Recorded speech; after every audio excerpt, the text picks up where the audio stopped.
Book of Genesis, chapter 1 verses 1 to 31. In the beginning God created the heavens and the earth.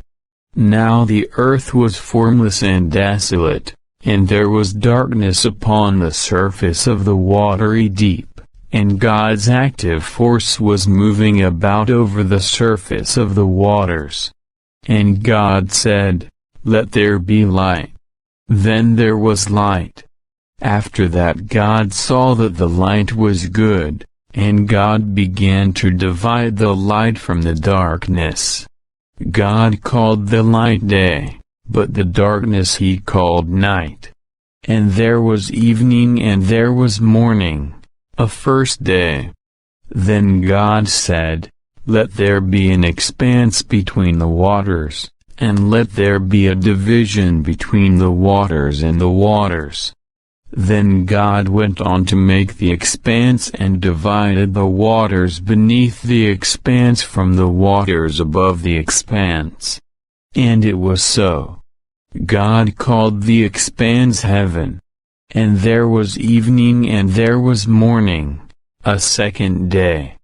Then God said, "Let the waters under the heavens be collected together into one place, and let the dry land appear." And it was so.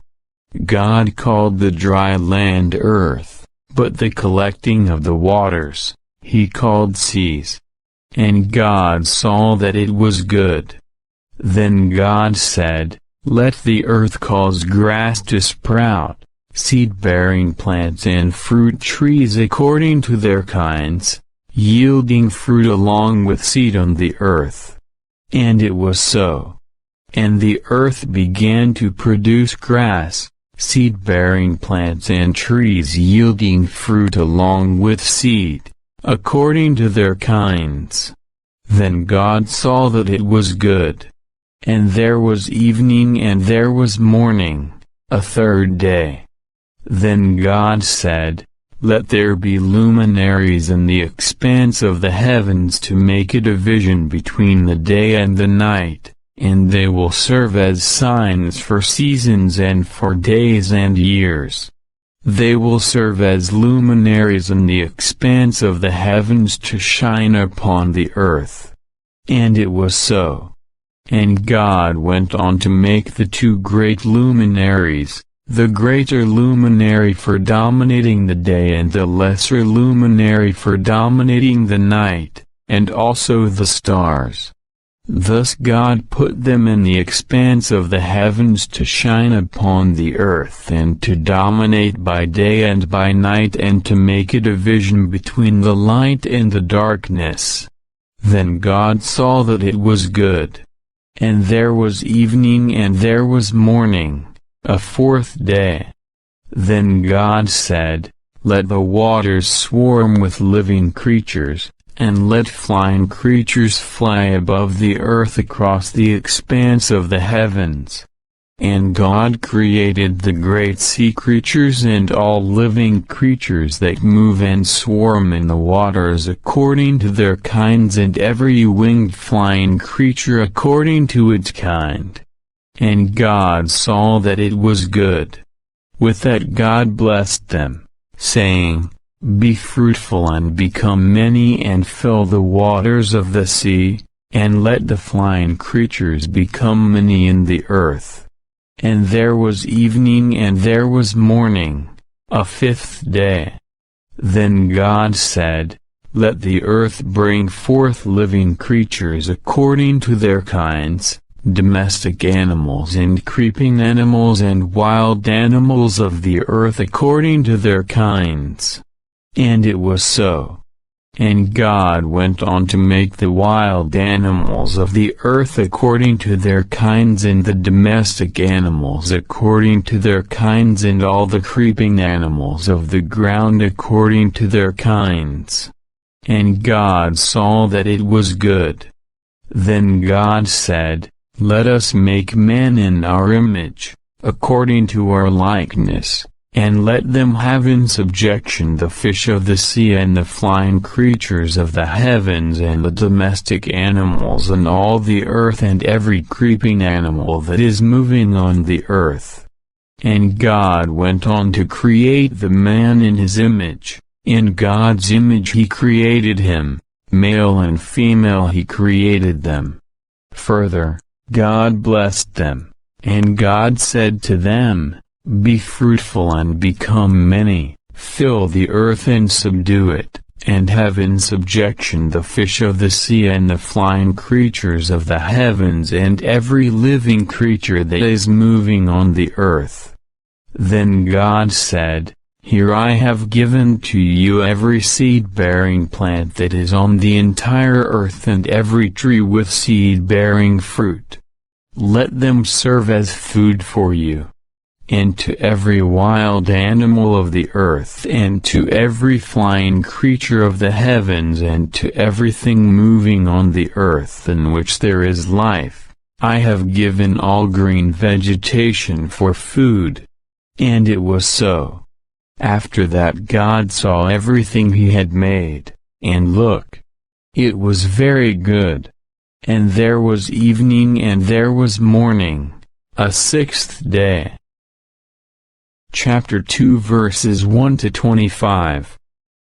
Thus the heavens and the earth and everything in them were completed. And by the seventh day, God had completed the work that he had been doing, and he began to rest on the seventh day from all his work that he had been doing. And God went on to bless the seventh day and to declare it sacred, for on it God has been resting from all the work that he has created, all that he purposed to make. This is a history of the heavens and the earth in the time they were created, in the day that Jehovah God made earth and heaven. No bush of the field was yet on the earth and no vegetation of the field had begun sprouting, because Jehovah God had not made it rain on the earth and there was no man to cultivate the ground. But a mist would go up from the earth, and it watered the entire surface of the ground. And Jehovah God went on to form the man out of dust from the ground and to blow into his nostrils the breath of life, and the man became a living person. Further, Jehovah God planted a garden in Eden, toward the east, and there he put the man whom he had formed. Thus Jehovah God made to grow out of the ground every tree that was pleasing to look at and good for food, and also the tree of life in the middle of the garden and the tree of the knowledge of good and bad. Now there was a river flowing out of Eden to water the garden, and from there it divided into 4 rivers. The name of the first is Pishon. It is the one encircling the entire land of Havi-Middle-La, where there is gold. The gold of that land is good. Bdellium gum and onyx stone are also there. The name of the second river is Gihon. It is the one encircling the entire land of Cush. The name of the third river is Hid-Middle-Kol. It is the one going to the east of Es-Middle-Siri-Middle-A. And the fourth river is the Eu-Middle-Phrates. Jehovah God took the man and settled him in the Garden of Eden to cultivate it and to take care of it. Jehovah God also gave this command to the man, "From every tree of the garden you may eat to satisfaction. But as for the tree of the knowledge of good and bad, you must not eat from it, for in the day you eat from it you will certainly die." Then Jehovah God said, "It is not good for the man to continue to be alone. I am going to make a helper for him, as a complement of him." Now Jehovah God had been forming from the ground every wild animal of the field and every flying creature of the heavens, and he began bringing them to the man to see what he would call each one, and whatever the man would call each living creature, that became its name. So the man named all the domestic animals and the flying creatures of the heavens and every wild animal of the field, but for man there was no helper as a complement of him. So Jehovah God caused the man to fall into a deep sleep, and while he was sleeping, he took one of his ribs and then closed up the flesh over its place. And Jehovah God built the rib that he had taken from the man into a woman, and he brought her to the man. Then the man said, "This is at last bone of my bones and flesh of my flesh. This one will be called woman, because from man she was taken. That is why a man will leave his father and his mother and he will stick to his wife, and they will become one flesh." And both of them continued to be naked, the man and his wife, yet they were not ashamed. Chapter 3 verses 1 to 24. Now the serpent was the most cautious of all the wild animals of the field that Jehovah God had made. So it said to the woman, "Did God really say that you must not eat from every tree of the garden?" At this the woman said to the serpent, "We may eat of the fruit of the trees of the garden. But God has said about the fruit of the tree that is in the middle of the garden, you must not eat from it, no, you must not touch it, otherwise you will die." At this the serpent said to the woman, "You certainly will not die. For God knows that in the very day you eat from it, your eyes will be opened and you will be like God, knowing good and bad." Consequently, the woman saw that the tree was good for food and that it was something desirable to the eyes, yes, the tree was pleasing to look at. So she began taking of its fruit and eating it. Afterward, she also gave some to her husband when he was with her, and he began eating it. Then the eyes of both of them were opened, and they realized that they were naked. So they sewed fig leaves together and made loin coverings for themselves. Later they heard the voice of Jehovah God as he was walking in the garden about the breezy part of the day, and the man and his wife hid from the face of Jehovah God among the trees of the garden. And Jehovah God kept calling to the man and saying to him, "Where are you?" Finally he said, "I heard your voice in the garden, but I was afraid because I was naked, so I hid myself." At that he said, "Who told you that you were naked? Have you eaten from the tree from which I commanded you not to eat?" The man said, "The woman whom you gave to be with me, she gave me fruit from the tree, so I ate." Jehovah God then said to the woman, "What is this you have done?" The woman replied, "The serpent deceived me, so I ate." Then Jehovah God said to the serpent, "Because you have done this, you are the cursed one out of all the domestic animals and out of all the wild animals of the field. On your belly you will go, and you will eat dust all the days of your life. And I will put enmity between you and the woman and between your offspring and her offspring. He will crush your head, and you will strike him in the heel." To the woman he said, "I will greatly increase the pain of your pregnancy. In pain you will give birth to children, and your longing will be for your husband, and he will dominate you." And to Adam he said, "Because you listened to your wife's voice and ate from the tree concerning which I gave you this command, you must not eat from it, cursed is the ground on your account. In pain you will eat its produce all the days of your life.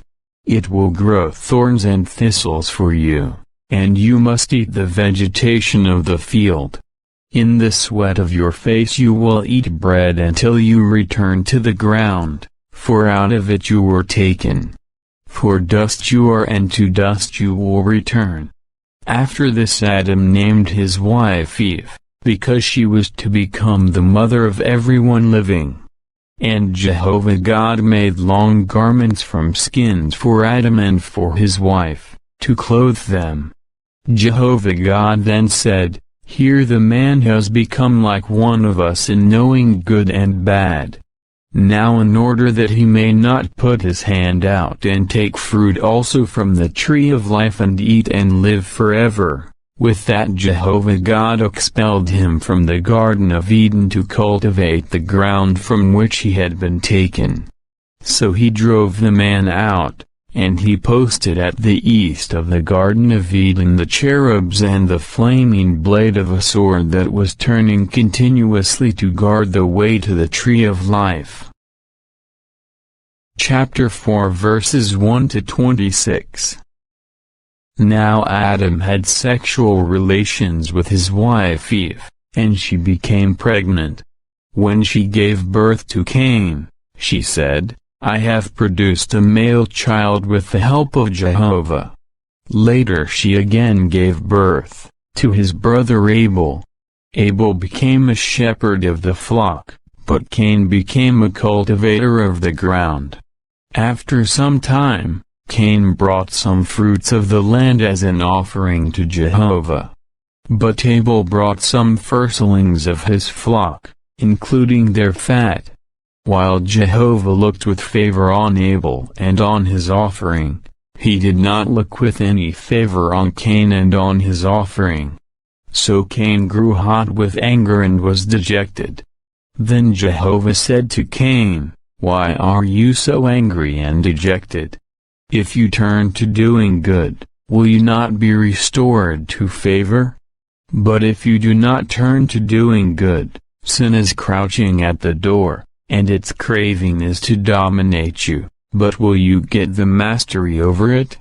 After that Cain said to his brother Abel, "Let us go over into the field." So while they were in the field, Cain assaulted his brother Abel and killed him. Later on, Jehovah said to Cain, "Where is your brother Abel?" And he said, "I do not know. Am I my brother's guardian?" At this he said, "What have you done? Listen. Your brother's blood is crying out to me from the ground. And now you are cursing banishment from the ground that has opened its mouth to receive your brother's blood from your hand. When you cultivate the ground, it will not give you back its produce. You will become a wanderer and a fugitive in the earth." At this Cain said to Jehovah, "The punishment for my error is too great to bear. Today you are driving me from the land, and I will be hidden from your face, and I will become a wanderer and a fugitive on the earth, and anyone who finds me will certainly kill me." So Jehovah said to him, "For that reason, anyone who kills Cain will suffer vengeance 7 times. So Jehovah set up a sign for Cain in order that no one finding him would strike him. Then Cain went away from before Jehovah and took up residence in the land of exile, to the east of Eden. Afterward Cain had sexual relations with his wife, and she became pregnant and gave birth to Enoch. Then he engaged in building a city and named the city after his son Enoch. Later Irad was born to Enoch. And Irad became father to Me-Huja-El, and Me-Huja-El became father to Me-Thushum-El, and Me-Thushum-El became father to Lamech. Lamech took 2 wives for himself. The name of the first was Adah, and the name of the second was Zillah. Adah gave birth to Jabal. He was the founder of those who dwell in tents and have livestock. His brother's name was Jubal. He was the founder of all those who play the harp and the pipe. Also, Zillah gave birth to Tubal-Cain, who forged every sort of tool of copper and iron. And the sister of Tubal-Cain was Namidal-Ma. Then Lamech composed these words for his wives Adah and Zillah, "Hear my voice. You wives of Lamech, give ear to my saying, a man I have killed for wounding me, yes, a young man for striking me.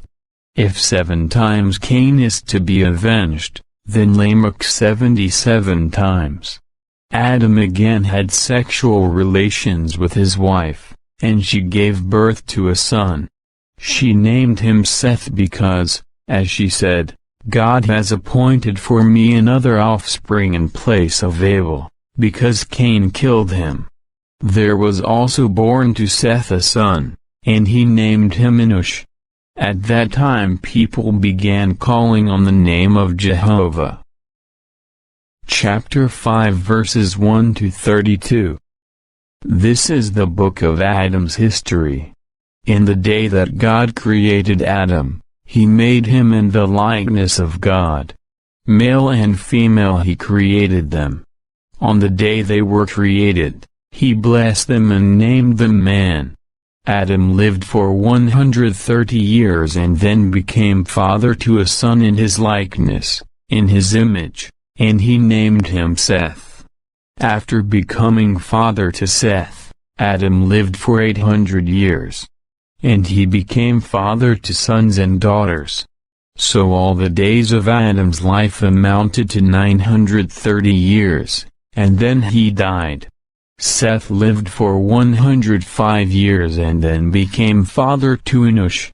After becoming father to Enosh, Seth lived for 807 years.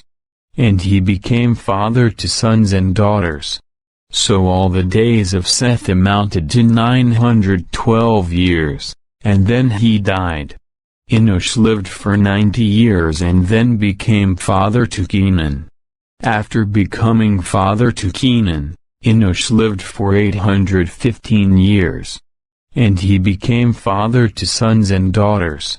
So all the days of Enosh amounted to 905 years, and then he died.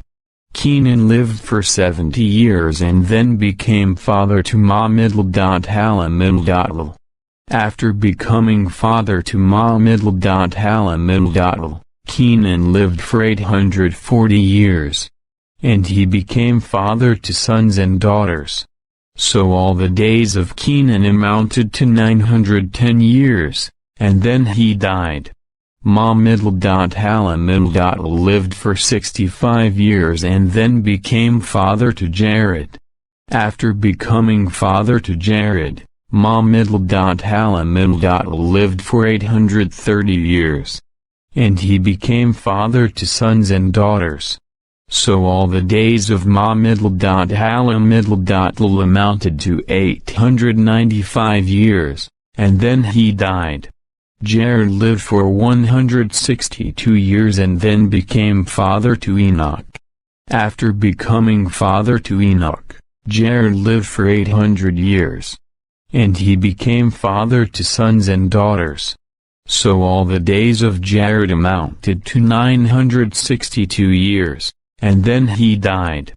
Enoch lived for 65 years and then became father to Me-middle-Thus-middle-La. After becoming father to Me-middle-Thus-middle-La, Enoch continued to walk with the true God for 300 years. And he became father to sons and daughters. So all the days of Enoch amounted to 365 years. Enoch kept walking with the true God. Then he was no more, for God took him. Me-middle-Thus-middle-La lived for 187 years and then became father to Lamech. After becoming father to Lamech, Me-middle-Thus-middle-La lived for 782 years. And he became father to sons and daughters. 27 So all the days of Me-middle-Thus-middle-La amounted to 969 years. And then he died. Lamech lived for 182 years and then became father to a son. He named him Noah, saying, "This one will bring us comfort from our labor and from the painful toil of our hands because of the ground that Jehovah has cursed." After becoming father to Noah, Lamech lived for 595 years. And he became father to sons and daughters. So all the days of Lamech amounted to 777 years, and then he died. After Noah reached 500 years of age, he became father to Shem, Ham, and Japheth. Chapter 6 verses 1 to 22. Now when men started to grow in number on the surface of the ground and daughters were born to them, the sons of the true God began to notice that the daughters of men were beautiful. So they began taking as wives all whom they chose. Then Jehovah said, "My spirit will not tolerate man indefinitely, because he is only flesh." Accordingly, his days will amount to 120 years. The Nephi were on the earth in those days and afterward. During that time the sons of the true God continued to have relations with the daughters of men, and these bore sons to them. They were the mighty ones of old times, the men of fame. Consequently, Jehovah saw that man's wickedness was great on the earth and that every inclination of the thoughts of his heart was only bad all the time. Jehovah regretted that he had made men on the earth, and his heart was saddened. So Jehovah said, "I am going to wipe men whom I have created off the surface of the ground, men together with domestic animals, creeping animals, and flying creatures of the heavens, for I regret that I have made them." But Noah found favor in the eyes of Jehovah. This is the history of Noah. Noah was a righteous man. He proved himself faultless among his contemporaries. Noah walked with the true God. In time Noah became father to 3 sons, Shem, Ham, and Japheth. But the earth had become ruined in the sight of the true God, and the earth was filled with violence. Yes, God looked upon the earth, and it was ruined. All flesh had ruined its way on the earth. After that God said to Noah, "I have decided to put an end to all flesh, because the earth is full of violence on account of them, so I am bringing them to ruin together with the earth. Make for yourself an ark from resinous wood. You will make compartments in the ark and cover it with tar inside and outside. This is how you will make it. The ark should be 300 cubits long, 50 cubits wide, and 30 cubits high. You will make a window for a light for the ark, 1 cubit from the top. You should put the entrance of the ark in its side and make it with a lower deck, a second deck, and a third deck. As for me, I am going to bring floodwaters upon the earth to destroy from under the heavens all flesh that has the breath of life. Everything on the earth will perish. And I am establishing my covenant with you, and you must go into the ark, you, your sons, your wife, and your sons' wives with you.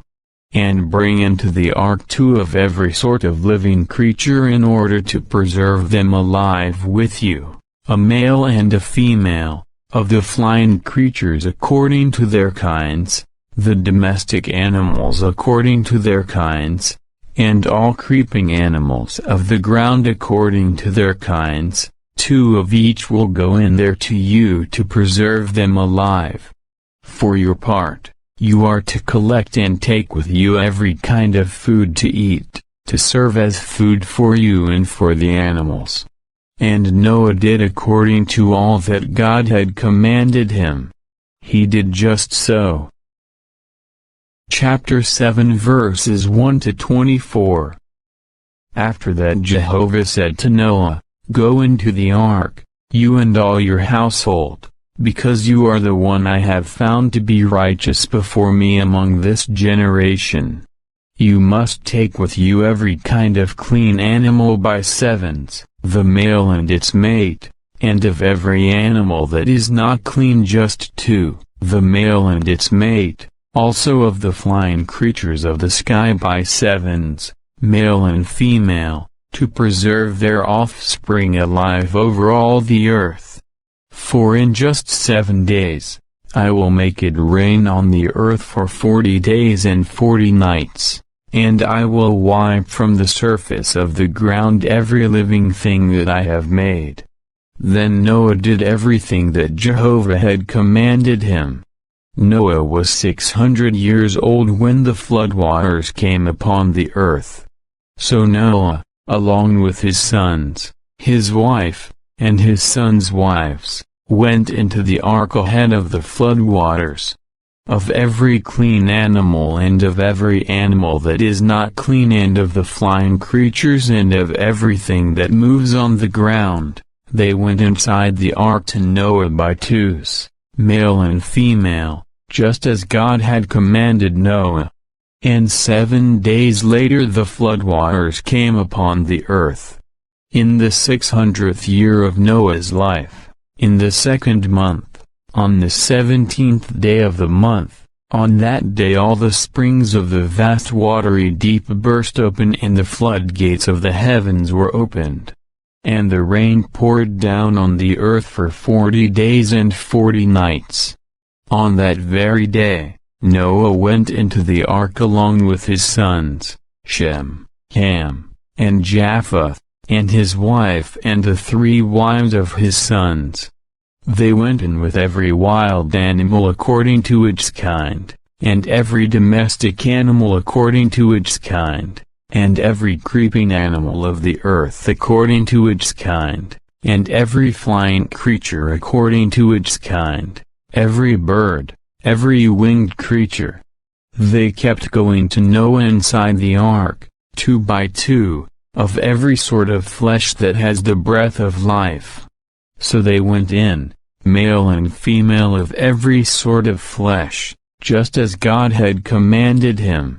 After that Jehovah shut the door behind him. The flooding continued for 40 days on the earth, and the waters kept increasing and began carrying the ark, and it was floating high above the earth. The waters became overwhelming and kept increasing greatly upon the earth, but the ark floated on the surface of the waters. The waters overwhelmed the earth so greatly that all the tall mountains under the whole heavens were covered. The waters rose up to 15 cubits above the mountains. So all living creatures that were moving on the earth perished, the flying creatures, the domestic animals, the wild animals, the swarming creatures, and all mankind. Everything on dry land that had the breath of life in its nostrils died. So he wiped every living thing from the surface of the earth, including man, animals, creeping animals, and the flying creatures of the sky. They were all wiped off the earth, only Noah and those with him in the ark survived. And the waters continued overwhelming the earth for 150 days. Chapter 8 verses 1 to 22. But God gave attention to Noah and to all the wild animals and domestic animals that were with him in the ark, and God caused a wind to blow over the earth, and the waters began to subside. The springs of the watery deep and the floodgates of the heavens were stopped up, so the rain from the heavens stopped falling. Then the waters began to recede progressively from the earth. By the end of 150 days, the waters had subsided. In the 7th month, on the 17th day of the month, the ark came to rest on the mountains of Aram-Middle-Rat. And the waters were steadily decreasing until the 10th month. In the 10th month, on the 1st of the month, the tops of the mountains appeared. So at the end of 40 days, Noah opened the window that he had made in the ark and sent out a raven. It continued flying outside and returning, until the waters dried off the earth. Later he sent out a dove to see whether the waters had receded from the surface of the ground. The dove did not find any resting place to perch, so it returned to him into the ark because the waters were still covering the surface of the whole earth. So he reached his hand out and brought it inside the ark, and saw he waited 7 more days, and once again he sent out the dove from the ark, and saw when the dove came to him toward evening, he saw that there was a freshly plucked olive leaf in its bill. So Noah knew that the waters had receded from the earth. He waited still another 7 days. Then he sent out the dove, but it did not return to him any more. Now in the 601st year, in the 1st month, on the 1st day of the month, the waters had drained from the earth, and Noah removed the covering of the ark and saw that the surface of the ground was drying. In the 2nd month, on the 27th day of the month, the earth had dried off. God now said to Noah, "Go out of the ark, you, your wife, your sons, and your sons' wives. Bring out with you all the living creatures of every sort of flesh, of the flying creatures and of the animals and of all the creeping animals of the earth, that they may multiply on the earth and be fruitful and become many on the earth." So Noah went out, together with his sons, his wife, and his sons' wives. Every living creature, every creeping animal and every flying creature, everything that moves on the earth, went out of the ark by families. Then Noah built an altar to Jehovah and took some of all the clean animals and of all the clean flying creatures and offered burnt offerings on the altar. And Jehovah began to smell a pleasing aroma. So Jehovah said in his heart, "Never again will I curse the ground on man's account, for the inclination of the heart of man is bad from his youth up, and never again will I strike down every living thing as I have done. From now on, the earth will never cease to have seed sowing and harvest, cold and heat, summer and winter, and day and night." Chapter 9 verses 1 to 29. God went on to bless Noah and his sons and to say to them, "Be fruitful and become many and fill the earth. A fear of you and a terror of you will continue upon every living creature of the earth and upon every flying creature of the heavens, upon everything that moves on the ground and upon all the fish of the sea. They are now given into your hand. Every moving animal that is alive may serve as food for you. Just as I gave you the green vegetation, I give them all to you. Only flesh with its life, its blood, you must not eat. Besides that, I will demand an accounting for your lifeblood. I will demand an accounting from every living creature, and from each man I will demand an accounting for the life of his brother. Anyone shedding man's blood, by man will his own blood be shed, for in God's image he made man. As for you, be fruitful and become many, and increase abundantly on the earth and multiply." Then God said to Noah and to his sons with him, "I am now establishing my covenant with you and with your offspring after you, and with every living creature that is with you, the birds, the animals, and all the living creatures of the earth with you, all those that came out of the ark, every living creature of the earth. Yes, I establish my covenant with you. Never again will all flesh be destroyed by the waters of a flood, and never again will a flood bring the earth to ruin." And God added, "This is the sign of the covenant that I am making between me and you and every living creature that is with you, for all future generations. I put my rainbow in the cloud, and it will serve as a sign of the covenant between me and the earth. Whenever I bring a cloud over the earth, then the rainbow will certainly appear in the cloud. And I will certainly remember my covenant that I made between me and you and every living creature of every kind, and never again will the waters become a flood to destroy all flesh. And the rainbow will occur in the cloud, and I will certainly see it and remember the everlasting covenant between God and every living creature of every kind on the earth. God repeated to Noah, "This is the sign of the covenant that I establish between me and all flesh that is on the earth." Noah's sons who came out of the ark were Shem, Ham, and Japheth. Ham later became the father of Canaan. These three were Noah's sons, and all the earth's population came from them and spread abroad. Now Noah started off as a farmer, and he planted a vineyard. When he drank of the wine, he became intoxicated, and he uncovered himself inside his tent. Ham, the father of Canaan, saw his father's nakedness, and he told his two brothers outside. So Shem and Japheth took a garment and put it upon both their shoulders and walked in backward.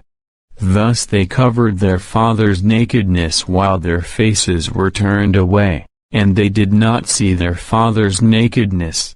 When Noah woke up from his wine and learned what his youngest son had done to him, he said, "Cursed be Canaan. Let him become the lowest slave to his brothers." And he added, "Praised be Jehovah, the God of Shem, and let Canaan become a slave to him. Let God grant ample space to Japheth, and let him reside in the tents of Shem. Let Canaan become a slave to him also." Noah continued to live for 350 years after the flood. So all the days of Noah amounted to 950 years. And he died. Chapter 10 verses 1 to 32. This is the history of Noah's sons, Shem, Ham, and Japheth. Sons were born to them after the flood. The sons of Japheth were Gomer, Magog, Madam I, Javan, Tubal, Mesh, and Tiras. The sons of Gomer were Ashk-Naz, Rephath, and To-Garma. The sons of Javan were E-Lisha, Tarshish, Kittim, and Dodam-Nim. From these the inhabitants of the islands spread into their lands, according to their languages and their families and by their nations. The sons of Ham were Cush, Mizraim, Put, and Canaan. The sons of Cush were Saba, Havi-La, Sabta, Ram-Ma, and Sab-Ka. The sons of Ram-Ma were Sheba and Dedan. Cush became father to Nimrod. He was the first to become a mighty one on the earth. He became a mighty hunter in opposition to Jehovah. That is why there is a saying, just like Nimrod, a mighty hunter in opposition to Jehovah. The beginning of his kingdom was Babel, Erech, Akkad, and Calneh, in the land of Shinar. From that land he went into As-Siri and built 9 Vet, Re-Habathar, Kala, and Rasin, between 9 Vankala. This is the great city.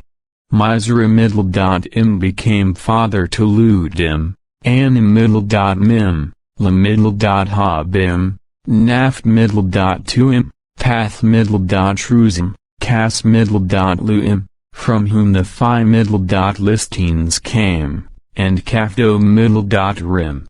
Canaan became father to Sidon, his firstborn, and Heth, as well as the Jebus-Site, the Amor-Hittite, the Girgam-Shite, the Hivite, the Archite, the Sinite, the Arvad Middle-ite, the Zama Middle-right, and the Hamath Middle-ite. Afterward, the families of the Canaan Middle-ites were scattered. So the boundary of the Canaan Middle-ites was from Sidon as far as Gerar, near Gaza, as far as Sodom, Go-Middle-Morah, Edma, and Z-Middle-Boim, near Lasha. These were the sons of Ham according to their families and their languages, by their lands and their nations. Children were also born to Shem, the forefather of all the sons of Eber and the brother of Japheth the oldest. The sons of Shem were Elam, Asur, Aram-Middle-Pacht, Lud, and Aram. The sons of Aram were Uz, Hul, Gether, and Mash. Aram-Middle-Pacht became father to Shelah, and Shelah became father to Eber. 2 sons were born to Eber. The name of the one was Peleg, because in his lifetime the earth was divided. The name of his brother was Joktan.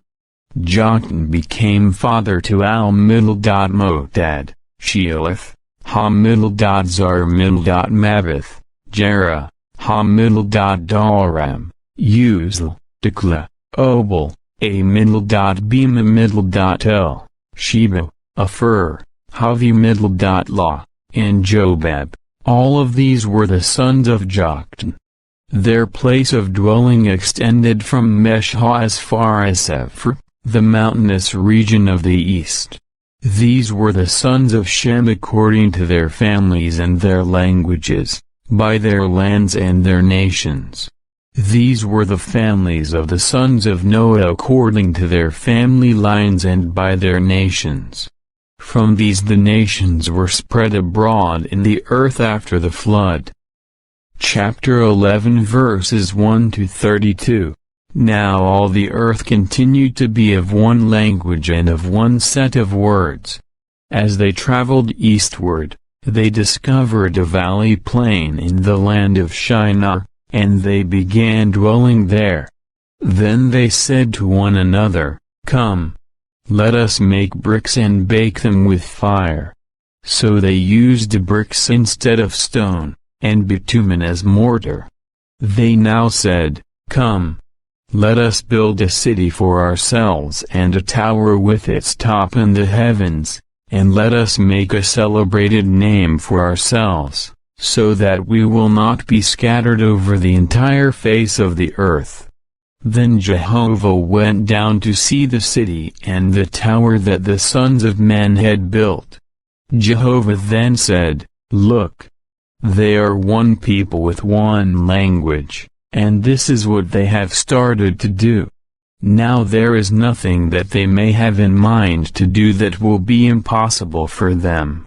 Come, let us go down there and confuse their language in order that they may not understand one another's language.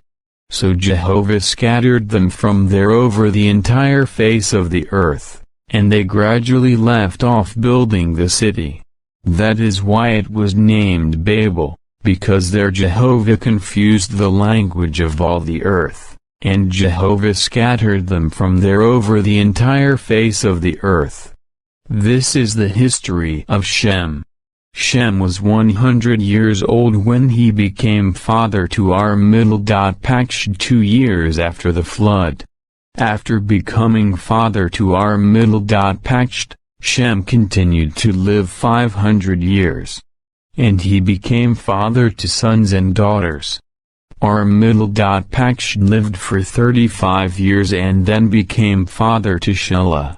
After becoming father to Shelah, Aram-Middle-Pacht continued to live 403 years. And he became father to sons and daughters. Shelah lived for 30 years and then became father to Eber. After becoming father to Eber, Shelah continued to live 403 years. And he became father to sons and daughters. Eber lived for 34 years and then became father to Peleg. After becoming father to Peleg, Eber continued to live 430 years. and he became father to sons and daughters.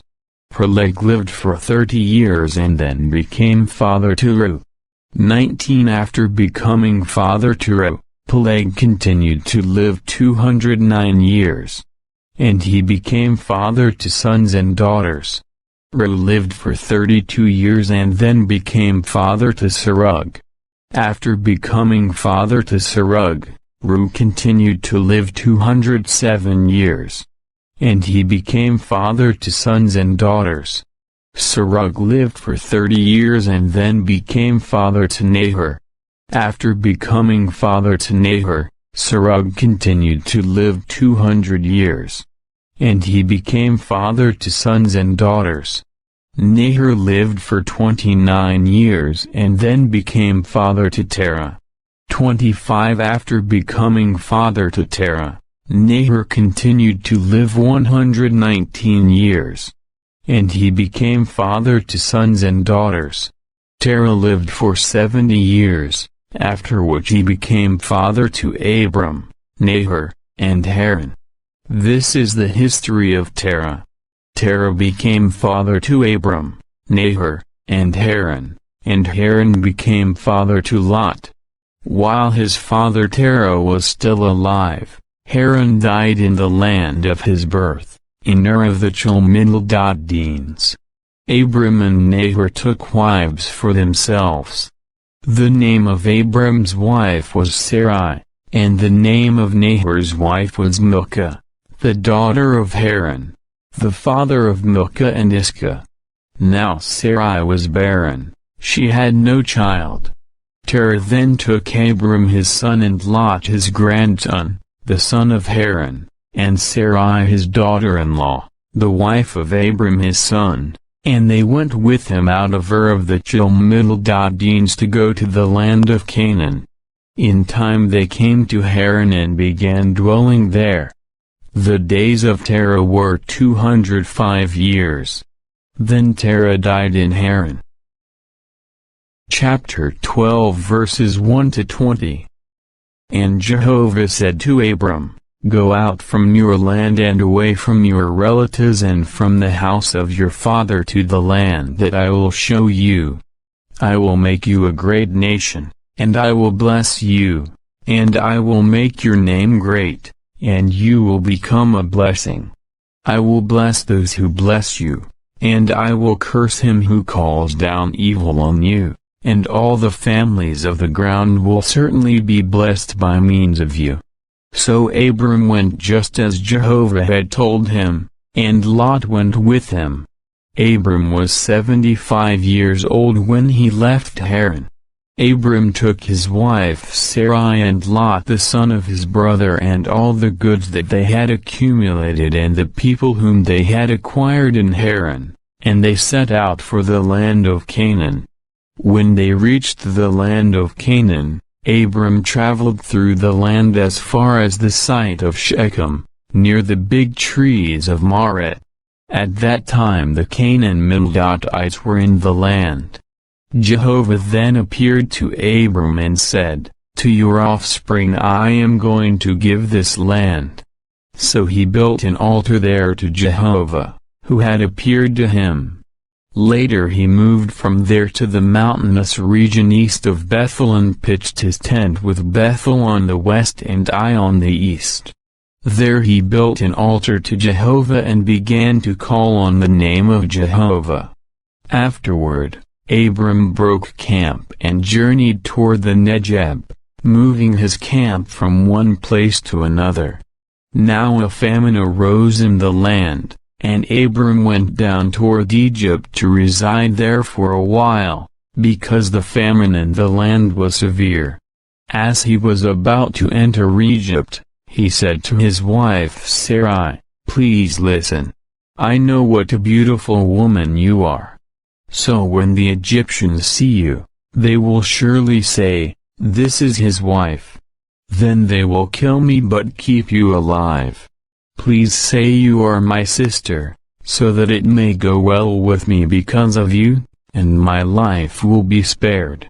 As soon as Abram entered Egypt, The Egyptians noticed that the woman was very beautiful.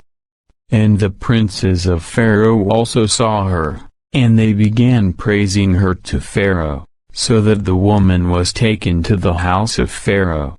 He treated Abram well because of her, and he acquired sheep, cattle, male and female donkeys, male and female servants, and camels. Then Jehovah struck Pharaoh and his household with severe plagues because of Sarai, Abram's wife. So Pharaoh called Abram and said, "What is this you have done to me? Why did you not tell me that she was your wife? Why did you say, 'She is my sister,' so that I was about to take her as my wife? Here is your wife.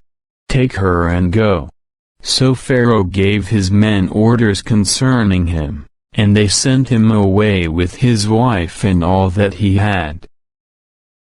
Chapter 13 verses 1 to 18. Abram then went up out of Egypt to the Negeb, he and his wife and all that he had, together with Lot. Abram was very rich in livestock, silver, and gold.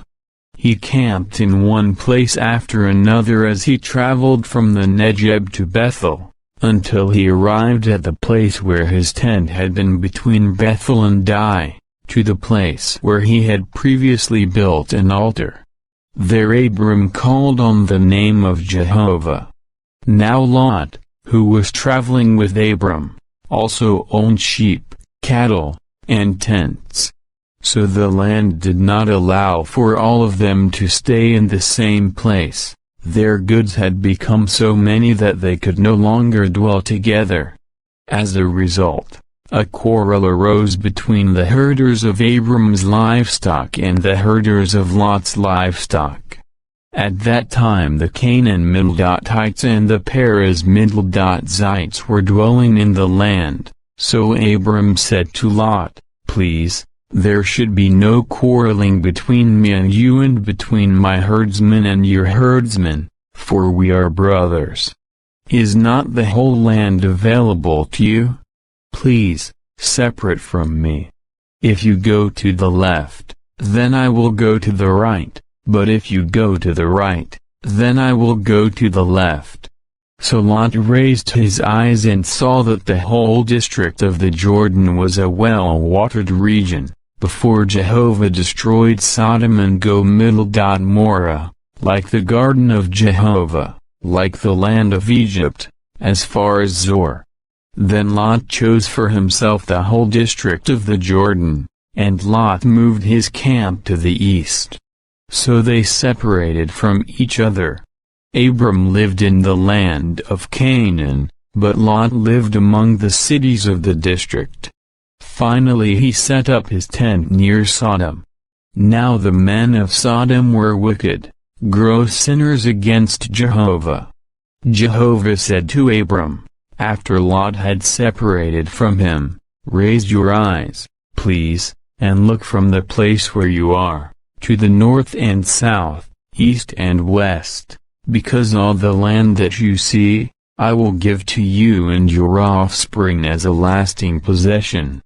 And I will make your offspring like the dust particles of the earth, so that if anyone could count the dust particles of the earth, then your offspring could be counted. Get up, travel through the length and breadth of the land, for to you I am going to give it." So Abram continued to live in tents. Later he came and dwelled among the big trees of Mamre, which are in Hebron, and there he built an altar to Jehovah.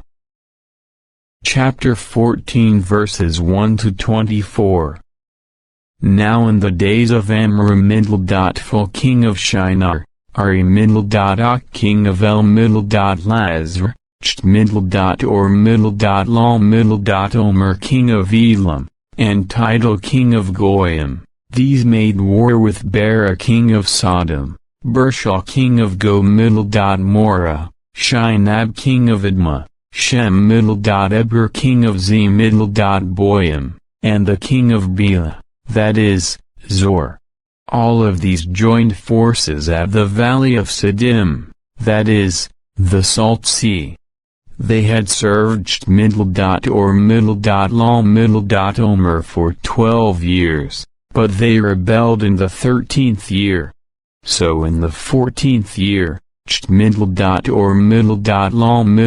Omer and the kings who were with him came and defeated the Rephaim Imenesht Rothkar Naim, the Zuzim and Ham, the Emim and Shavahir Ain and the Horites in their mountain of Seir down to El Paran, which is at the wilderness. Then they turned back and came to En-Mishpat, that is, Kadesh, and conquered the whole territory of the Malek-Hites and also the Amor-Hites who were dwelling in Hazah-Zotamar. At this point, the king of Sodom went on the march, and also the king of Go-Morah, the king of Admah, the king of Zim-Boyim, and the king of Bela, that is, Zor. And they drew up in battle formation against them in the valley of Siddim, against Omer king of Elam, Tidal king of Goyim, Amram Ful king of Shinar, and Uri Ok king of El Lazar, 4 kings against the 5. Now the valley of Siddim was full of bitumen pits. And the kings of Sodom and Gomorrah tried to escape and fell into them, and those who remained fled to the mountainous region. Then the victors took all the goods of Sodom and Gomorrah and all their food and went on their way. They also took Lot, the son of Abram's brother who was dwelling in Sodom, as well as his goods, and they continued on their way. After that a man who had escaped came and told Abram the Hebrew. He was then dwelling among the big trees of Mamre the Amor-Middletite, the brother of Eshcol and Nor. These men were allies of Abram. Thus Abram heard that his relative had been taken captive. With that he mobilized his trained men, 318 servants born in his household, and went in pursuit up to Dan. During the night, he divided his forces, and he and his servants attacked and defeated them. And he pursued them up to Hobah, which is north of Damascus. He recovered all the goods, and he also recovered Lot his relative, his goods, the women, and the other people. After Abram returned from defeating Omer and the kings who were with him, the king of Sodom went out to meet Abram at the valley of Shaveh, that is, the valley of the king. And Melchizedek king of Salem brought out bread and wine. He was priest of the Most High God. Then he blessed him and said, Blessed be Abram by the Most High God, maker of heaven and earth, and praised be the Most High God, who has handed your oppressors over to you. And Abram gave him 1/10 of everything.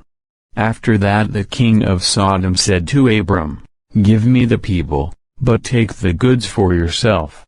But Abram said to the king of Sodom, I raise my hand in an oath to Jehovah the Most High God, maker of heaven and earth, that I will not take anything that is yours, from a thread to a sandal lace, so that you may not say, I made Abram rich.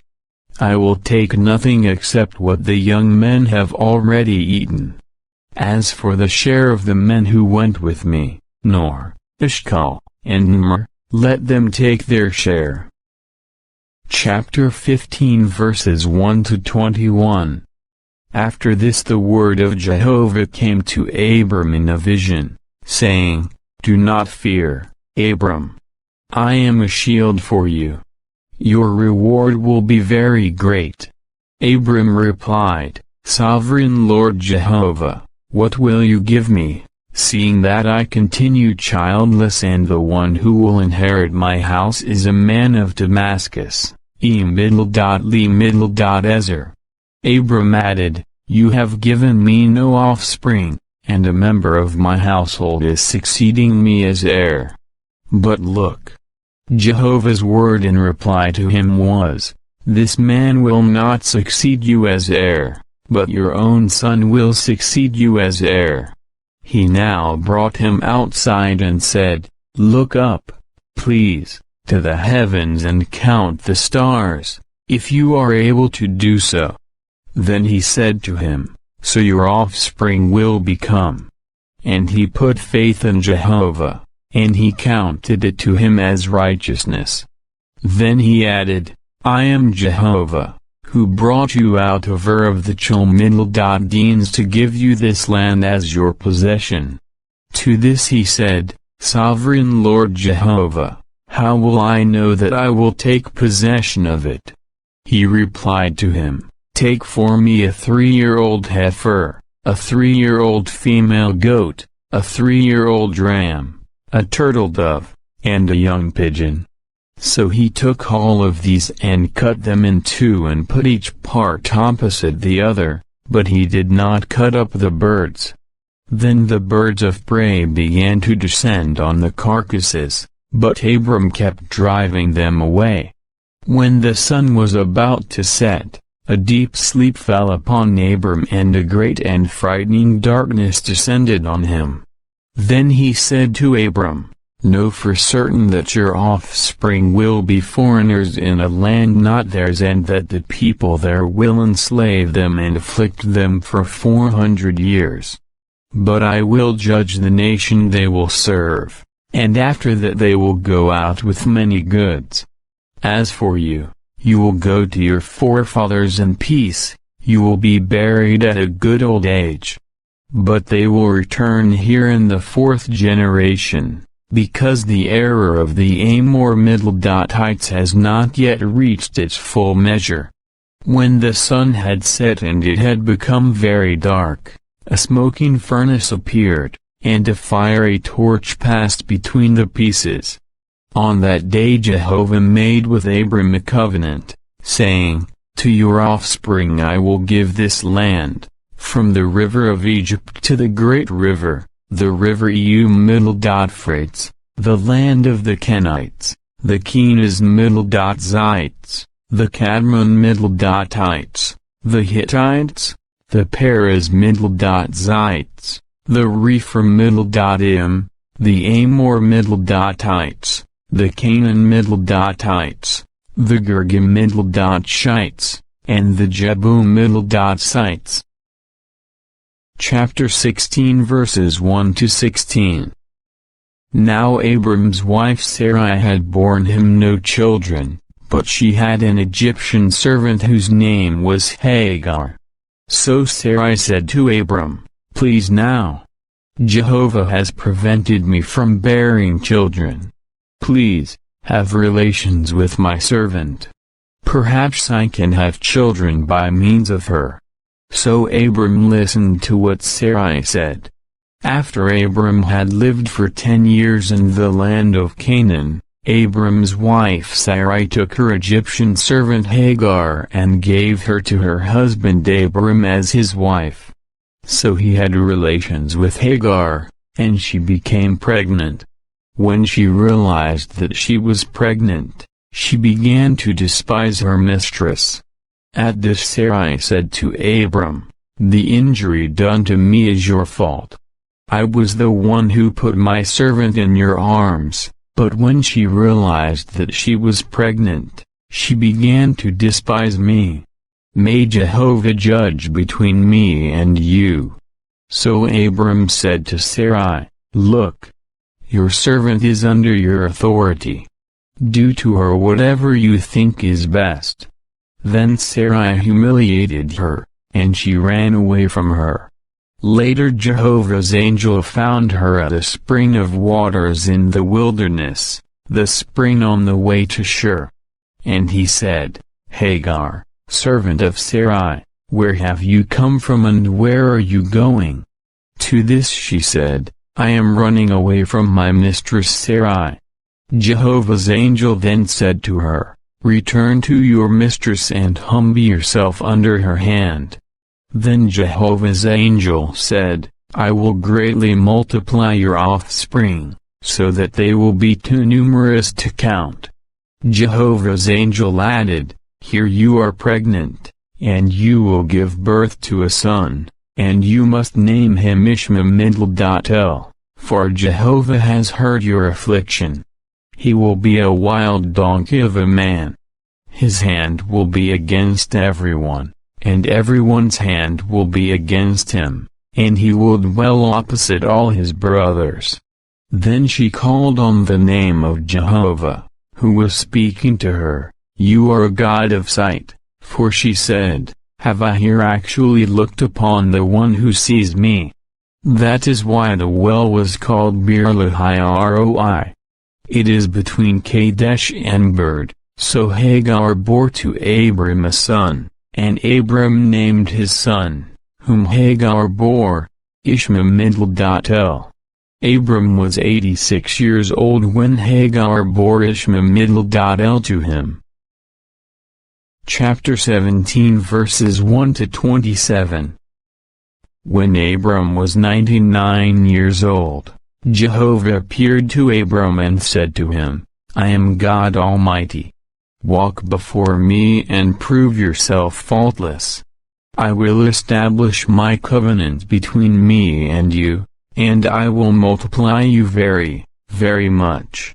At this Abram fell face down, and God continued to speak with him, saying, "As for me, look, my covenant is with you, and you will certainly become a father of many nations. Your name will no longer be Abram, your name will become Abraham, for I will make you a father of many nations. I will make you very, very fruitful and will make you become nations, and kings will come from you. And I will keep my covenant between me and you and your offspring after you throughout their generations for an everlasting covenant, to be God to you and to your offspring after you. And I will give to you and to your offspring after you the land in which you lived as a foreigner, the entire land of Canaan, for a lasting possession, and I will be their God." God said further to Abraham, "As for you, you are to keep my covenant, you and your offspring after you throughout their generations. This is my covenant between me and you, that you and your offspring after you will keep. Every male among you must get circumcised. You must circumcise the flesh of your foreskins, and it will serve as a sign of the covenant between me and you. Throughout your generations, every male among you 8 days old must be circumcised. Anyone who is born in the house and anyone who is not one of your offspring and who was purchased with money from a foreigner. Every man born in your house and every man purchased with your money must be circumcised, and my covenant in your flesh must serve as a lasting covenant. If any uncircumcised male will not circumcise the flesh of his foreskin, that person must be cut off from his people. He has broken my covenant." Then God said to Abraham, "As for your wife Sarai, you must not call her Sarai, because Sarah will become her name. I will bless her and also give you a son by her. I will bless her and she will become nations, kings of peoples will come from her." At this Abraham fell face down and began to laugh and to say in his heart, "Will a man 100 years old have a child born to him, and will Sarah, a woman 90 years old, give birth?" So Abraham said to the true God, "Oh, that Ishmael might live before you." To this God said, "Your wife Sarah will definitely bear you a son, and you must name him Isaac. And I will establish my covenant with him for an everlasting covenant to his offspring after him. But as regards Ishmael, I have heard you. Look, I will bless him and will make him fruitful and will multiply him very, very much. He will produce 12 chieftains, and I will make him become a great nation. However, I will establish my covenant with Isaac, whom Sarah will bear to you at this appointed time next year." When God finished speaking with him, he went up from Abraham. Abraham then took Ishmael his son and all the men born in his house and everyone he had purchased with money, every male in the household of Abraham, and he circumcised the flesh of their foreskins on that very day, just as God had spoken with him. Abraham was 99 years old when he had the flesh of his foreskin circumcised. And Ishmael his son was 13 years old when he had the flesh of his foreskin circumcised. 26 On that very day, Abraham was circumcised and also his son Ishmael. All the men of his household, anyone born in the house and anyone purchased with money from a foreigner, were also circumcised with him. Chapter 18 verses 1 to 33. Afterward, Jehovah appeared to him among the big trees of Mamre while he was sitting at the entrance of the tent during the hottest part of the day. He looked up and saw 3 men standing some distance from him. When he saw them, he ran from the entrance of the tent to meet them, and he bowed down to the ground. Then he said, "Jehovah, if I have found favor in your eyes, please do not pass by your servant. Please, let a little water be brought and have your feet washed, then recline under the tree. Seeing that you have come here to your servant, let me bring a piece of bread so that you may refresh yourselves. Then you may go on your way." At this they said, "All right. You may do as you have spoken." So Abraham hurried to the tent to Sarah and said, "Quick! Get 3 measures of fine flour, knead the dough, and make loaves of bread." Next Abraham ran to the herd and chose a tender and good young bull. He gave it to the attendant, who hurried to prepare it. He then took butter and milk and the young bull that he had prepared and set the food before them. Then he stood by them under the tree as they were eating.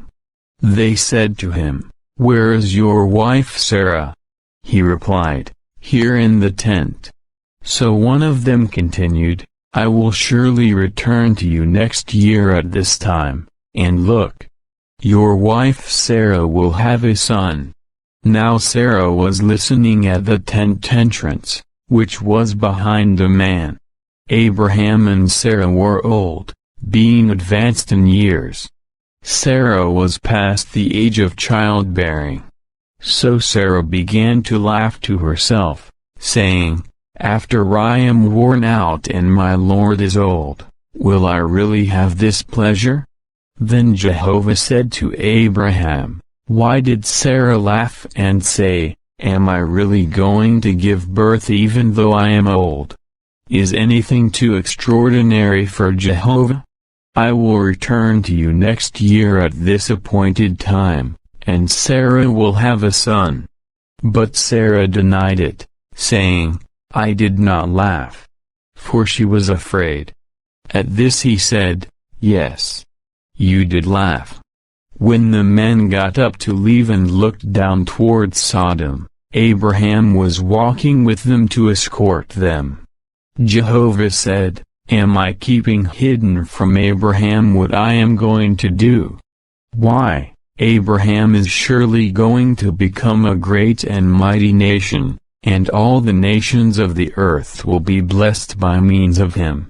For I have come to know him in order that he may command his sons and his household after him to keep Jehovah's way by doing what is right and just, so that Jehovah may bring about what he has promised concerning Abraham." Then Jehovah said, The outcry against Sodom and Gomorrah is indeed great, and their sin is very heavy. I will go down to see whether they are acting according to the outcry that has reached me. And if not, I can get to know it." Then the men left from there and went towards Sodom, but Jehovah remained with Abraham. Then Abraham approached and said, "Will you really sweep away the righteous with the wicked? Suppose there are 50 righteous men within the city. Will you, then, sweep them away and not pardon the place for the sake of the 50 righteous who are inside it? It is unthinkable that you would act in this manner by putting the righteous man to death with the wicked one, so that the outcome for the righteous man and the wicked is the same. It is unthinkable of you. Will the judge of all the earth not do what is right?" Then Jehovah said, "If I find in Sodom 50 righteous men in the city, I will pardon the whole place for their sake." But Abraham again responded, "Please, here I have presumed to speak to Jehovah, whereas I am dust and ashes. Suppose the 50 righteous should lack 5. Because of the 5 will you destroy the whole city?" To this he said, "I will not destroy it if I find there 45. But yet again he spoke to him and said, "Suppose 40 are found there." He answered, "I will not do it for the sake of the 40. But he continued, "Jehovah, please, do not become hot with anger, but let me go on speaking. Suppose only 30 are found there." He answered, "I will not do it if I find 30 there." But he continued, "Please, here I have presumed to speak to Jehovah, suppose only 20 are found there." He answered, "I will not destroy it for the sake of the 20. Finally he said, "Jehovah, please, do not become hot with anger, but let me speak just once more, suppose only 10 are found there." He answered, "I will not destroy it for the sake of the 10. When Jehovah finished speaking to Abraham, he went his way and Abraham returned to his place. Chapter 19 verses 1 to 38. The 2 angels arrived at Sodom by evening, and Lot was sitting in the gate of Sodom. When Lot saw them, he got up to meet them and bowed down with his face to the earth. And he said, "Please, my lords, turn aside, please, into the house of your servant and stay overnight and have your feet washed. Then you may get up early and travel on your way." To this they said, "No, we will stay overnight in the public square." But he was so insistent with them that they went with him to his house. Then he made a feast for them, and he baked unleavened bread, and they ate.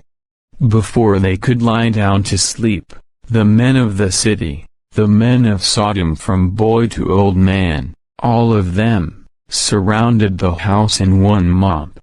And they kept calling out to Lot and saying to him, "Where are the men who came into you tonight?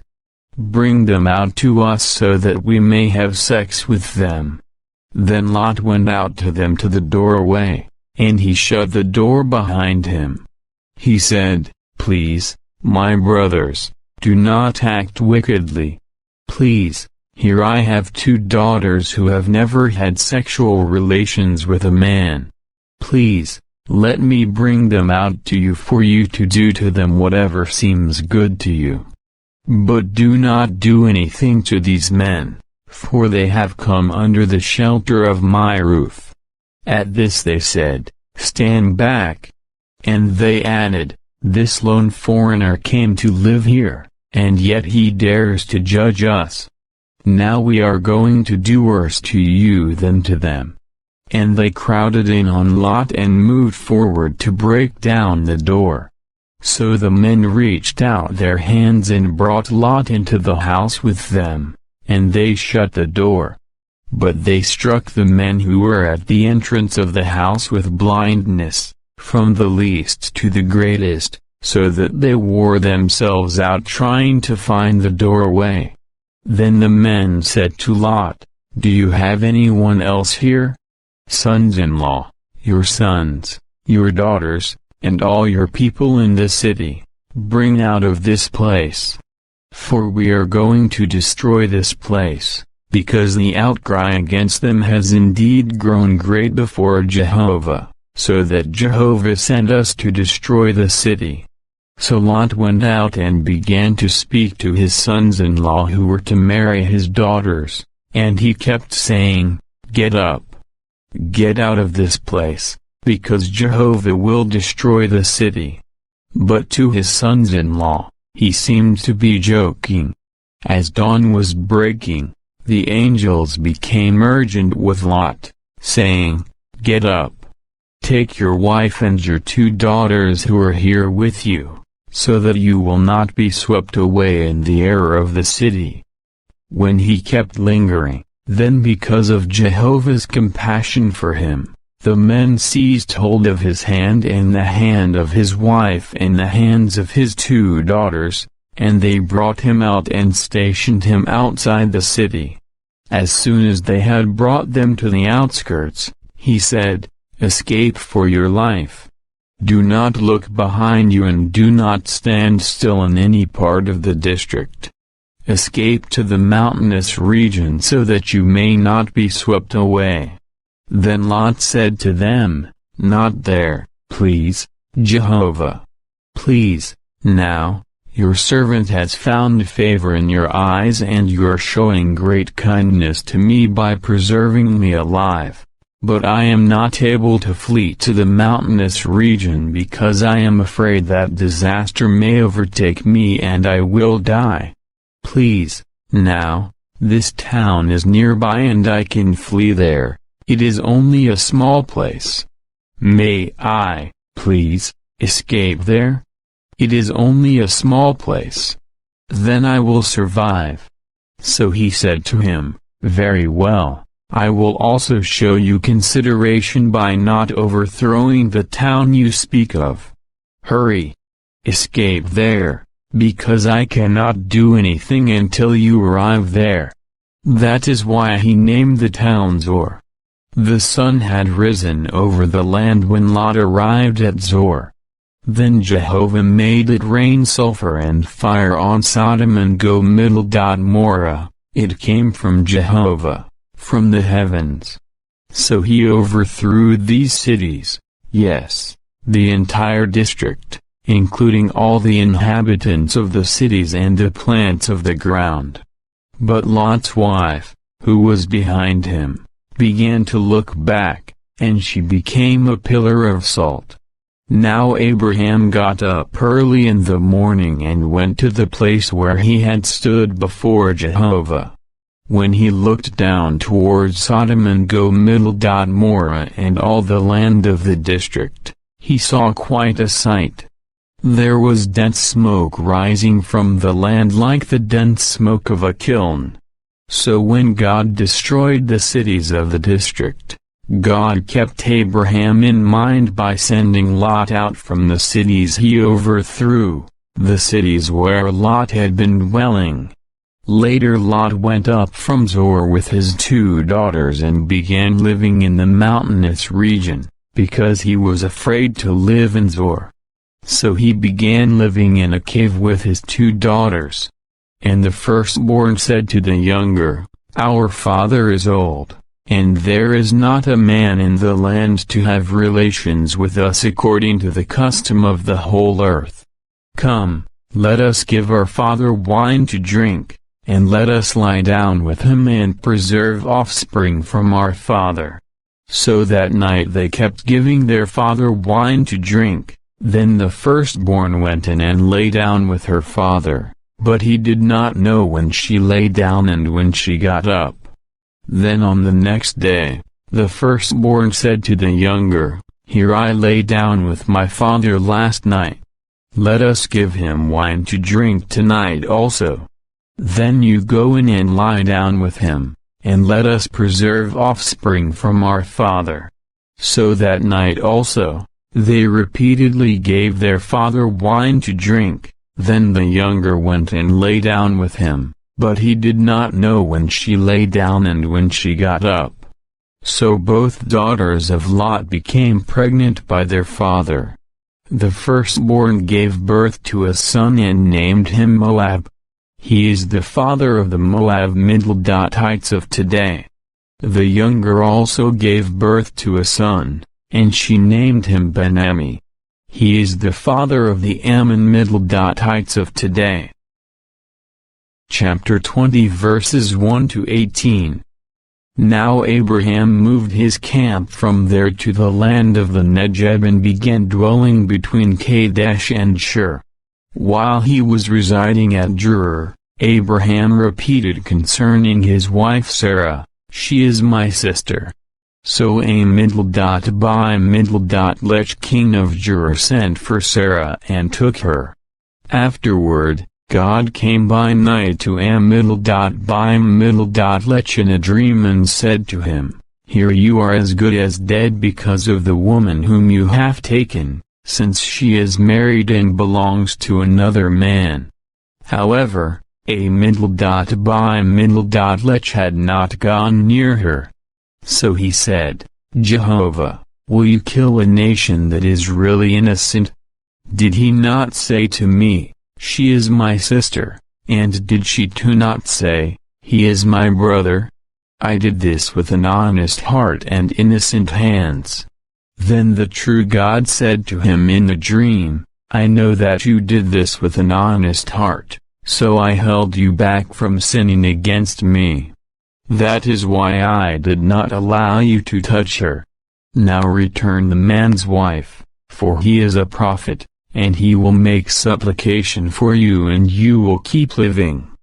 But if you are not returning her, know that you will surely die, you and all who are yours." Abimelech got up early in the morning and called all his servants and told them all these things, and they became very frightened. Then Abimelech called Abraham and said to him, "What have you done to us? What sin have I committed against you that you would bring upon me and my kingdom such a great sin? What you have done to me was not right." And Abimelech went on to say to Abraham, "What were your intentions when you did this thing?" Abraham said, "It was because I said to myself, 'Surely there is no fear of God in this place, and they will kill me because of my wife. And besides, she really is my sister, the daughter of my father but not the daughter of my mother, and she became my wife.' So when God caused me to wander from the house of my father, I said to her, 'Let this be how you show loyal love to me, everywhere we go, say of me, he is my brother.'" Abimelech then took sheep and cattle and male and female servants and gave them to Abraham, and he returned his wife Sarah to him. Abimelech also said, "Here my land is available to you. Dwell wherever you please." And to Sarah he said, "Here I give 1,000 pieces of silver to your brother. It is a sign of your innocence to all who are with you and before everybody, and you are cleared of reproach." And Abraham began to make supplication to the true God, and God healed Abimelech and his wife and his slave girls, and they began having children, for Jehovah had made all the women of the house of Abimelech barren because of Sarah, Abraham's wife. Chapter 21 verses 1 to 34. Jehovah turned his attention to Sarah just as he had said, and Jehovah did for Sarah what he had promised. So Sarah became pregnant and then bore a son to Abraham in his old age at the appointed time God had promised him. 3 Abraham named his newborn son, whom Sarah bore to him, Isaac. And Abraham circumcised his son Isaac when he was 8 days old, just as God had commanded him. Abraham was 100 years old when his son Isaac was born to him. Then Sarah said, "God has brought me laughter, everybody hearing of it will laugh with me." And she added, "Who would have said to Abraham, Sarah will certainly nurse children? Yet, I have given birth to a son for him in his old age." Now the child grew and was weaned, and Abraham prepared a big feast on the day that Isaac was weaned. But Sarah kept noticing that the son of Hagar the Egyptian, whom she had borne to Abraham, was mocking Isaac. So she said to Abraham, "Drive out this slave girl and her son, for the son of this slave girl is not going to be an heir along with my son, with Isaac." But what she said about his son was very displeasing to Abraham. Then God said to Abraham, "Do not be displeased by what Sarah is saying to you about the boy and about your slave girl. Listen to her. For what will be called your offspring will be through Isaac. As for the son of the slave girl, I will also make a nation out of him, because he is your offspring." So Abraham got up early in the morning and took bread and a skin bottle of water and gave it to Hagar. He set these on her shoulder and then sent her away along with the boy. So she departed and wandered about in the wilderness of Beersheba. Finally the water in the skin bottle was used up, and she pushed the boy under one of the bushes. Then she went on and sat down by herself, about the distance of a bowshot away, because she said, "I do not want to watch the boy die." So she sat down at a distance and began to cry aloud and to weep.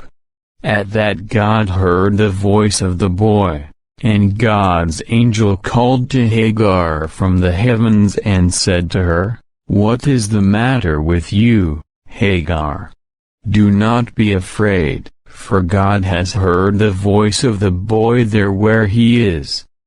Get up. Lift the boy and take hold of him with your hand, for I will make him a great nation." Then God opened her eyes and she saw a well of water, and she went and filled the skin bottle with water and gave the boy a drink. And God was with the boy as he grew up. He lived in the wilderness and became an archer. He took up dwelling in the wilderness of Paran, and his mother took a wife for him from the land of Egypt. At that time Abimelech together with Phicol the chief of his army said to Abraham, "God is with you in everything you are doing. So now swear to me here by God that you will not deal falsely with me and with my offspring and with my descendants, and that you will deal with me and with the land where you have been residing with the same loyal love that I have shown you." So Abraham said, "I swear to this." However, Abraham complained to Abimelech about the well of water that the servants of Abimelech had violently seized. Abimelech replied, "I do not know who did this. You did not tell me about it, and I heard nothing about it until today." At that Abraham took sheep and cattle and gave them to Abimelech, and the two of them made a covenant. When Abraham set 7 female lambs apart from the flock by themselves, Abimelech said to Abraham, Why have you set these 7 female lambs here by themselves?" Then he said, "You are to accept the 7 female lambs from my hand as a witness that I dug this well." That is why he called that place Beersheba, because there both of them had taken an oath. So they made a covenant at Beersheba, after which Abimelech got up together with Phicol the chief of his army, and they returned to the land of the Philistines. After that he planted a tamarisk tree at Beersheba, and there he called on the name of Jehovah, the everlasting God. And Abraham stayed in the land of the Philistines for a long time. Chapter 22 verses 1 to 24. Now after this the true God put Abraham to the test, and he said to him, "Abraham." To which he replied, "Here I am." Then he said, "Take, please, your son, your only son whom you so love, Isaac, and travel to the land of Mo-Middle-Ri and offer him up there as a burnt offering on one of the mountains that I will designate to you." So Abraham got up early in the morning and saddled his donkey and took 2 of his servants along with him and his son Isaac. He split the wood for the burnt offering, and then he rose and traveled to the place that the true God indicated to him. On the 3rd day, Abraham looked up and saw the place from a distance. Abraham now said to his servants, "You stay here with the donkey, but the boy and I will go over there and worship and return to you." So Abraham took the wood for the burnt offering and put it on his son Isaac. Then he took in his hands the fire and the knife, and the 2 of them walked on together. Then Isaac said to his father Abraham, "My father." He replied, "Yes, my son." So he continued, "Here are the fire and the wood, but where is the sheep for the burnt offering?" To this Abraham said, "God himself will provide the sheep for the burnt offering, my son." And both of them walked on together.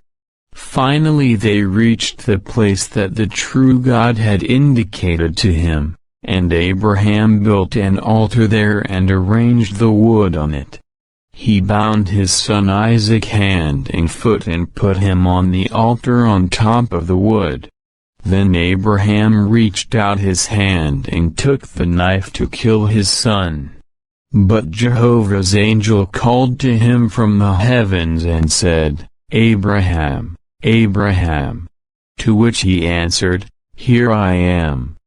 Then he said, "Do not harm the boy, and do not do anything at all to him, for now I do know that you are God-fearing because you have not withheld your son, your only one, from me." At that Abraham looked up, and there just beyond him was a ram caught by its horns in a thicket.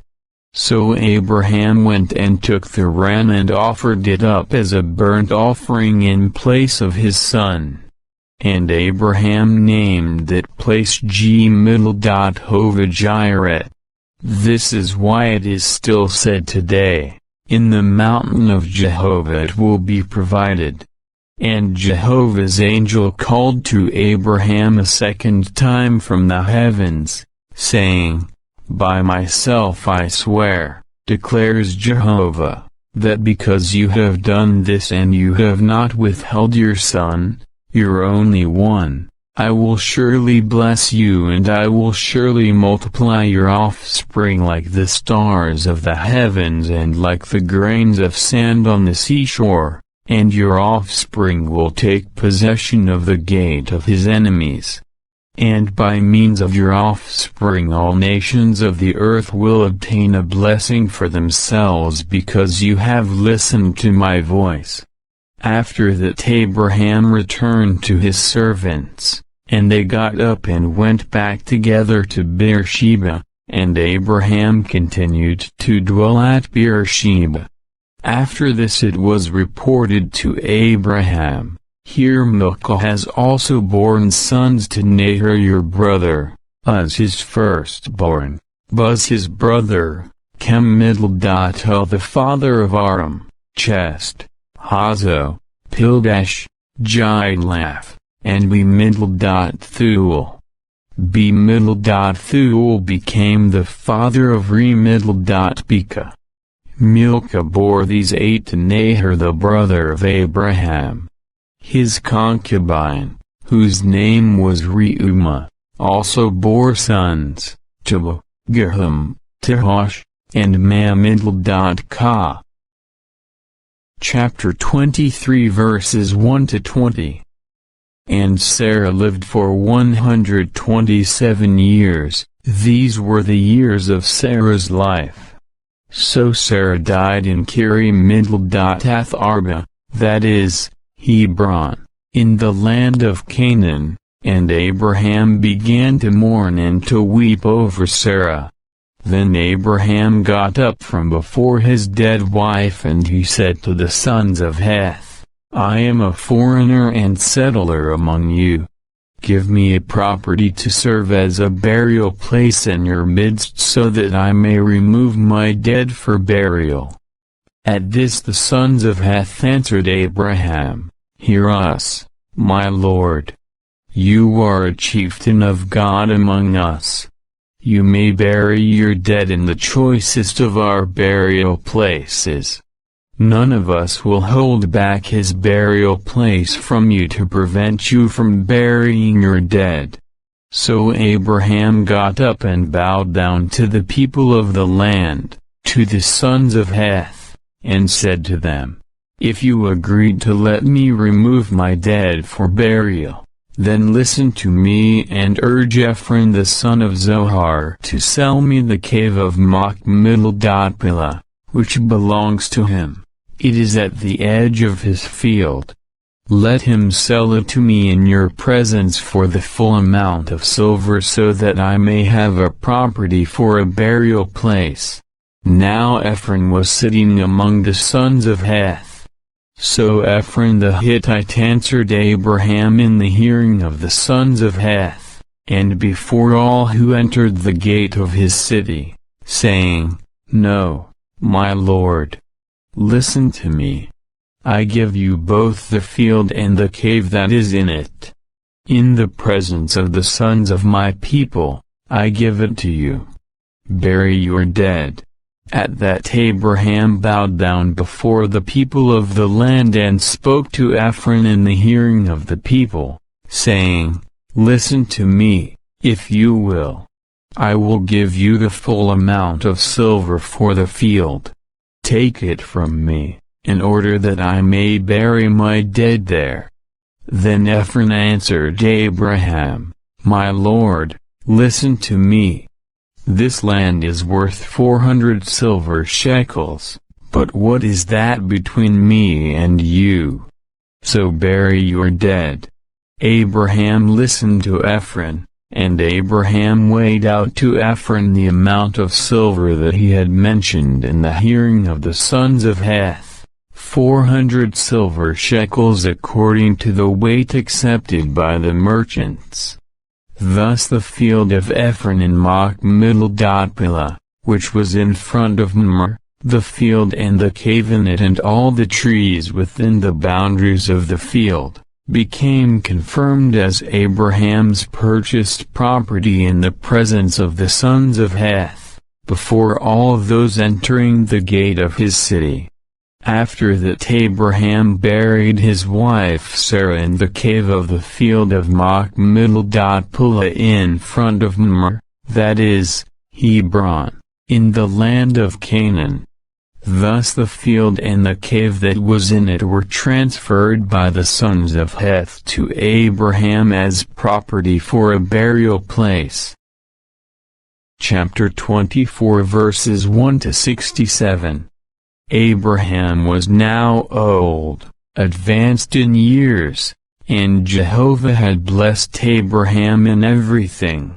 Abraham said to his servant, the oldest one of his household, who was managing all he had, please put your hand under my thigh, and I will make you swear by Jehovah, the God of the heavens and the God of the earth, that you will not take a wife for my son from the daughters of the Canaan-Middle-Datites, among whom I am dwelling. You must go instead to my country and to my relatives and take a wife for my son, for Isaac. However, the servant said to him, what if the woman is not willing to come with me to this land? Must I then return your son to the land from which you came? At this Abraham said to him, see that you do not take my son there. Jehovah the God of the heavens, who took me from my father's house and from the land of my relatives and who spoke with me and swore to me, to your offspring I am going to give this land. He will send his angel ahead of you, and you will certainly take a wife for my son from there.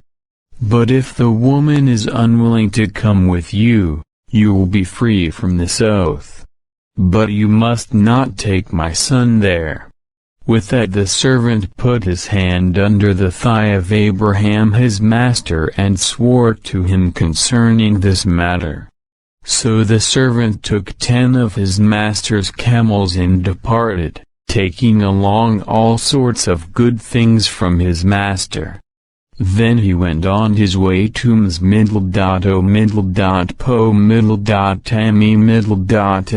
to the city of Nahor. He had the camels kneel down at a well of water outside the city. It was about evening, the time when the women would go out to draw water. Then he said, Jehovah the God of my master Abraham, please grant me success this day, and show your loyal love to my master Abraham. Here I am standing at a spring of water, and the daughters of the men of the city are coming out to draw water. May it happen that the young woman to whom I say, please let down your water jar so that I may take a drink, and who replies, take a drink, and I will also water your camels, let this be the one you choose for your servant Isaac, and by this let me know that you have shown your loyal love to my master.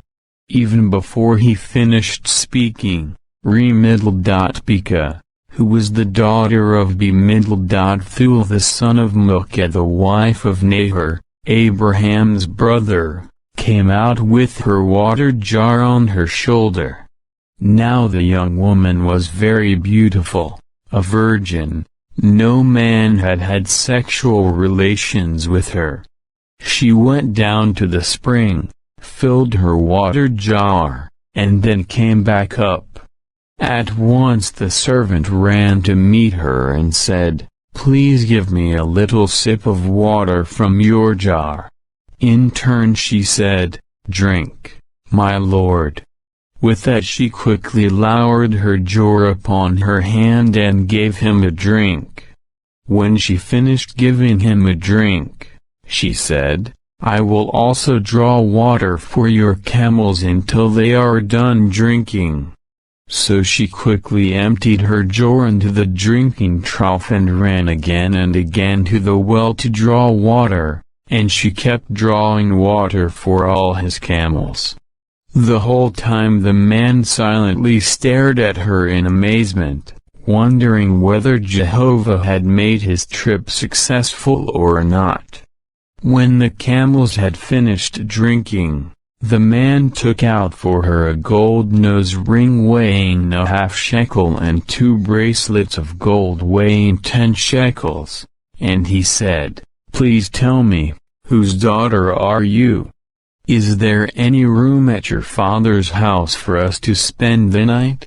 At that she said to him, I am the daughter of Bimidal-Thul the son of Milcah, whom she bore to Nahor." And she added, "We have both straw and much fodder and also a place to spend the night." Then the man bowed down and prostrated himself before Jehovah and said, "May Jehovah be praised, the God of my master Abraham, for he has not abandoned his loyal love and his faithfulness toward my master. Jehovah has guided me to the house of the brothers of my master." And the young woman ran to tell her mother's household about these things. Now Re-Midl-Pekah had a brother whose name was Laban. So Laban ran to the man who was outside at the spring. When he saw the nose ring and the bracelets on the hands of his sister and heard the words of his sister Re-Midl-Pekah, who was saying, "This is the way the man spoke to me," he came to meet the man, who was still there standing by the camels at the spring.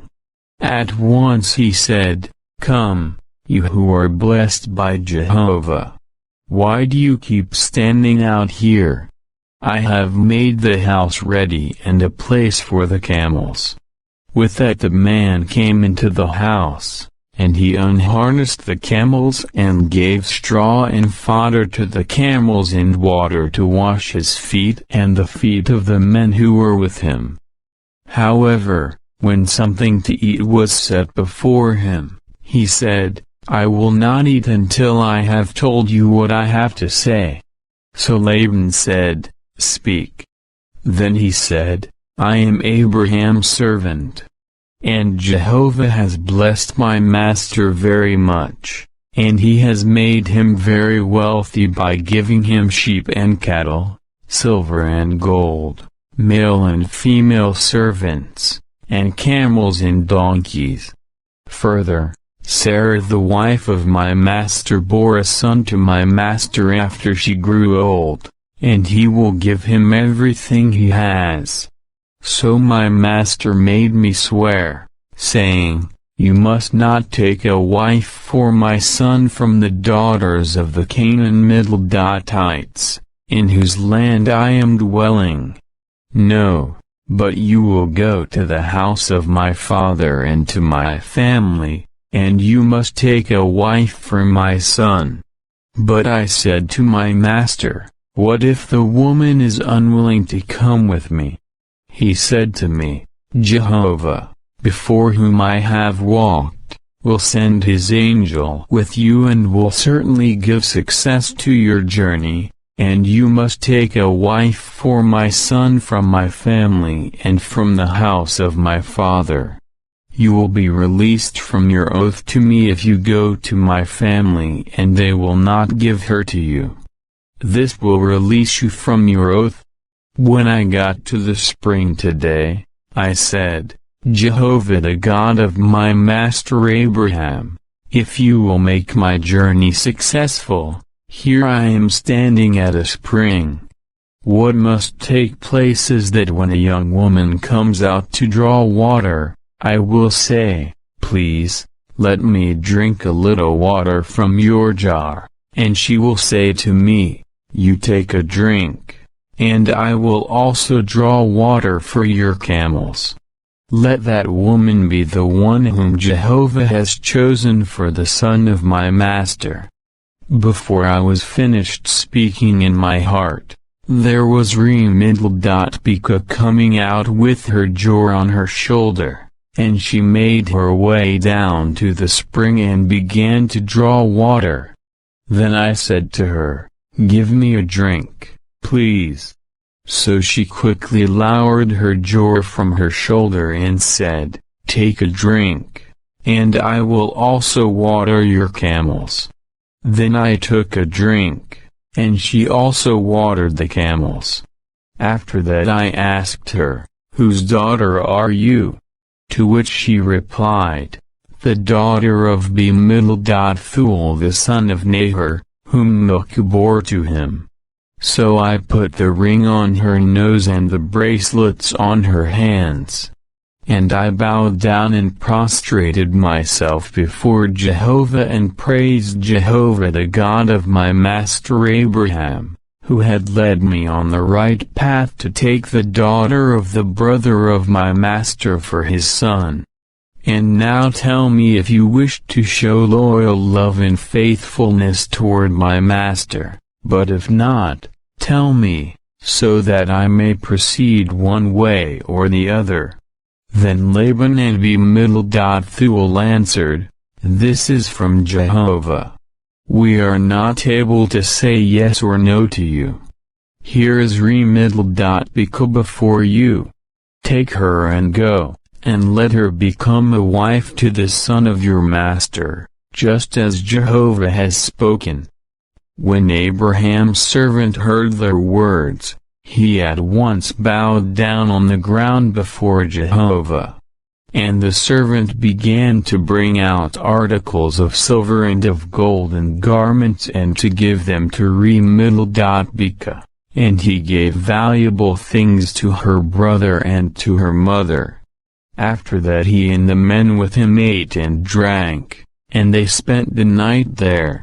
When he got up in the morning, he said, "Send me off to my master."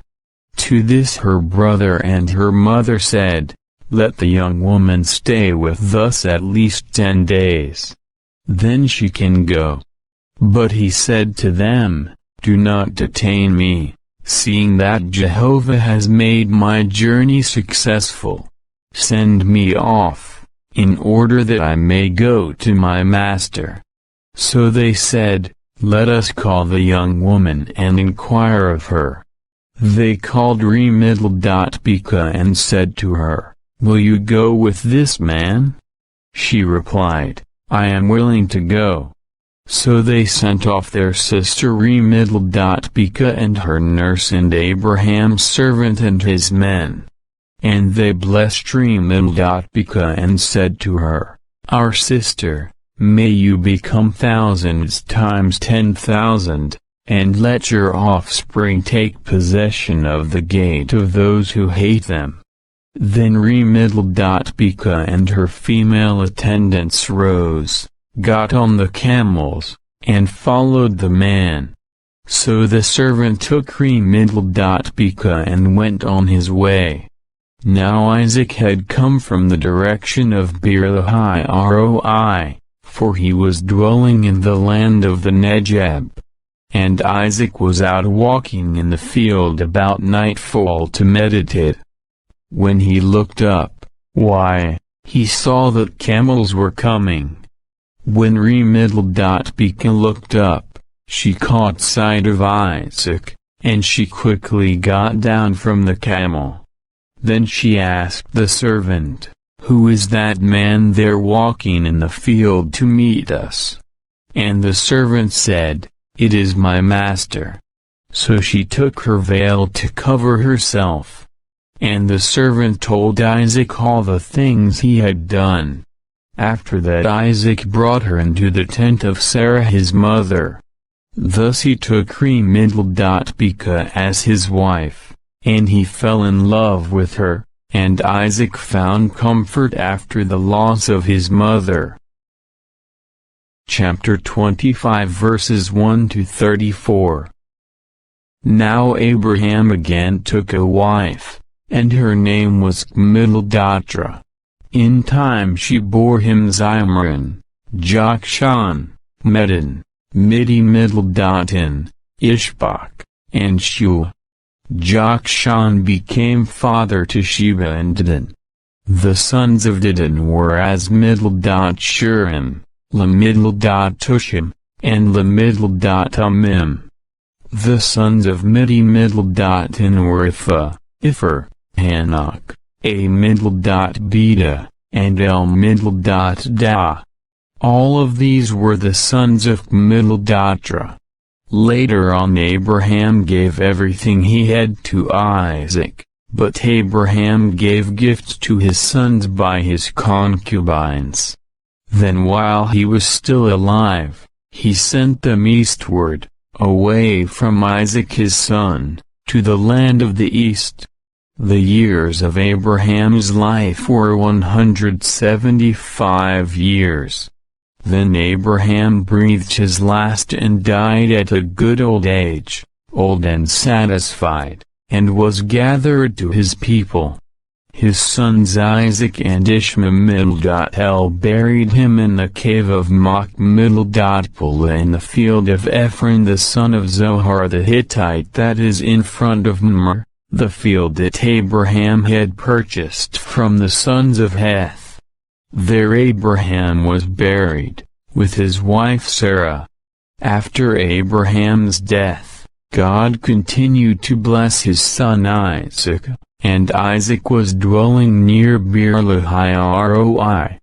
This is the history of Ishmael, the son of Abraham whom Hagar the Egyptian, the servant of Sarah, bore to Abraham. Now these are the names of the sons of Ishmael, by their names according to their family origins. Ishmael's firstborn Nemidl.Baeth, then Kedar, Adbmidl.El, Mibsam, Misma, Duma, Massa, Hadid, Tema, Jitcher, Naphish, and Kedmidl.Ma. These are the sons of Ishmael, and these are their names by their settlements and by their encampments, 12 chieftains according to their clans. And Ishmael lived for 137 years. Then he breathed his last and died and was gathered to his people. And they took up dwelling from Havi near Shur, which is close to Egypt, as far as Siri. He settled near all his brothers. And this is the history of Isaac the son of Abraham. Abraham became father to Isaac. Isaac was 40 years old when he married Re-Beka, the daughter of B-Thuel the A-Ra-Ma'in of Patanaram, the sister of Laban the A-Ra-Ma'in. And Isaac kept pleading with Jehovah regarding his wife, because she was barren, so Jehovah responded to his plea, and his wife Re-Beka became pregnant. And the sons within her began to struggle with each other, so that she said, "If this is the way it is, why should I go on living?" So she inquired of Jehovah. And Jehovah said to her, "Two nations are in your womb, and two peoples will be separated from within you, and the one nation will be stronger than the other nation, and the older will serve the younger." When the time came for her to give birth, look, twins were in her womb. Then the first came out red all over and was like a garment of hair. So they named him Esau. After that his brother came out and his hand was holding on to the heel of Esau, so he named him Jacob. Isaac was 60 years old when she gave birth to them. As the boys got bigger, Esau became a skilled hunter, a man of the field, but Jacob was a blameless man, dwelling in tents. And Isaac loved Esau because it meant game in his mouth, whereas Re-Beka loved Jacob. On one occasion Jacob was boiling some stew when Esau returned from the field exhausted. So Esau said to Jacob, "Quick, please, give me some of the red stew that you have there, for I am exhausted." That is why his name was Edom. 31 To this Jacob said, "First sell me your right as firstborn." And Esau continued, "Here I am about to die. What use is a birthright to me?" And Jacob added, "Swear to me first." So he swore to him and sold his right as firstborn to Jacob. Then Jacob gave Esau bread and lentil stew, and he ate and drank, and he got up and went away. Thus Esau despised the birthright. Chapter 26 verses 1 to 35. Now there was a famine in the land, in addition to the first famine that occurred in the days of Abraham, so that Isaac went to Amiddle-by-Middle-Lech, king of the Philistines, in Gerar.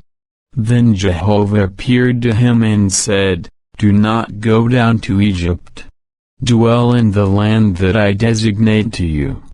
Reside as a foreigner in this land, and I will continue with you and bless you, because to you and to your offspring I will give all these lands, and I will carry out the oath that I swore to your father Abraham. I will multiply your offspring like the stars of the heavens, and I will give to your offspring all these lands, and by means of your offspring, all nations of the earth will obtain a blessing for themselves, on account of the fact that Abraham listened to my voice and continued to keep my requirements, my commands, my statutes, and my laws." So Isaac continued to dwell in Gerar. When the men of the place kept asking about his wife, he would say, "She is my sister." He was afraid to say, "She is my wife," for he said, "The men of the place might kill me because of Middle-Pekah, for she was beautiful in appearance." After some time had passed, Amiddle-by-Middle-Lech, king of the Philistines, was looking out of the window, and he saw Isaac displaying affection for Middle-Pekah, his wife.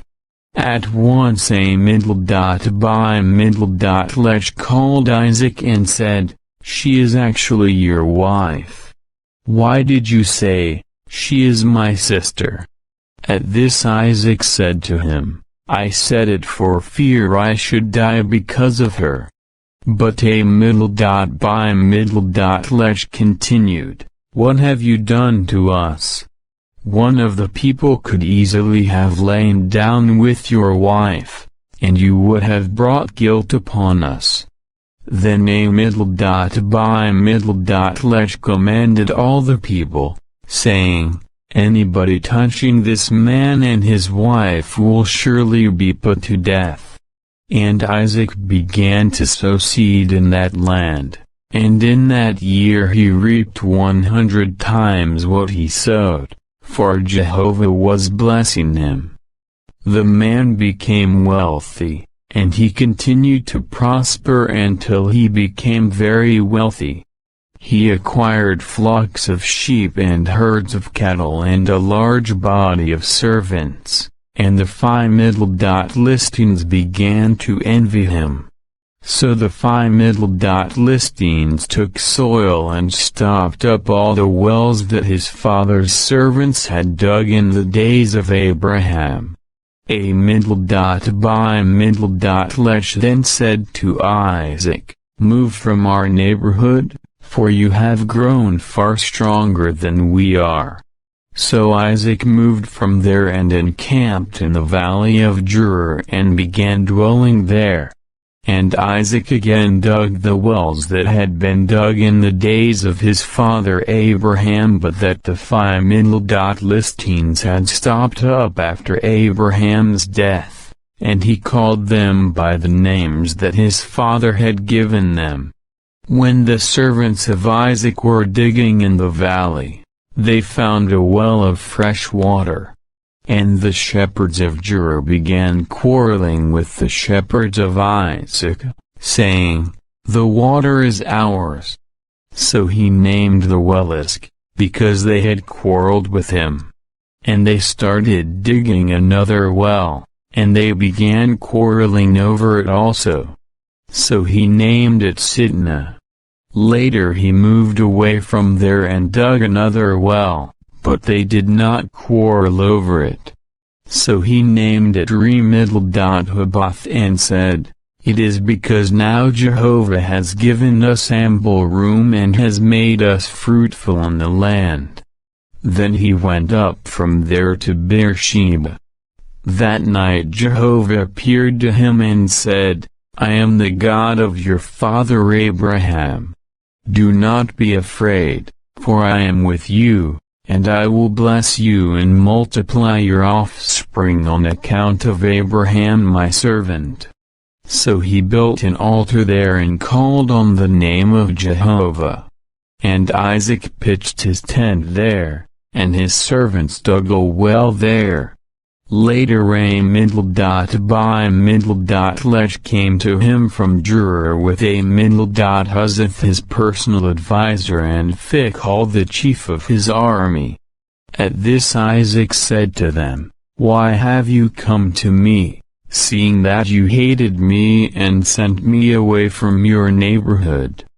To this they said, "We have clearly seen that Jehovah has been with you." So we said, "Let there, please, be an oath of obligation between us and you, and let us make a covenant with you that you will do nothing bad to us just as we have not harmed you, seeing that we have done only good to you and that we sent you away in peace. You now are the blessed of Jehovah." Then he made a feast for them, and they ate and drank. In the morning they got up early and swore an oath to each other. After that Isaac sent them away, and they went from him in peace. On that day the servants of Isaac came and reported to him about the well that they had dug, and they told him, "We have found water." So he named it Sheba. That is why the name of the city is Beersheba to this day. When Esau was 40 years old, he took as wife Judith the daughter of Bimidl-Tiri the Hittite and also Bas-Midl-Math the daughter of Elon the Hittite. They were a source of great grief to Isaac and Re-Midl-Beka. Chapter 27 verses 1 to 46. Now when Isaac was old and his eyes were too weak to see, he called Esau his older son to him and said, "My son." He replied, "Here I am." And he went on to say, "I have now grown old. I do not know the day of my death. So at this time take, please, your weapons, your quiver and your bow, and go out to the field and hunt some wild game for me. Then make the kind of tasty dish that I am fond of and bring it to me. Then I will eat it so that I may bless you before I die." However, Re-Midl-Beka was listening while Isaac spoke to Esau his son. And Esau went out into the field to hunt game and to bring it in. And Re-Midl-Beka said to Jacob her son, "I just heard your father speaking to your brother Esau, saying, 'Bring me some game and make me a tasty dish. Then let me eat so that I may bless you before Jehovah before my death.' And now, my son, listen carefully and do what I am instructing you.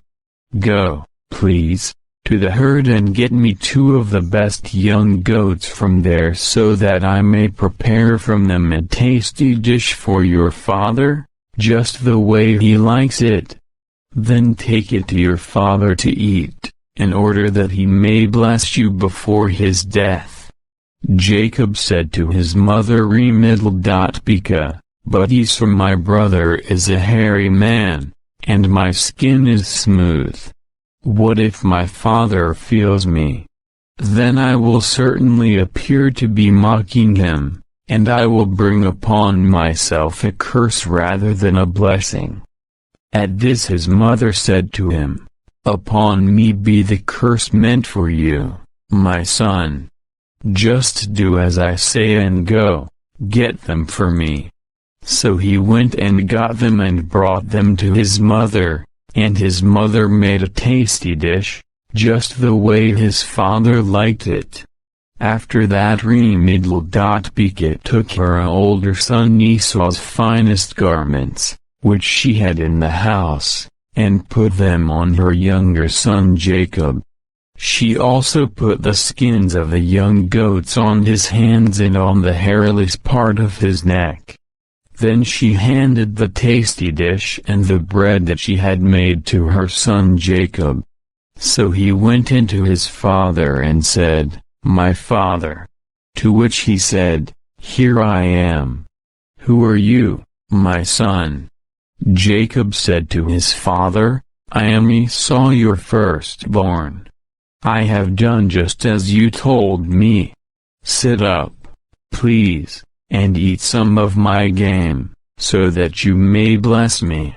At that Isaac said to his son, "How were you so quick in finding it, my son?"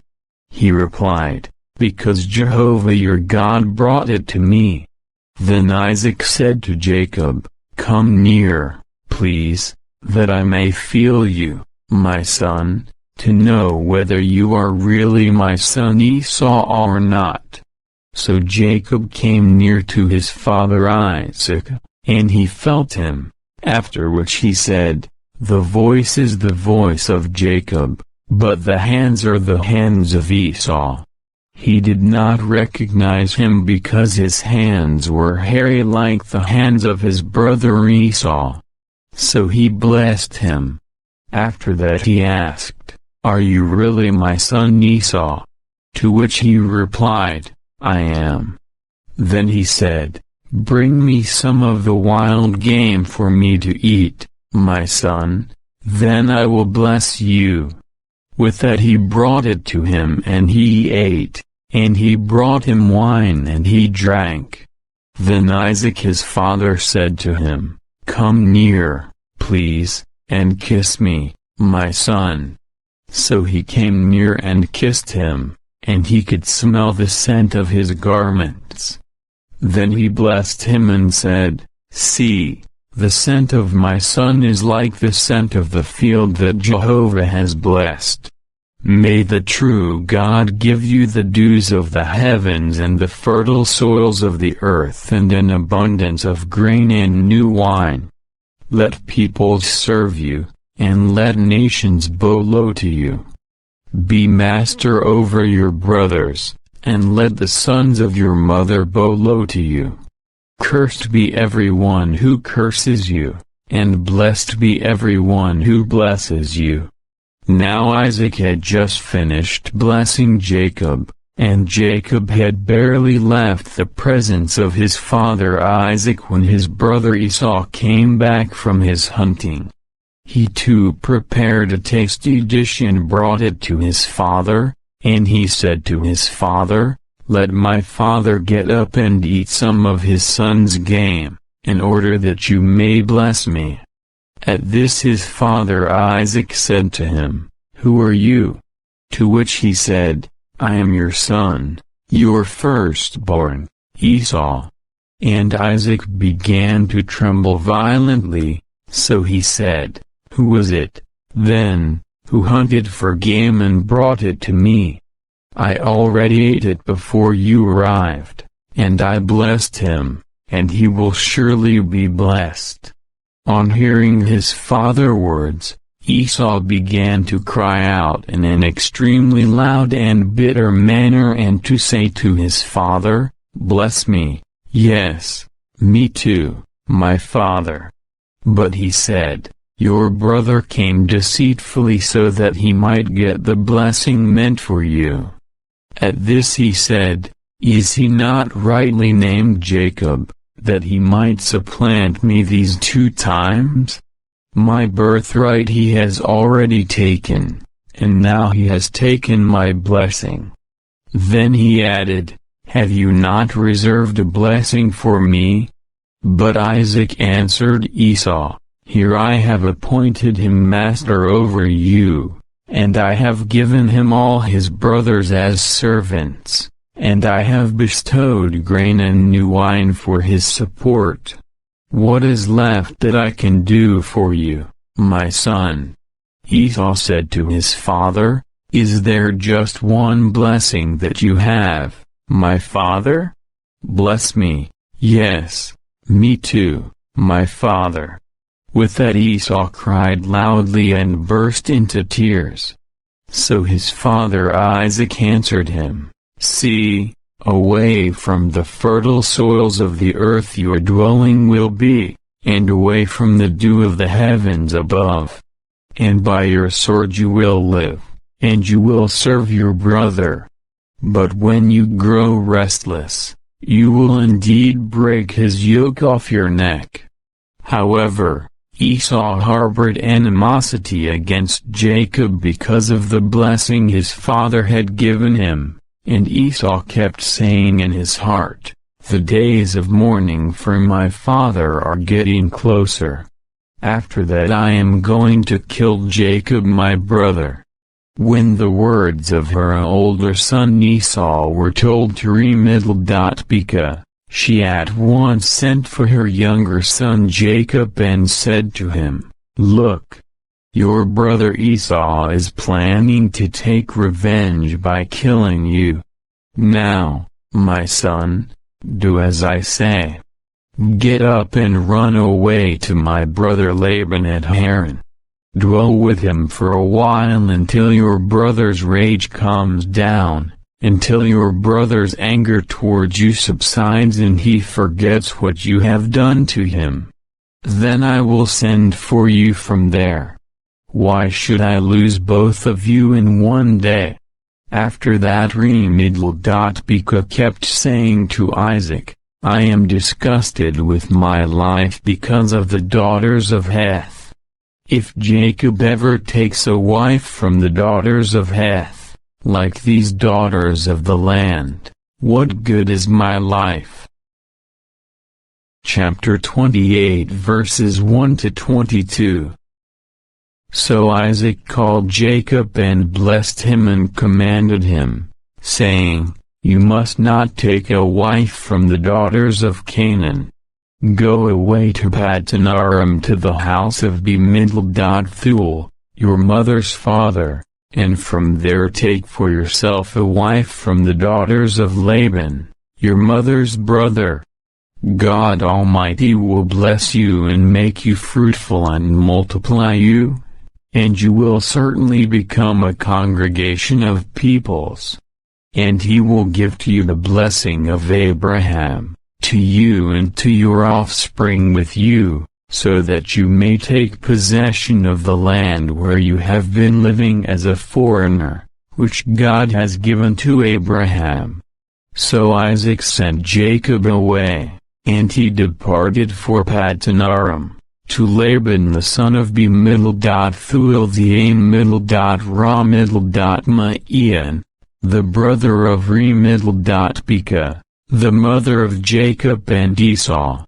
Esau saw that Isaac had blessed Jacob and had sent him away to Paddan Aram to take a wife from there, and that when he blessed him, he commanded him, "Do not take a wife from the daughters of Canaan," and that Jacob obeyed his father and his mother and departed for Paddan Aram. Esau then realized that the daughters of Canaan were displeasing to his father Isaac, so Esau went to Ishmael and took as wife Mahalath the daughter of Abraham's son Ishmael, the sister of Baeth, in addition to the other wives he already had. Jacob departed from Beersheba and kept going toward Haran. In time he came to a place and prepared to spend the night there because the sun had set. So he took one of the stones of that place and set it to rest his head on and lay down there. Then he had a dream, and look! There was a stairway set on the earth, and its top reached up to the heavens, and there were God's angels ascending and descending on it. And look, there was Jehovah stationed above it, and he said, I am Jehovah the God of Abraham your father and the God of Isaac. The land on which you are lying, to you I am going to give it and to your offspring. And your offspring will certainly become like the dust particles of the earth, and you will spread abroad to the west and to the east and to the north and to the south, and by means of you and by means of your offspring all the families of the ground will certainly be blessed. I am with you, and I will safeguard you wherever you go, and I will return you to this land. I will not leave you until I have done what I have promised you. Then Jacob awoke from his sleep and said, Truly Jehovah is in this place, and I did not know it. And he grew fearful and added, How awe-inspiring this place is! This can only be the house of God, and this is the gate of the heavens. So Jacob got up early in the morning and took the stone on which he had rested his head and set it up as a pillar and poured oil on top of it. So he named that place Bethel, but previously the city's name was Luz. Jacob then made a vow, saying, If God will continue with me and will protect me on my journey and will give me bread to eat and garments to wear and I return in peace to the house of my father, then Jehovah will certainly have proved to be my God.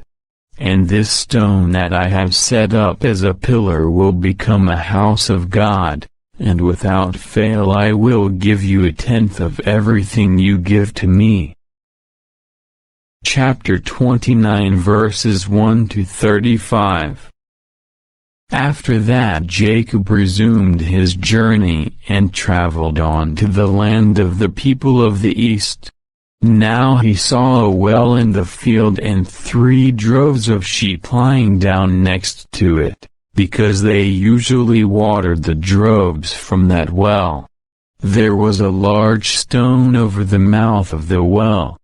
When all the droves had been gathered there, they rolled away the stone from the mouth of the well, and they watered the flocks, after which they returned the stone to its place over the mouth of the well. So Jacob said to them, My brothers, what place are you from? To which they said, We are from Haran. He said to them, Do you know Laban the grandson of Nahor? To which they said, We know him. At this he said to them, Is he well? They replied, He is well. And here is his daughter Rachel coming with the sheep. Then he said, It is still the middle of the day. It is not the time for gathering the herds. Water the sheep, and then go feed them. To this they said, We are not allowed to do so until all the droves are gathered and they roll the stone away from the mouth of the well. Then we water the sheep. While he was yet speaking with them, Rachel came with her father's sheep, for she was a shepherdess.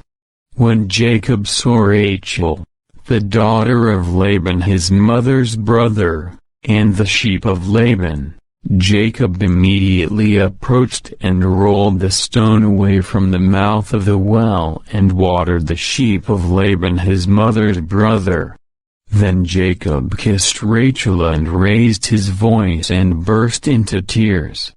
And Jacob began to tell Rachel that he was the relative of her father and that he was the son of Remidel-Beka. And she ran off and told her father. As soon as Laban heard the report about Jacob the son of his sister, he ran to meet him. He embraced him and kissed him and brought him into his house. And he began to tell Laban all these things. Laban said to him, You are indeed my bone and my flesh. So he stayed with him a full month.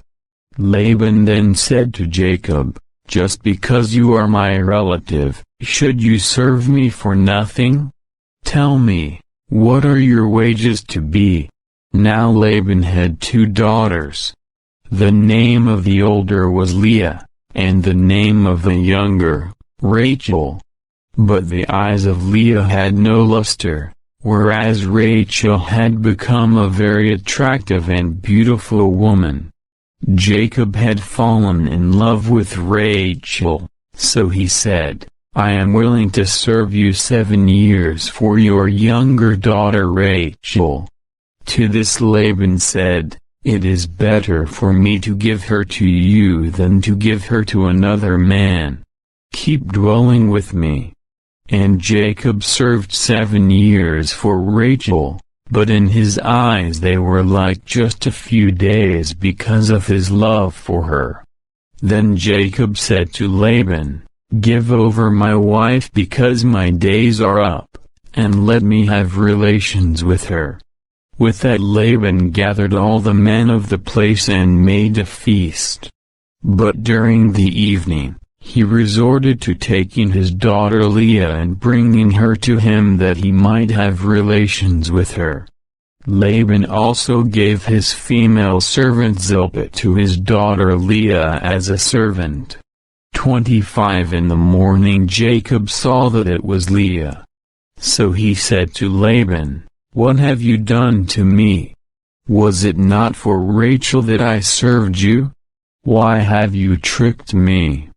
To this Laban said, "It is not our custom here to give the younger woman before the firstborn.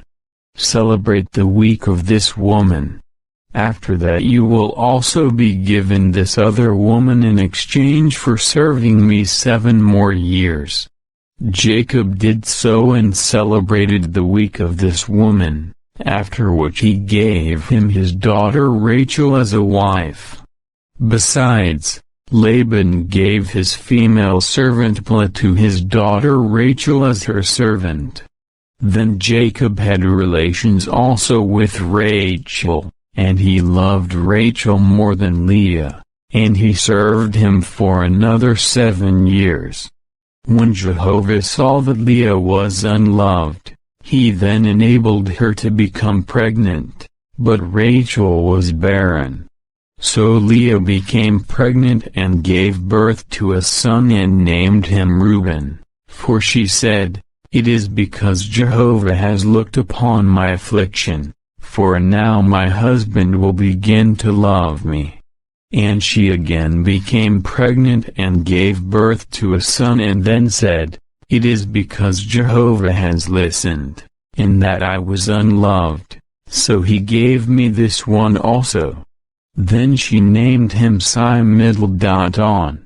And she became pregnant yet again and gave birth to a son and then said, "Now this time my husband will join himself to me, because I have borne him 3 sons."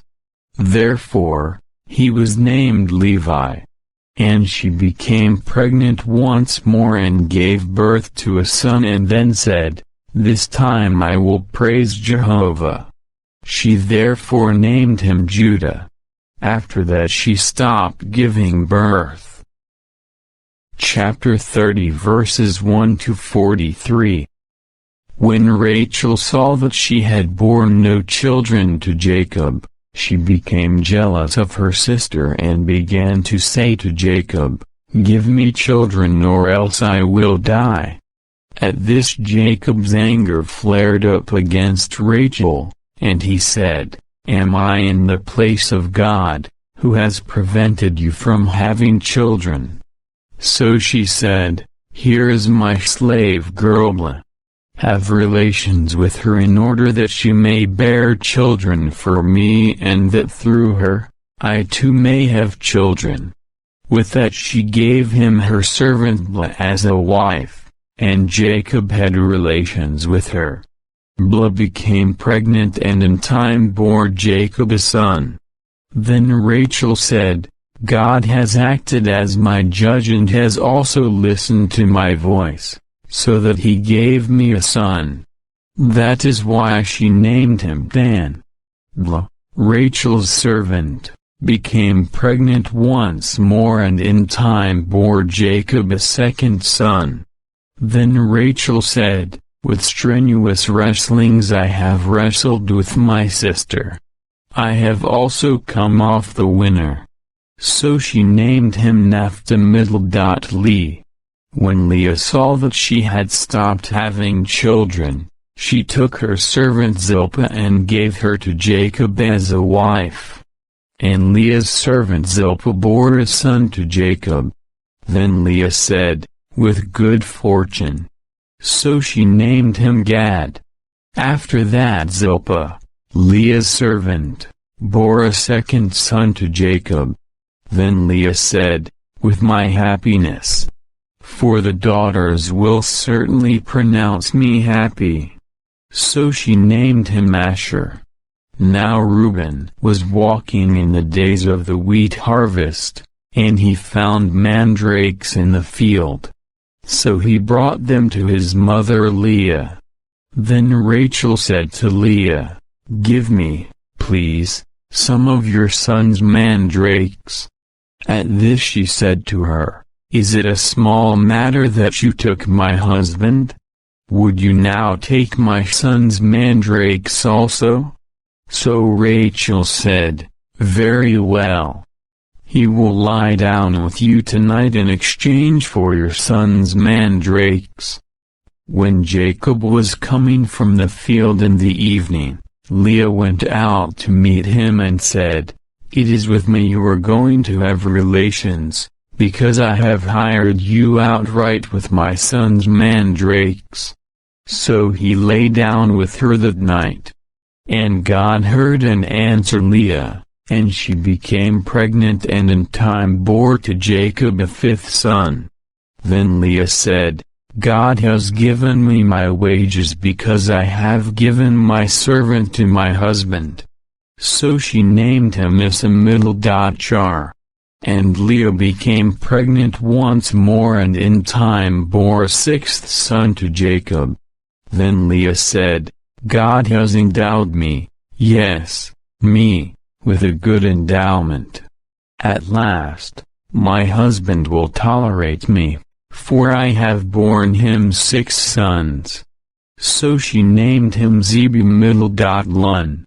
Afterward she bore a daughter and named her Dinah. Finally God remembered Rachel, and God heard and answered her by enabling her to become pregnant. And she became pregnant and gave birth to a son. Then she said, God has taken away my reproach. So she named him Joseph, saying, Jehovah is adding another son to me. After Rachel had given birth to Joseph, Jacob immediately said to Laban, send me away so that I may go to my place and to my land. Give over my wives and my children, for whom I have served with you, that I may go, for you well know how I have served you. Then Laban said to him, if I have found favor in your eyes, I have understood by the omens that Jehovah is blessing me because of you. And he added, stipulate your wages to me, and I will give them. So Jacob said to him, you know how I have served you and how your herd has fared with me. You had little before my coming, but your herd has increased and multiplied, and Jehovah has blessed you since I arrived. So when will I do something for my own house? Then he said, what should I give you? And Jacob said, you will give me nothing whatsoever. If you will do this one thing for me, I will resume shepherding your flock and guarding it. I will pass through your whole flock today. You set aside from there every sheep speckled and with color patches and every dark brown sheep among the young rams and any color patched and speckled one among the she-goats. From now on, these must become my wages. And my righteousness must speak for me on a future day when you come to look over my wages. Every one that is not speckled and color-patched among the she-goats and dark brown among the young rams will be considered stolen if it is with me." To this Laban said, "That is fine. Let it be according to your word." Then on that day, he set aside the he-goats striped and color-patched and all the she-goats speckled and color-patched, every one in which there was any white and every one dark brown among the young rams, and gave them into the care of his sons. After that he set a distance of 3 days' journey between himself and Jacob, and Jacob was shepherding the flocks of Laban that remained over. Jacob then took freshly cut staffs of the strax, almond, and plane trees, and he peeled white spots in them by exposing the white wood of the staffs. Then he placed the staffs that he had peeled in front of the flock, in the gutters, in the drinking troughs, where the flocks would come to drink, that they might get into heat in front of them when they came to drink. So the flocks would get into heat in front of the staffs, and the flocks would produce striped, speckled, and color-patched offspring. Then Jacob separated the young rams and turned the flocks to face the striped ones and all the dark brown ones among the flocks of Laban. Then he separated his own flocks and did not mix them with Laban's flocks.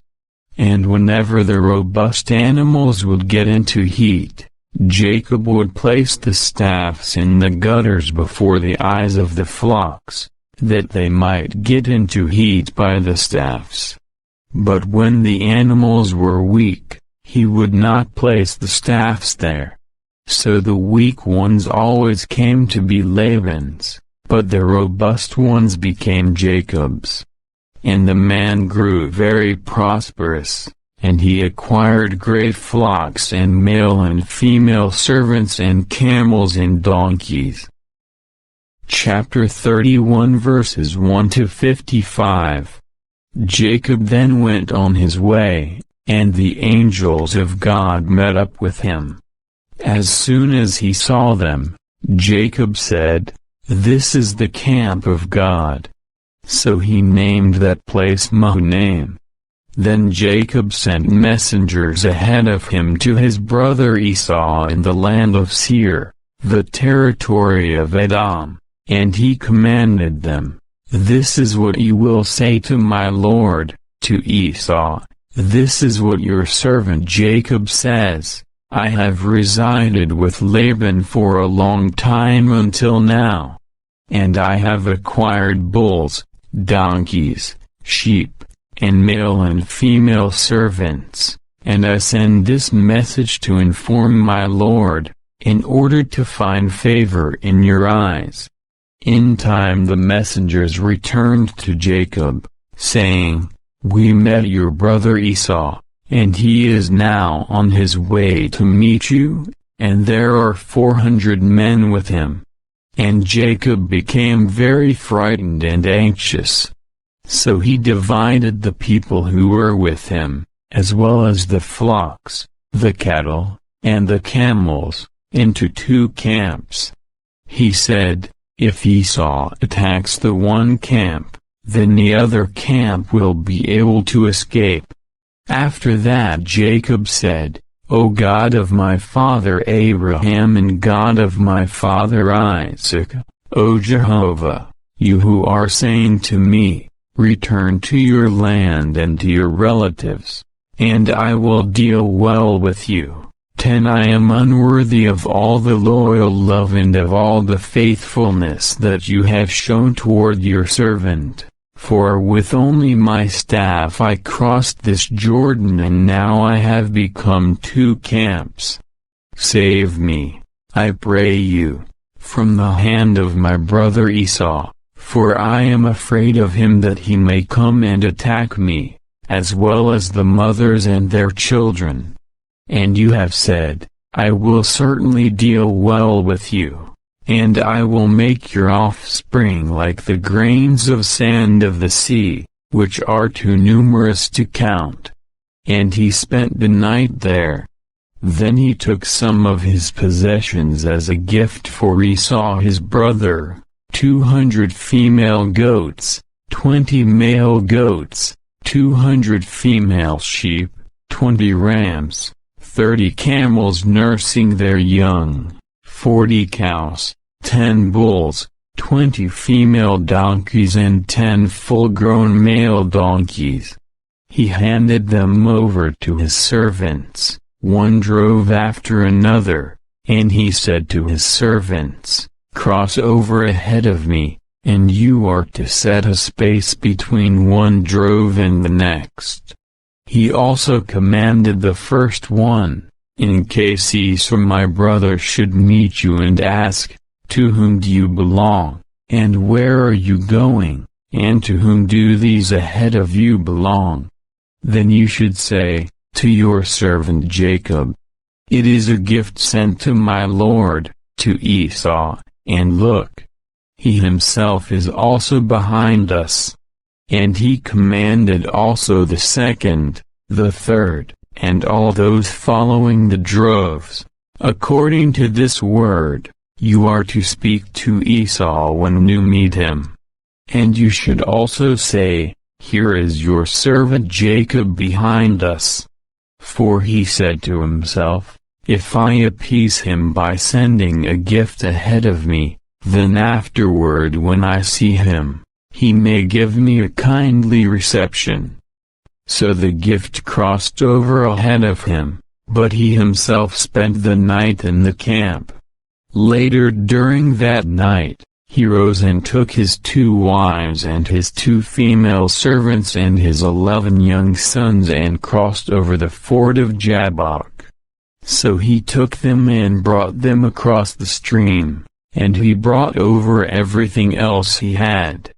Finally Jacob was left by himself. Then a man began to wrestle with him until the dawn broke. When he saw that he had not prevailed over him, he touched the socket of his hip, and the socket of Jacob's hip was dislocated during his wrestling with him.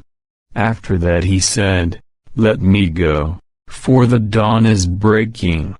To this he said, I am not going to let you go until you bless me. So he said to him, What is your name? To which he said, Jacob. Then he said, Your name will no longer be Jacob but Israel, for you have contended with God and with men and you have at last prevailed. In turn Jacob inquired, Tell me, please, your name. However, he said, Why is it that you ask my name? With that he blessed him there. 30 So Jacob named the place Peniel, for he said, I have seen God face to face, yet my life was preserved. And the sun rose upon him as soon as he passed by Peniel, but he was limping because of his hip. That is why to this day the sons of Israel are not accustomed to eat the thigh sinew, which is on the socket of the hip joint, because he touched the socket of Jacob's hip joint by the thigh sinew. Chapter 32 verses 1 to 32. Jacob then went on his way, and the angels of God met up with him. As soon as he saw them, Jacob said, This is the camp of God. So he named that place Mahanaim. Then Jacob sent messengers ahead of him to his brother Esau in the land of Seir, the territory of Edom, and he commanded them, This is what you will say to my lord, to Esau, This is what your servant Jacob says, I have resided with Laban for a long time until now. And I have acquired bulls, donkeys, sheep, and male and female servants, and I send this message to inform my Lord, in order to find favor in your eyes." In time the messengers returned to Jacob, saying, "We met your brother Esau, and he is now on his way to meet you, and there are 400 men with him." And Jacob became very frightened and anxious. So he divided the people who were with him, as well as the flocks, the cattle, and the camels, into 2 camps.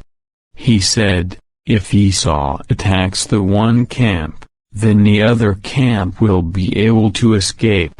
After that Jacob said, "O God of my father Abraham and God of my father Isaac, O Jehovah, you who are saying to me, 'Return to your land and to your relatives, and I will deal well with you,' 10 I am unworthy of all the loyal love and of all the faithfulness that you have shown toward your servant. For with only my staff I crossed this Jordan and now I have become 2 camps. Save me, I pray you, from the hand of my brother Esau, for I am afraid of him that he may come and attack me, as well as the mothers and their children. And you have said, 'I will certainly deal well with you, and I will make your offspring like the grains of sand of the sea, which are too numerous to count.'" And he spent the night there. Then he took some of his possessions as a gift for Esau his brother, 200 female goats, 20 male goats, 200 female sheep, 20 rams, 30 camels nursing their young, 40 cows, 10 bulls, 20 female donkeys and 10 full-grown male donkeys. He handed them over to his servants, one drove after another, and he said to his servants, "Cross over ahead of me, and you are to set a space between one drove and the next." He also commanded the first one, "In case Esau my brother should meet you and ask, 'To whom do you belong, and where are you going, and to whom do these ahead of you belong?' then you should say, 'To your servant Jacob. It is a gift sent to my Lord, to Esau, and look, he himself is also behind us.'" And he commanded also the second, the third, and all those following the droves, "According to this word, you are to speak to Esau when you meet him. And you should also say, 'Here is your servant Jacob behind us.' For he said to himself, 'If I appease him by sending a gift ahead of me, then afterward when I see him, he may give me a kindly reception.' So the gift crossed over ahead of him, but he himself spent the night in the camp. Later during that night, he rose and took his 2 wives and his 2 female servants and his 11 young sons and crossed over the ford of Jabbok. So he took them and brought them across the stream, and he brought over everything else he had. Finally Jacob was left by himself. Then a man began to wrestle with him until the dawn broke. When he saw that he had not prevailed over him, he touched the socket of his hip, and the socket of Jacob's hip was dislocated during his wrestling with him. After that he said, "Let me go, for the dawn is breaking." To this he said, "I am not going to let you go until you bless me." So he said to him, "What is your name?" To which he said, "Jacob." Then he said, "Your name will no longer be Jacob but Israel, for you have contended with God and with men and you have at last prevailed." In turn Jacob inquired, "Tell me, please, your name." However, he said, Why is it that you ask my name?" With that he blessed him there. 30 So Jacob named the place Peniel, for he said, "I have seen God face to face, yet my life was preserved." And the sun rose upon him as soon as he passed by Peniel, but he was limping because of his hip. That is why to this day the sons of Israel are not accustomed to eat the thigh sinew, which is on the socket of the hip joint, because he touched the socket of Jacob's hip joint by the thigh sinew. Chapter 33 verses 1 to 20. Now Jacob raised his eyes and saw Esau coming, and 400 men were with him. So he divided the children among Leah, Rachel, and the 2 female servants. He put the female servants and their children in front, Leah and her children after them, and Rachel and Joseph behind them. Then he himself went ahead of them and bowed down to the earth 7 times as he came near to his brother. But Esau ran to meet him, and he embraced him and kissed him, and they burst into tears. When he raised his eyes and saw the women and the children, he said, "Who are these with you?" To which he said, "The children with whom God has favored your servant." At that the female servants came forward with their children and bowed down, and Leah too came forward with her children, and they bowed down. Then Joseph came forward with Rachel, and they bowed down. Esau said, "What is the purpose of all this camp of travelers that I have met?" He replied, "In order to find favor in the eyes of my Lord." Then Esau said, "I have a great many possessions, my brother. Keep what is yours." However, Jacob said, "No, please. If I have found favor in your eyes, you must take my gift from my hand, because I brought it so that I could see your face.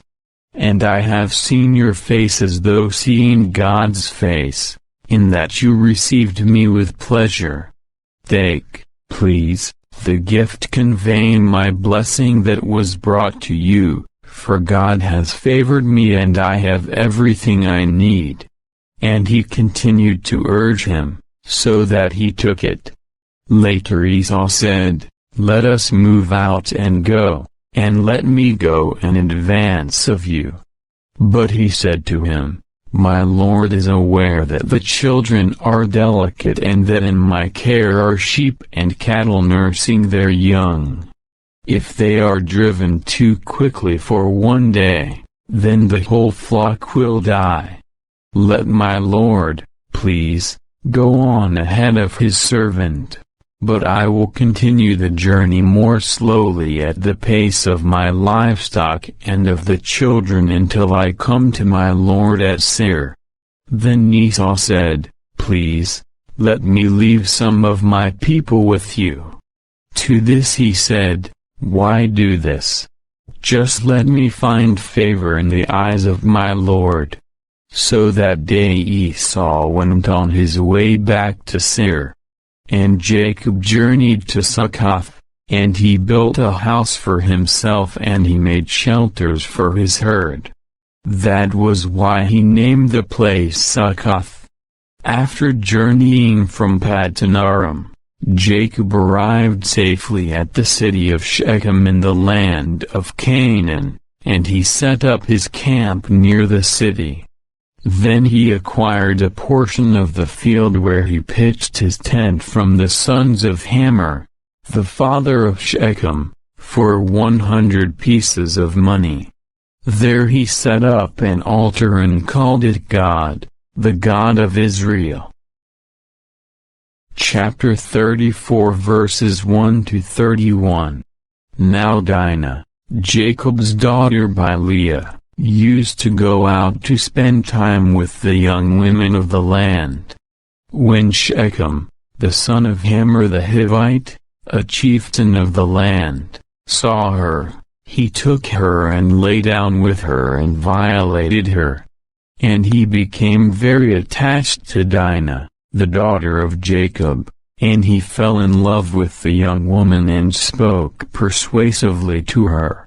Finally Shechem said to Hamor his father, "Get me this young woman to be my wife." 5 When Jacob heard that he had defiled Dinah his daughter, his sons were with his herd in the field. So Jacob kept silent until they returned. Later Hamor, Shechem's father, went out to speak with Jacob. But the sons of Jacob heard about it and returned from the field right away. They were offended and very angry because he had disgraced Israel by lying down with Jacob's daughter, something that should not be done. Hamor spoke with them, saying, "My son Shechem longs for your daughter. Please give her to him as his wife, and form marriage alliances with us. Give us your daughters, and take our daughters for yourselves. You may dwell with us, and the land will become available for you. Dwell and carry on trade in it and settle in it." Then Shechem said to her father and to her brothers, "Let me find favor in your eyes, and I will give you whatever you ask me. You can demand from me a very high bride price and gift. I am willing to give whatever you may say to me. Just give me the young woman as a wife." And Jacob's sons answered Shechem and Hamor his father deceitfully because he had defiled Dinah their sister. They said to them, "We cannot possibly do such a thing, to give our sister to a man who is not circumcised, for that is a disgrace to us. We can only consent on this condition, that you become like us and circumcise all your males. Then we will give our daughters to you, and we will take your daughters for ourselves, and we will dwell with you and become one people. But if you do not listen to us and get circumcised, then we will take our daughter and go." Their words pleased Hamor and Shechem, Hamor's son. The young man did not delay in doing what they asked, because he found delight in Jacob's daughter, and he was the most honorable of the whole house of his father. So Hamor and his son Shechem went to the city gate and spoke to the men of their city, saying, "These men wish to be at peace with us. Let them dwell in the land and carry on trade in it, for the land is large enough to accommodate them. We can take their daughters as wives, and our daughters we can give to them. Only on this one condition will the men consent to dwell with us in order to become one people, that every male among us be circumcised just the way they are circumcised. Then will not their possessions, their wealth, and all their livestock be ours. So let us give them our consent that they may dwell with us."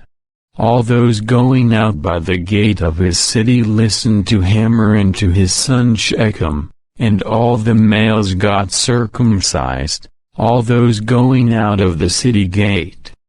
However, on the third day, when they were still in pain, 2 sons of Jacob, Simeon and Levi, Dinah's brothers, each took his sword and went into the unsuspecting city and killed every male.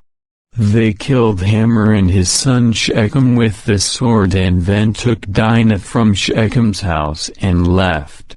Jacob's other sons came upon the slain men and plundered the city because they had defiled their sister. They took their flocks, their herds, their donkeys, and whatever was in the city and in the field. They also took all their possessions, captured all their little children and their wives, and plundered everything in the houses. At this Jacob said to Simeon and to Levi, "You have brought great trouble on me in making me a stench to the inhabitants of the land, to the Canaanites and the Perizzites. I am few in number, and they will certainly gather together to attack me, and I will be annihilated, I and my house." But they said, "Should anyone treat our sister like a prostitute?" Chapter 35 verses 1 to 29. After that God said to Jacob, "Rise, go up to Bethel and dwell there, and make an altar there to the true God, who appeared to you when you were running away from Esau your brother."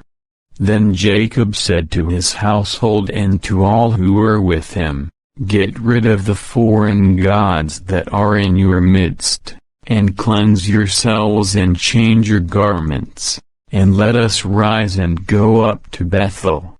There I will make an altar to the true God, who answered me in the day of my distress and who has been with me wherever I have gone." So they gave Jacob all the foreign gods they had and the earrings that were in their ears, and Jacob buried them under the big tree that was close to Shechem. When they traveled on, the terror of God struck the cities around them, so they did not chase after the sons of Jacob. Jacob eventually came to Luz, that is, Bethel, in the land of Canaan, he and all the people with him. There he built an altar and called the place El Bethel, because there the true God had revealed himself to him when he had run away from his brother. Later Deba-middle-Ra, Re-middle-because nurse, died and was buried at the foot of Bethel under an oak. So he named it El-en-Bakuth. God appeared to Jacob once again while he was coming from Paddan Aram and blessed him. God said to him, "Your name is Jacob. Your name will no longer be Jacob, but Israel will be your name." And he began to call him Israel. God further said to him, "I am God Almighty. Be fruitful and become many. Nations and a congregation of nations will come from you, and kings will descend from you. As for the land that I have given to Abraham and to Isaac, to you I will give it, and to your offspring after you I will give the land." Then God went up from him at the place where he had spoken with him. So Jacob set up a pillar in the place where he had spoken with him, a pillar of stone, and he poured a drink offering on it and poured oil on it. And Jacob continued to call the place where God had spoken with him Bethel. Then they pulled away from Bethel. And while they were still some distance from Ephrat, Rachel began to give birth, and her labor was very difficult. But while she was struggling to deliver the child, the midwife said to her, "Do not be afraid, for you will have this son also." Just as her life was slipping away, for she was dying, she named him Benoni, but his father called him Benjamin. So Rachel died and was buried on the way to Ephrat, that is, Bethel-middle-hem. Jacob set up a pillar over her grave. It is the pillar of Rachel's grave to this day. After that Israel pulled away and pitched his tent a distance beyond the Tower of Eder. Once while Israel was dwelling in that land, Reuben went and lay down with Bilhah his father's concubine, and Israel heard about it. So there were 12 sons of Jacob. The sons by Leah were Jacob's firstborn Reuben, then Sim-On, Levi, Judah, Issachar, and Zebulun. The sons by Rachel were Joseph and Benjamin. And the sons by Bilhah, Rachel's servant, were Dan and Naphtali. And the sons by Zilpah, Leah's servant, were Gad and Asher. These are Jacob's sons, who were born to him in Paddan Aram. Jacob eventually came to where his father Isaac was at Mamre, to Kiriath Arba, that is, Hebron, where Abraham and also Isaac had resided as foreigners. 28 Isaac lived to be 180 years old. Then Isaac breathed his last and died and was gathered to his people, after a long and satisfying life, and his sons Esau and Jacob buried him. Chapter 36 verses 1 to 43. This is the history of Esau, that is, Edom. Esau took his wives from the daughters of Canaan, Adah the daughter of Elon the Hittite, and Aholibamah the daughter of Anah, the granddaughter of Zibeon the Hivite, and Basemath, Ishmael's daughter, the sister of Nebaioth. And Adah bore Eliphaz to Esau, and Basemath bore Reuel, and Aholibamah bore Jeush, Jalam, and Korah. These are the sons of Esau, who were born to him in the land of Canaan. After that Esau took his wives, his sons, his daughters, all the members of his household, his herd and all his other beasts, and all the wealth he had accumulated in the land of Canaan, and he went to another land some distance away from Jacob his brother. For their goods had become too many for them to dwell together, and the land where they were residing was not able to sustain them because of their herds. So Esau took up dwelling in the mountainous region of Seir. Esau is Edom. And this is the history of Esau the father of Edom in the mountainous region of Seir. These are the names of the sons of Esau: Eliphaz the son of Adah, Esau's wife; Reuel the son of Basemath, Esau's wife. The sons of Elam Eldad Phazra Teman, Omar, Zepho, Gatam, and Kenaz. Timnah became the concubine of Eliphaz, Esau's son. In time she bore to Eliphaz, Amalek. These are the sons of Adah, Esau's wife. These are the sons of Reuel, Nahath, Zerah, Shanma, and Mizah. These were the sons of Basemath, Esau's wife. These were the sons of Aholibamah the daughter of Anah, the granddaughter of Zibeon, Esau's wife, whom she bore to Esau, Jeush, Jalam, and Korah. These are the sheikhs of the sons of Esau, the sons of Eliphaz, Esau's firstborn: Sheikh Teman, Sheikh Omar, Sheikh Zepho, Sheikh Kenaz, Sheikh Korah, Sheikh Gatam, and Sheikh Amalek. These are the sheikhs of Eliphaz in the land of Edom. These are the sons by Adah. These are the sons of Reuel, Esau's son: Sheikh Nahath, Sheikh Zerah, Sheikh Shanma, and Sheikh Mizah. These are the sheikhs of Reuel in the land of Edom. These are the sons by Basemath, Esau's wife. Finally these are the sons of Aholibamah, Esau's wife: Sheikh Jeush, Sheikh Jalam, and Sheikh Korah. These are the sheikhs of Aholibamah the daughter of Anah, Esau's wife. These are the sons of Esau, and these are their sheikhs. He is Edom. These are the sons of Seir the Horite, the inhabitants of the land: Lotan, Shobal, Zibeon, Anah, Disan, Ezer, and Disan. These are the sheikhs of the Horites, the sons of Seir, in the land of Edom. The sons of Lotan were Hori and Hemam, and Lotan's sister was Timnah. These are the sons of Shobal, Alvan, Manahath, Ebal, Shepo, and Anam. These are the sons of Zibeon, Ai and Anah.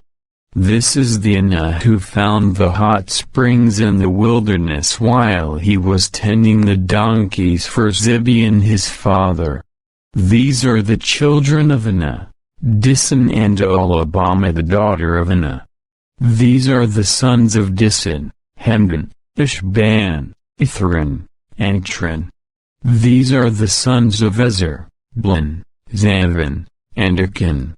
These are the sons of Dishan, Uz and Aaron. These are the sheikhs of the Horites, Sheikh Lotan, Sheikh Shobal, Sheikh Zimidal-on, Sheikh Anah, Sheikh Disan, Sheikh Ezer, and Sheikh Disan. These are the sheikhs of the Horites according to their sheikhs in the land of Seir. Now these are the kings who reigned in the land of Edom before any king reigned over the Israelites. Bela son of Beor reigned in Edom, and the name of his city was Dnimidal-Dadba. When Bela died, Jobab son of Zerah from Bozrah began to reign in his place. When Jobab died, Husham from the land of the Temanites began to reign in his place. When Husham died, Hadad son of Bedad, who defeated the Midianites in the territory of Moab, began to reign in his place, and the name of his city was Avith. When Hadad died, Samlah from Masrekah began to reign in his place. When Samlah died, Shaul from Rehoboth by the river began to reign in his place. When Shaul died, Baalhanan the son of Achbor began to reign in his place. When Baalhanan the sons of Achbor died, Hadar began to reign in his place. The name of his city was Pau, and the name of his wife was Mehetabel the daughter of Matra the daughter of Mezahab. So these are the names of the sheikhs of Esau according to their families, according to their places, by their names: Sheikh Timnah, Sheikh Alvah, Sheikh Jethath, Sheikh Oholibamah, Sheikh Allah, Sheikh Pinon, Sheikh Kenaz, Sheikh Teman, Sheikh Mibzar, Sheikh Magdiel, and Sheikh Aram. These are the sheikhs of Edom according to their settlements in the land of their possession. This is Esau the father of Edom. Chapter 37 verses 1 to 36. Jacob continued to dwell in the land of Canaan, where his father had lived as a foreigner. This is the history of Jacob. When Joseph was 17 years old, the young man was tending the flock with the sons of Bela and the sons of Zilpah, the wives of his father. And Joseph brought a bad report about them to their father. Now Israel loved Joseph more than all his other sons because he was the son of his old age, and he had a special robe made for him. When his brothers saw that their father loved him more than all his brothers, they began to hate him, and they could not speak peaceably to him. Later Joseph had a dream and told it to his brothers, and they found further reason to hate him. He said to them, "Please listen to this dream that I had. There we were binding sheaves in the middle of the field when my sheaf got up and stood erect and your sheaves encircled and bowed down to my sheaf." His brothers said to him, "Are you really going to make yourself king over us and dominate us?" So they found another reason to hate him, because of his dreams and what he said. After that he had still another dream, And he related it to his brothers. "I have had another dream. This time the sun and the moon and 11 stars were bowing down to me." Then he related it to his father as well as his brothers, and his father rebuked him and said to him, "What is the meaning of this dream of yours? Am I as well as your mother and your brothers really going to come and bow down to the earth to you?" And his brothers grew jealous of him, but his father kept the saying in mind. His brothers now went to pasture their father's flock near Shechem.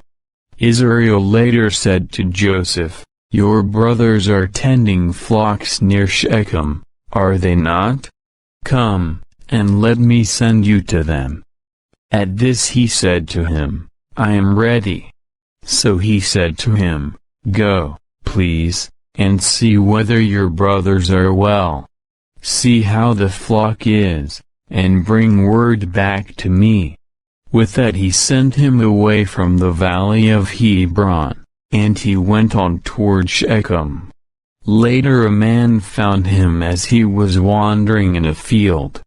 The man asked him, "What are you looking for?" To this he said, "I am looking for my brothers.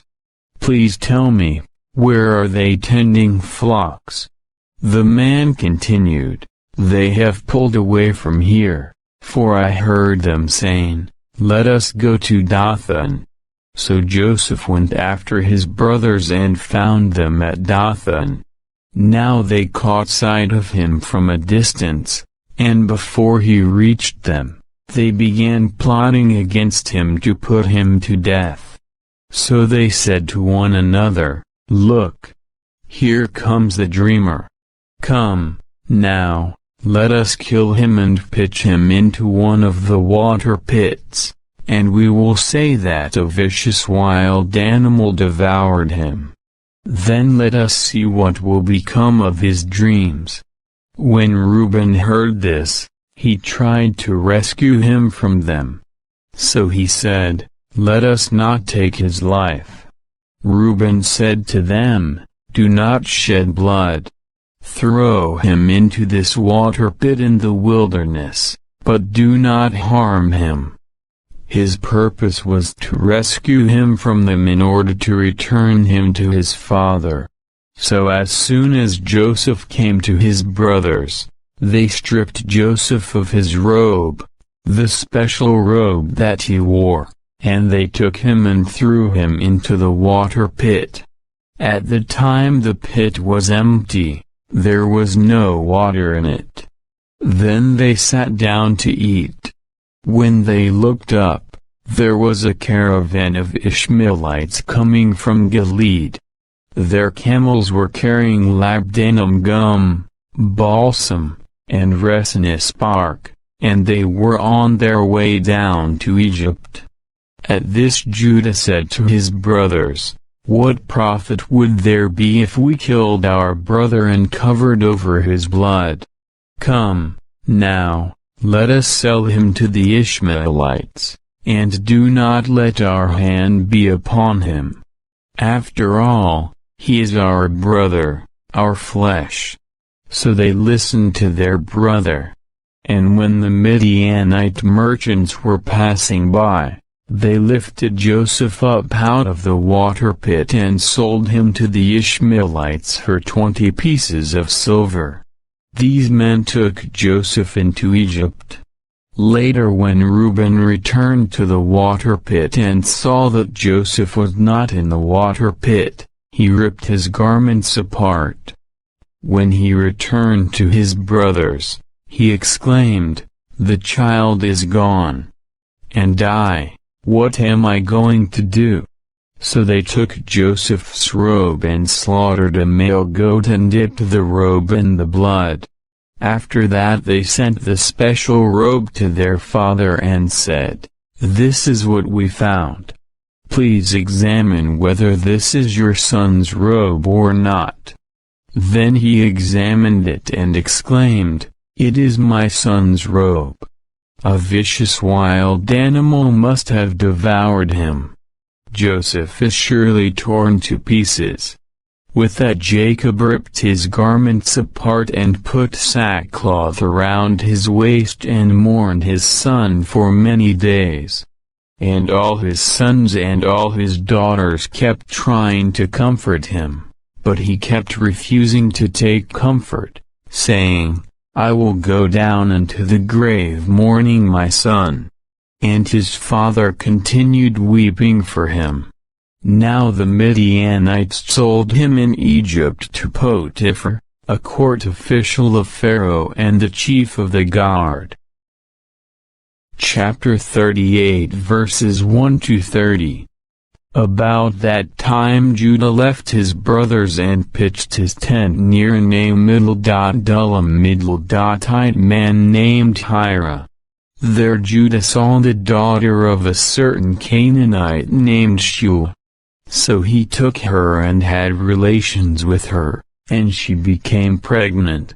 Later she bore a son, and he named him Again she became pregnant and bore a son and named him Onan. Yet again she bore a son and named him Shelah. He was in Achzib when she bore him. In time Judah took a wife for his firstborn, and her name was Tamar. But Judah's firstborn, was displeasing to Jehovah, so Jehovah put him to death. In view of that, Judah said to Onan, "Have relations with your brother's wife and perform brother-in-law marriage with her and raise up offspring for your brother." But Onan knew that the offspring would not be considered his. So when he did have relations with his brother's wife, he wasted his semen on the ground so as not to give offspring to his brother. What he did was bad in the eyes of Jehovah, so he also put him to death. Judah said to Tamar his daughter-in-law, "Dwell as a widow in the house of your father until my son Shelah grows up," for he said to himself, "He too may die like his brothers."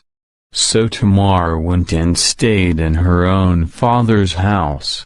Some time passed, and Judah's wife, the daughter of Shua, died. Judah kept the mourning period, and then he went to his sheep shearers in Timnah with his companion Hira the Middle-Elamite. Tamar was told, "Here your father-in-law is going up to Timnah to shear his sheep." With that she removed her widow's clothing and veiled herself and covered herself with a shawl and sat down at the entrance of Enaim, which is on the road to Timnah, for she saw that Shelah had grown up and yet she had not been given to him as a wife. When Judah caught sight of her, he at once took her for a prostitute, because she had covered her face. So he turned aside to her by the road and said, "Allow me, please, to have relations with you," for he did not know that she was his daughter-in-law. However, she said, "What will you give me that you may have relations with me?" To this he said, "I will send a young goat from my herd." But she said, "Will you give a security until you send it?" He continued, "What security should I give you?" To which she said, "Your seal ring and your cord and your rod that is in your hand." Then he gave them to her and had relations with her, and she became pregnant by him. After that she got up and went away and removed her shawl and clothed herself with her widow's clothing. And Judah sent the young goat by the hand of his companion the Adulamite, to get back the security from the hand of the woman, but he never found her. He inquired of the men of her place, saying, "Where is that temple prostitute in Middle-Naim along the road?" But they said, "No temple prostitute has ever been in this place." Finally he returned to Judah and said, I never found her, and besides, the men of the place said, no temple prostitute has ever been in this place.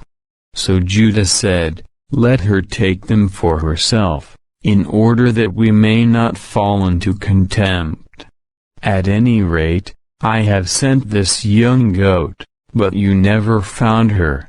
However, about 3 months later, Judah was told, Tamar your daughter-in-law has acted as a prostitute, and she is also pregnant by her prostitution. At that Judah said, bring her out and let her be burned. As she was being brought out, she sent word to her father-in-law, I am pregnant by the man to whom these belong. Then she added, please examine to whom these belong, the seal ring and the cord and the rod. Then Judah examined them and said, she is more righteous than I am, because I did not give her to Shelah my son. And he had no further sexual relations with her after that. When the time came for her to give birth, there were twins in her womb. As she was giving birth, one put out his hand, and the midwife immediately took a scarlet thread and tied it around his hand, saying, this one came out first. But as soon as he drew back his hand, his brother came out, and she exclaimed, what a breach you have made for yourself. So he was named Perez. Afterward his brother came out, around whose hand the scarlet thread was tied, and he was named Zerah. Chapter 39 verses 1 to 23. Now Joseph was taken down to Egypt, and an Egyptian named Potiphar, a court official of Pharaoh and chief of the guard, bought him from the Ishmaelites who had taken him down there. But Jehovah was with Joseph. As a result, he became successful and was put over the house of his master, the Egyptian. And his master saw that Jehovah was with him and that Jehovah was making everything that he did successful. Joseph kept finding favor in his eyes, and he became his personal attendant. So he appointed him over his house, and he put him in charge of all that was his. From the time he appointed him over his house and in charge of all that was his, Jehovah kept blessing the house of the Egyptian because of Joseph, and Jehovah's blessing came to be on all that he had in the house and in the field. He eventually left everything that was his in Joseph's care, and he gave no thought to anything except the food he was eating. Moreover, Joseph grew to be well-built and handsome. Now after these things, the wife of his master began to cast her eyes on Joseph and say, lie down with me. But he refused and said to his master's wife, here my master does not know what is with me in the house, and he has entrusted everything he has into my care. There is no one greater in this house than I am, and he has not withheld from me anything at all except you, because you are his wife.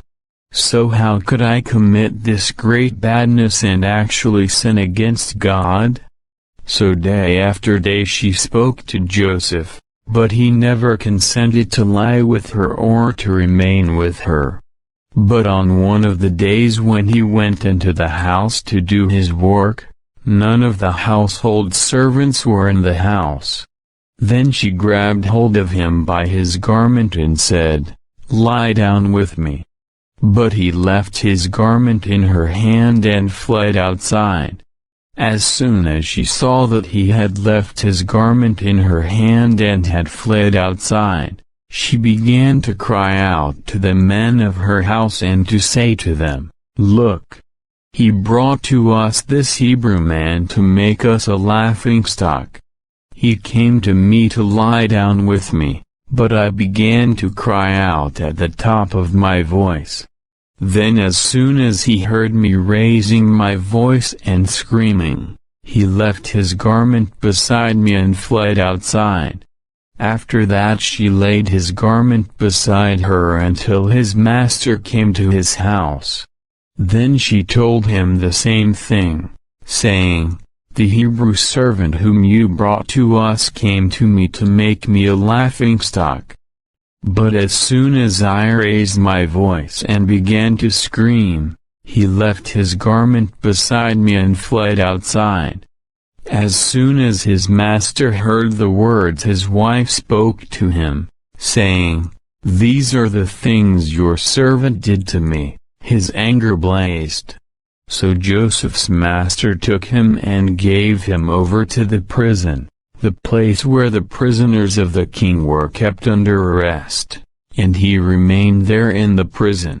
But Jehovah continued with Joseph and kept showing loyal love to him and granting him favor in the eyes of the chief officer of the prison. So the chief officer of the prison put Joseph in charge of all the prisoners in the prison, and everything that they were doing there, he was the one having it done. The chief officer of the prison was looking after absolutely nothing that was in Joseph's care, for Jehovah was with Joseph and Jehovah made whatever he did successful. Chapter 40 verses 1 to 23. After these things, the chief cupbearer of the king of Egypt and the chief baker sinned against their lord, the king of Egypt. So Pharaoh grew indignant at his two officers, the chief cupbearer and the chief baker, and he committed them to the jail of the house of the chief of the guard, to the place where Joseph was a prisoner. Then the chief of the guard assigned Joseph to be with them and to take care of them, and they remained in jail for some time. The cupbearer and the baker of the king of Egypt, who were confined in the prison, each had a dream on the same night, and each dream had its own interpretation. The next morning, when Joseph came in and saw them, they looked dejected. So he asked the officers of Pharaoh who were in custody with him in his master's house, "Why are your faces gloomy today?" At this they said to him, "We each had a dream, but there is no interpreter with us." Joseph said to them, "Do not interpretations belong to God? Relate it to me, please." So the chief cupbearer related his dream to Joseph, saying to him, "In my dream, there was a vine before me. And on the vine, there were 3 twigs, and as it was sprouting shoots, it blossomed, and its clusters ripened into grapes.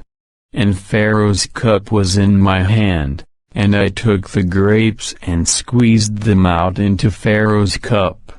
After that I put the cup in Pharaoh's hand." Then Joseph said to him, "This is its interpretation. The 3 twigs are 3 days. 3 days from now, Pharaoh will bring you out, restoring you to your office, and you will put Pharaoh's cup into his hand as you did before when you were his cupbearer. Nevertheless, you must remember me when things go well with you. Please show me loyal love and mention me to Pharaoh, in order to get me out of this place. I was, in fact, kidnapped from the land of the Hebrews, and I have not done anything here for which they should put me in prison." When the chief baker saw that Joseph had interpreted something good, he said to him, "I too was in my dream, and there were 3 baskets of white bread on my head, and in the top basket, There were all sorts of baked goods for Pharaoh, and there were birds eating them out of the basket on top of my head. Then Joseph answered, "This is its interpretation. The 3 baskets are 3 days. 3 days from now, Pharaoh will behead you and will hang you on a stake, and the birds will eat your flesh from you." Now the 3rd day was Pharaoh's birthday, and he made a feast for all his servants, and he brought out both the chief cupbearer and the chief baker in the presence of his servants. And he returned the chief cupbearer to his post of cupbearer, and he continued to hand the cup to Pharaoh. But he hanged the chief baker, just as Joseph had interpreted to them. However, the chief cupbearer did not remember Joseph, he kept forgetting him. Chapter 41 verses 1 to 57. At the end of 2 full years, Pharaoh dreamed that he was standing by the Nile River. And there, coming up from the river, were 7 fine-looking, fat cows, and they were feeding on the Nile grass. There were 7 other cows that looked ugly and thin coming up after them from the Nile, and they stood alongside the fat cows by the bank of the Nile. Then the ugly, thin cows began to eat up the 7 fine-looking, fat cows. At this Pharaoh woke up. Then he went back to sleep and had a second dream. There were 7 ears of grain coming up on one stalk, full and choice. And growing up after them were 7 ears of grain that were thin and scorched by the east wind. And the thin ears of grain began to swallow up the 7 full and choice ears of grain. At this Pharaoh woke up and realized that it was a dream. But in the morning, his spirit became agitated.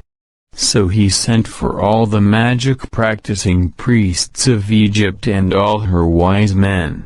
Pharaoh related his dreams to them, but there was no one who could interpret them for Pharaoh. At that the chief cupbearer spoke with Pharaoh, saying, "I am confessing my sins today." Pharaoh was indignant at his servants. So he committed me to the jail of the house of the chief of the guard, both me and the chief baker. After that we each had a dream on the same night. He and I each had a dream with its own interpretation. And there with us was a young Hebrew man, a servant of the chief of the guard. When we related them to him, he interpreted for us the meaning of each dream. It happened exactly as he had interpreted to us.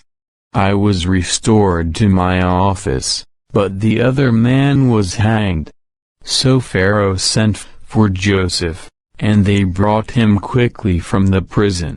He shaved and changed his clothes and went into Pharaoh. Then Pharaoh said to Joseph, "I had a dream, but there is no one to interpret it. Now I have heard it said about you that you can hear a dream and interpret it." At this Joseph answered Pharaoh, "I need not be considered. God will speak concerning Pharaoh's welfare." Pharaoh went on to say to Joseph, "In my dream I was standing on the bank of the Nile River. And there, coming up from the Nile, were 7 fine-looking, fat cows, and they began to feed on the Nile grass. And there were 7 other cows coming up after them, poor and very bad-looking and thin. I have never seen such bad-looking cows in all the land of Egypt. And the skinny, bad cows began to eat up the first 7 fat cows. But when they had consumed them, no one could have known that they had done so, since their appearance was just as bad as at the start.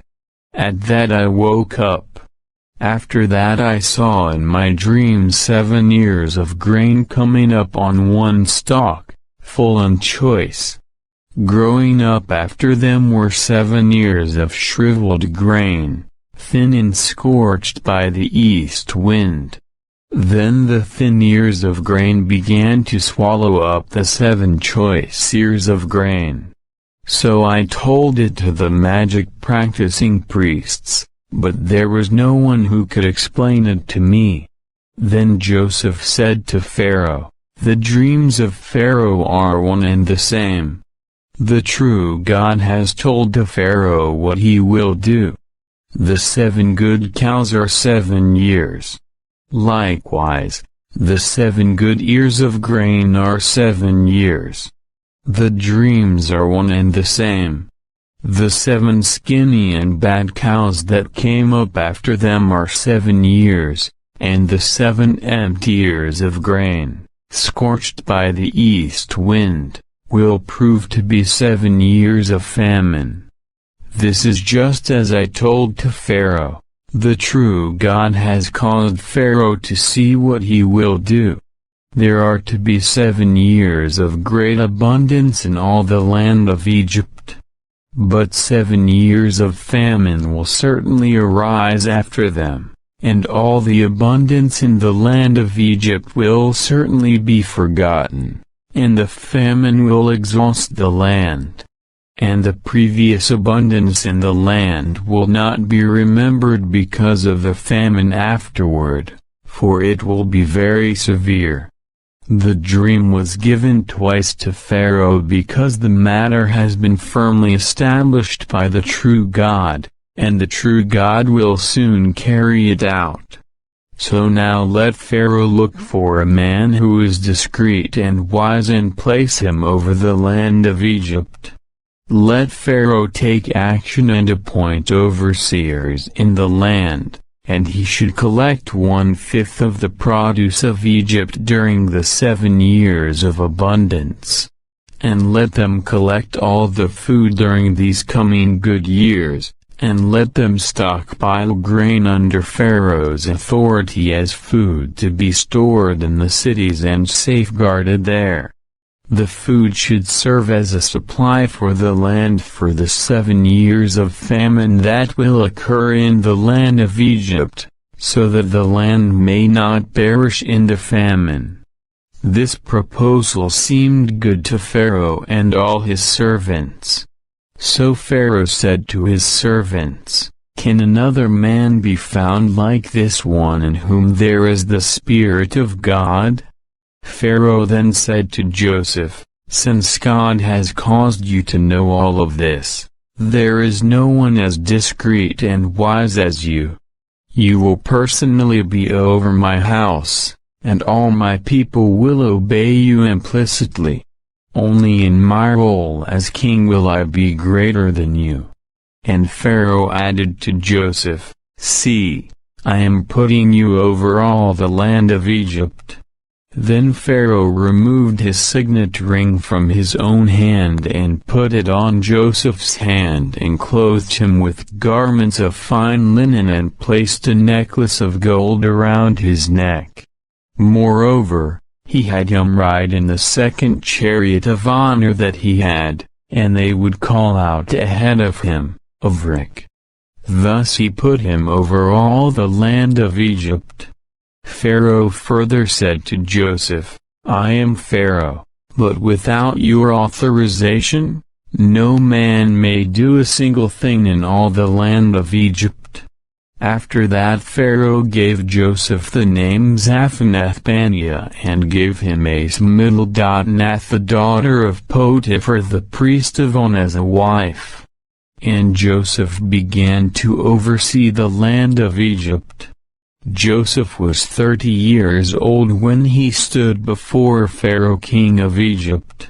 Then Joseph went out from before Pharaoh and traveled throughout all the land of Egypt. And during the 7 years of abundance, the land went on producing plentifully.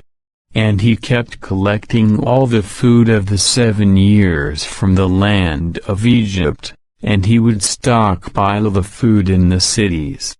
In each city he would store the food from the fields around it.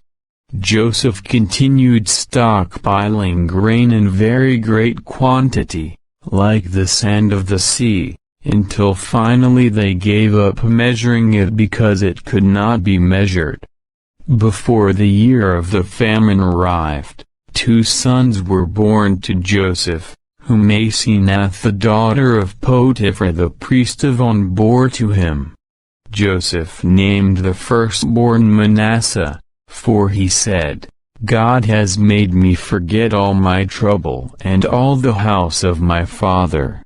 And he named the second one Ephraim, for he said, "God has made me fruitful in the land of my affliction." Then the 7 years of abundance in the land of Egypt ended, and the 7 years of famine began, just as Joseph had said. The famine developed in all the lands, but in all the land of Egypt there was bread. Eventually, all the land of Egypt suffered from the famine, and the people began to cry to Pharaoh for bread. Then Pharaoh said to all the Egyptians, "Go to Joseph, and do whatever he tells you." The famine continued over all the surface of the earth. Then Joseph began to open up all the granaries that were among them and to sell to the Egyptians, as the famine had a strong grip on the land of Egypt. Moreover, people of all the earth came to Egypt to buy from Joseph, because the famine had a strong grip on all the earth. Chapter 42 verses 1 to 38. When Jacob learned that there was grain in Egypt, he said to his sons, "Why do you just keep looking at one another?" He added, "I have heard that there is grain in Egypt. Go down there and buy some for us, so that we may stay alive and not die." So 10 of Joseph's brothers went down to buy grain from Egypt. But Jacob did not send Benjamin, Joseph's brother, with his other brothers, for he said, "Perhaps a fatal accident may befall him." So Israel's sons came along with the others who were coming to buy, because the famine had extended to the land of Canaan. Joseph was the man in authority over the land, and he was the one who sold grain to all the people of the earth. So Joseph's brothers came and bowed low to him with their faces to the ground. When Joseph saw his brothers, he immediately recognized them, but he concealed his identity from them. So he spoke harshly with them and said, "Where have you come from?" To which they said, "From the land of Canaan to buy food." Thus Joseph recognized his brothers, but they did not recognize him. Joseph immediately remembered the dreams that he had dreamed about them, and he said to them, "You are spies. You have come to see the vulnerable areas of the land." Then they said to him, "No, my lord, but your servants have come to buy food. We are all sons of but one man. We are upright men. Your servants do not act as spies." But he said to them, "Not so. You have come to see the vulnerable areas of the land." At this they said, "Your servants are 12 brothers. We are the sons of but one man in the land of Canaan, and the youngest is now with our father, whereas the other one is no more." However, Joseph said to them, "It is just as I said to you, you are spies. By this you will be tested, as surely as Pharaoh lives. You will not leave this place until your youngest brother comes here." Send one of you to bring your brother while you remain in bondage. In this way, your words may be tested out to see if you are telling the truth. And if not, then, as surely as Pharaoh lives, you are spies." With that he put them together in custody for 3 days. Joseph said to them on the 3rd day, "Do this and live, for I fear God. If you are upright, let one of your brothers remain in bondage in your house of custody, but the rest of you may go and take grain to alleviate the famine in your households.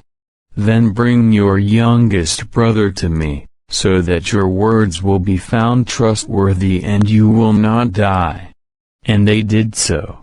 And they said to one another, "We are surely being punished on account of our brother, because we saw his distress when he begged us to show compassion, but we did not listen. That is why this distress has come upon us." Then Reuben answered them, "Did I not say to you, 'Do not sin against the child'? But you would not listen. Now his blood is certainly being asked back." But they did not know that Joseph understood, for there was an interpreter between them. So he turned away from them and began to weep. When he returned and spoke to them again, he took Simon from them and bound him before their eyes. Joseph then gave the command to fill up their bags with grain and to return each man's money to his own sack and to give them provisions for the journey. This was done for them. So they loaded their grain on their donkeys and left from there. When one of them opened his sack to give fodder to his donkey at the lodging place, he saw his money there in the mouth of his bag. At that he said to his brothers, "My money has been returned, and now here it is in my bag." Then their hearts sank, and trembling, they turned to one another and said, "What is this that God has done to us?" When they came to Jacob their father in the land of Canaan, they told him all the things that had befallen them, saying, "The man who is the lord of the country spoke harshly with us and accused us of spying on the country. But we said to him, 'We are upright men. We are not spies. We are 12 brothers, the sons of our father. One is no more, and the youngest is now with our father in the land of Canaan.' But the man who is the lord of the country said to us, 'By this I will know that you are upright. Leave one of your brothers with me. Then take something to alleviate the famine in your households and go. And bring your youngest brother to me, so that I may know that you are not spies but upright men. I will then give your brother back to you, and you may carry on trade in the land.' As they were emptying their sacks, here was each one's bag of money in his sack. When they and their father saw their bags of money, they became afraid. Jacob their father exclaimed to them, 'It is I you have bereaved. Joseph is no more, and Simon is no more, and you are going to take Benjamin. It is upon me that all these things have come.' But Reuben said to his father, 'You may put to death my own 2 sons if I do not bring him back to you. Give him over to my care, and I will return him to you.' However, he said, 'My son will not go down with you, because his brother is dead and he alone is left. If a fatal accident should befall him on the journey you would make, then you would certainly bring down my gray hairs to the grave and grief.'" Chapter 43 verses 1 to 34. Now the famine was severe in the land. So when they had finished eating the grain they had brought from Egypt, their father said to them, "Return and buy a little food for us." Then Judah said to him, "The man clearly warned us, 'You must not see my face again unless your brother is with you. If you send our brother with us, we will go down and buy food for you. But if you do not send him, we will not go down, for the man said to us, "You must not see my face again unless your brother is with you." And Israel asked, "Why did you have to bring this trouble on me by telling the man that you had another brother?" They replied, "The man directly inquired concerning us and our relatives, saying, 'Is your father still alive? Do you have another brother?' And we told him these facts. How could we possibly know that he would say, 'Bring your brother down'?" Judah then urged Israel his father, "Send the boy with me, and let us go on our way so that we may live and not die, we and you and our children. I will be a guarantee for his safety. You may hold me responsible. If I fail to return him to you and present him to you, I will have sinned against you for all time. But if we had not delayed, we could have been there and back twice by now." So Israel their father said to them, "If it must be so, then do this, take the finest products of the land in your bags and carry them down to the man as a gift, a little balsam, a little honey, labdanum, resinous bark, pistachio nuts, and almonds. Take double the money with you, and also take back the money that was returned in the mouth of your bags. Maybe it was a mistake. Take your brother and go, return to the man. May God Almighty grant you pity from the man, so that he may release to you your other brother and Benjamin. But as for me, if I must be bereaved, I will be bereaved." So the men took this gift, and they took double the money in their hand and Benjamin. Then they rose and went on their way down to Egypt and again stood before Joseph.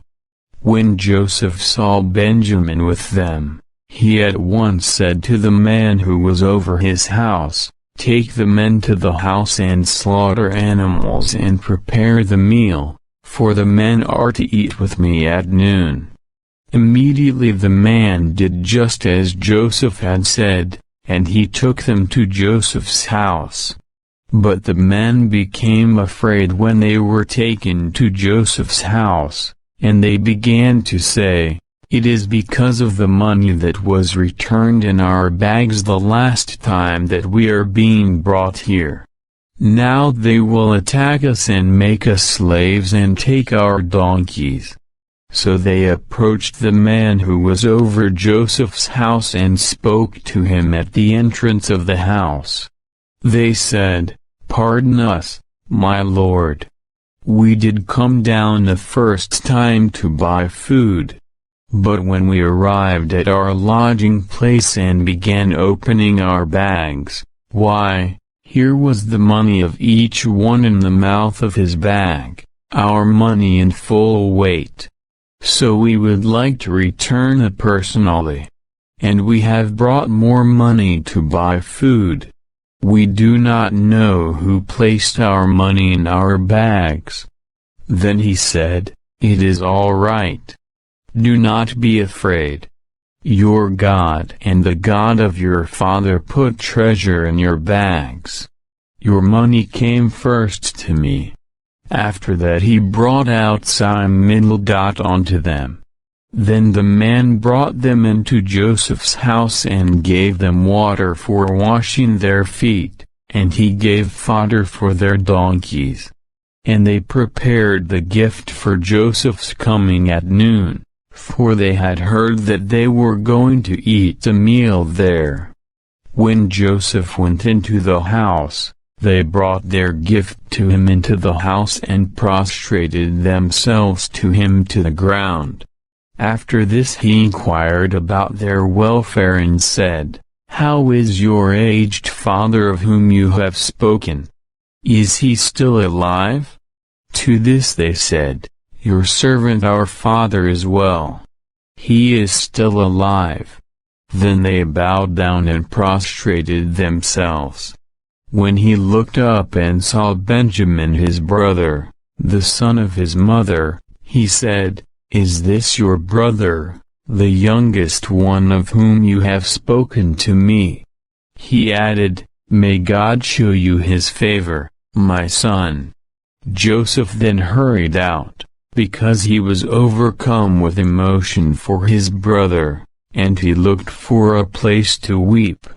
So he went into a private room and gave way to tears there. After that he washed his face and went out, now in control of himself, and he said, "Serve the meal." They served him by himself and them by themselves, and the Egyptians with him ate by themselves, for the Egyptians could not eat a meal with the Hebrews, because that is a detestable thing to the Egyptians. The brothers were seated before him, the firstborn according to his right as firstborn and the youngest according to his youth, and they kept looking at one another in amazement. He kept sending portions of food from his table to theirs, but he increased Benjamin's portion 5 times the size of the portions of all the others. So they continued banqueting and drinking with him to the full. Chapter 44 verses 1 to 34. Later he commanded the man who was over his house, "Fill the bags of the men with as much food as they can carry, and place the money of each one in the mouth of his bag. But you must place my cup, the silver cup, in the mouth of the bag of the youngest, along with the money for his grain." So he did as Joseph had instructed. In the morning when it had become light, the men were sent away with their donkeys. They had not gone far from the city when Joseph said to the man who was over his house, "Get up. Chase after the men. When you overtake them, say to them, 'Why have you repaid bad for good? Is not this what my master drinks from and uses to read omens expertly? It is a wicked thing you have done.'" So he overtook them and spoke these words to them. But they said to him, "Why does my lord say such a thing?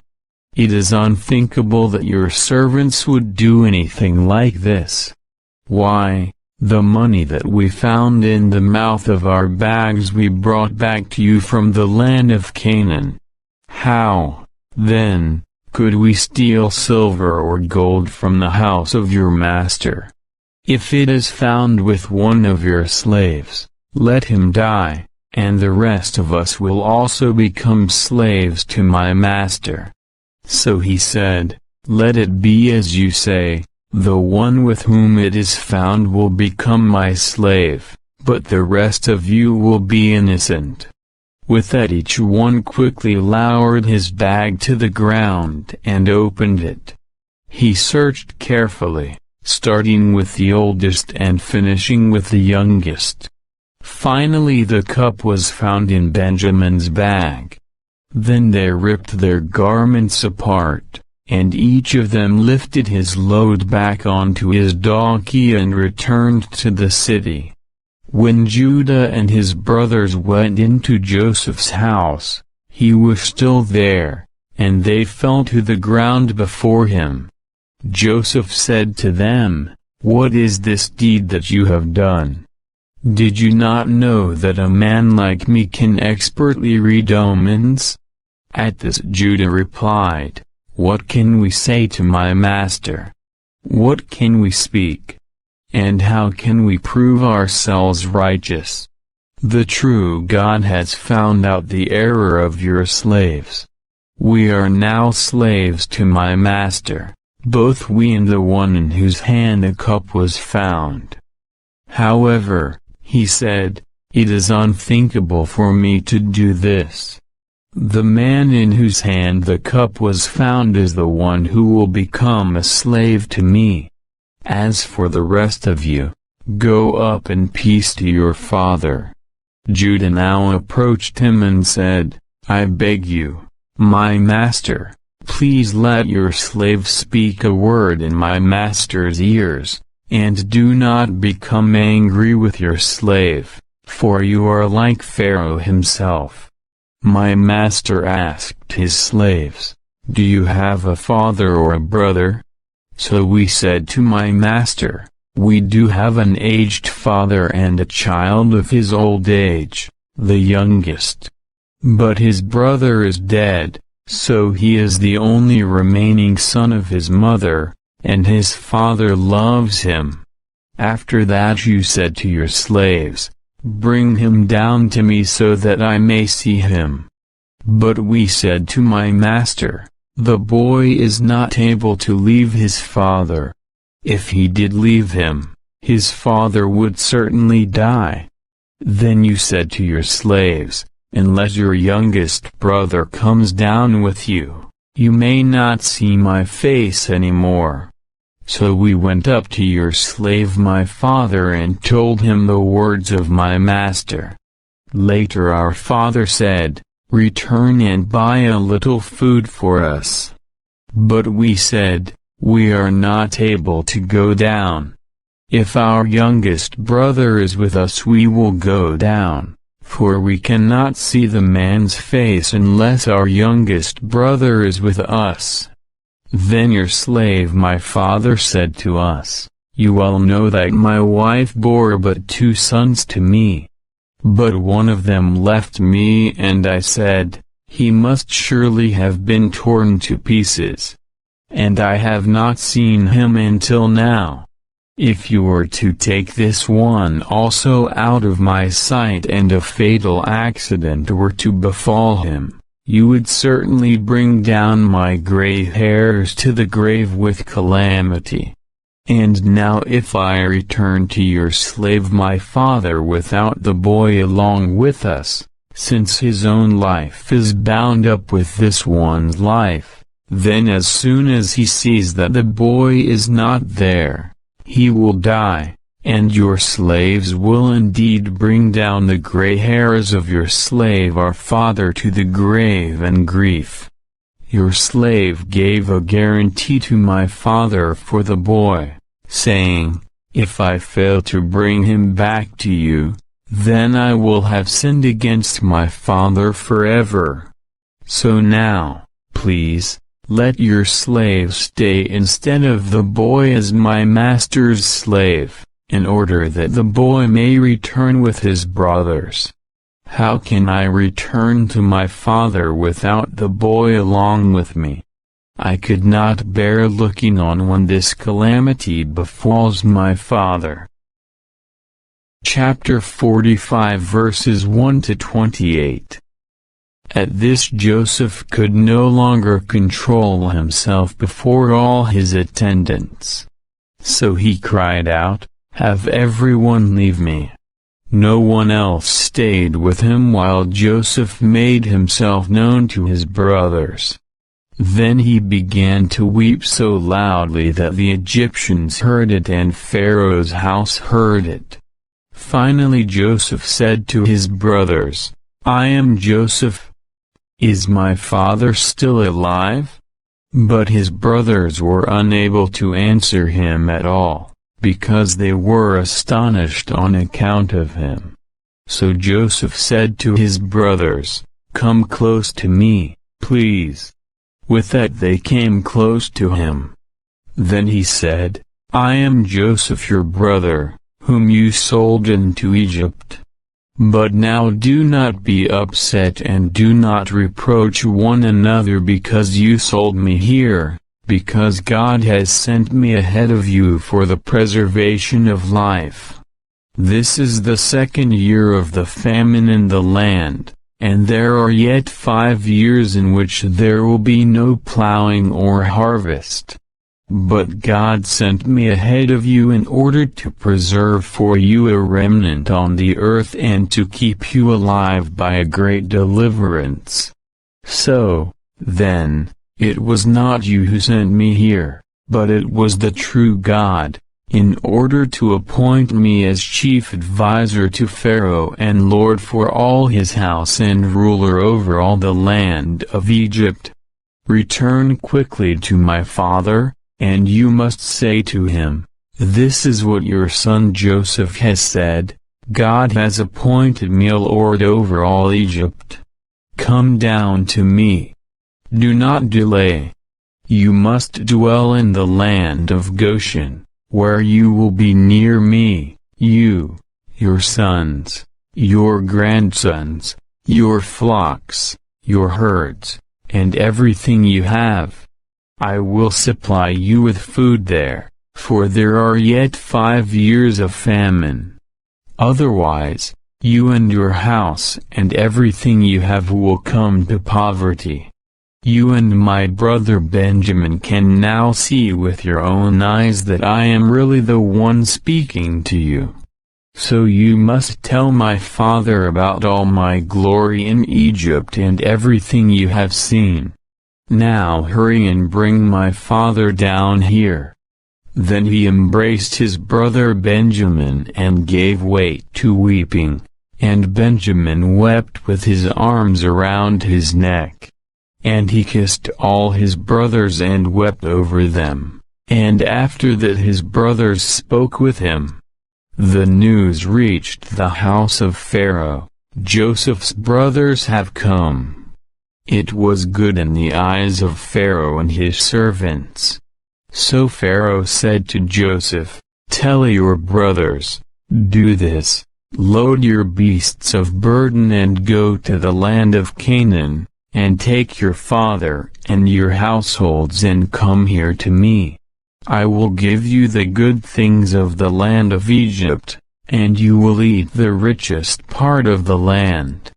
And you are commanded to tell them, do this, take wagons from the land of Egypt for your children and your wives, and you must bring your father on one of them and come here.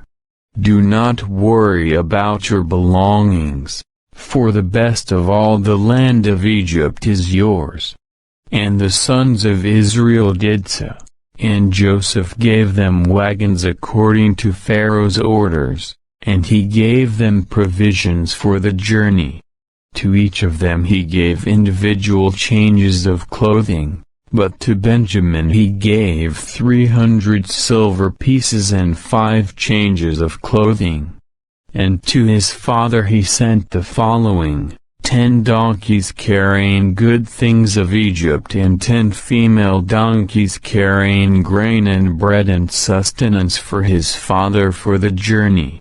So he sent his brothers off, and as they departed, he said to them, "Do not become upset with one another on the way." Then they went up from Egypt and came into the land of Canaan to their father Jacob. Then they reported to him, "Joseph is still alive, and he is the ruler over all the land of Egypt." But his heart grew numb because he did not believe them. When they went on telling him all the words that Joseph had spoken to them, and when he saw the wagons that Joseph had sent to carry him, the spirit of their father Jacob began to revive. Israel exclaimed, "It is enough. My son Joseph is still alive. I must go and see him before I die." Chapter 46 verses 1 to 34. So Israel took all that he had and departed. When he arrived at Beersheba, he offered sacrifices to the God of his father Isaac. Then God spoke to Israel in a vision by night and said, "Jacob." Jacob. To which he said, Here I am. He said, I am the true God, the God of your father. Do not be afraid to go down to Egypt, for there I will make you into a great nation. I myself will go down with you to Egypt, and I myself will also bring you back from there, and Joseph will lay his hand on your eyes. After that Jacob departed from Beersheba, and the sons of Israel transported Jacob their father and their children and their wives in the wagons that Pharaoh had sent to transport him. They took along their herds and their goods, which they had accumulated in the land of Canaan. And so they came into Egypt, Jacob and all his offspring with him. He brought with him into Egypt his sons and his grandsons, his daughters and his granddaughters, all his offspring. Now these are the names of Israel's sons who came into Egypt, Jacob and his sons. Jacob's firstborn was Reuben. The sons of Reuben were Hanok, Palu, Hezron, and Carmi. The sons of Simeon were Jemuel, Jamin, Ohad, Jachin, Zohar, and Shaul the son of a Canaanite woman. The sons of Levi were Gershon, Kohath, and Merari.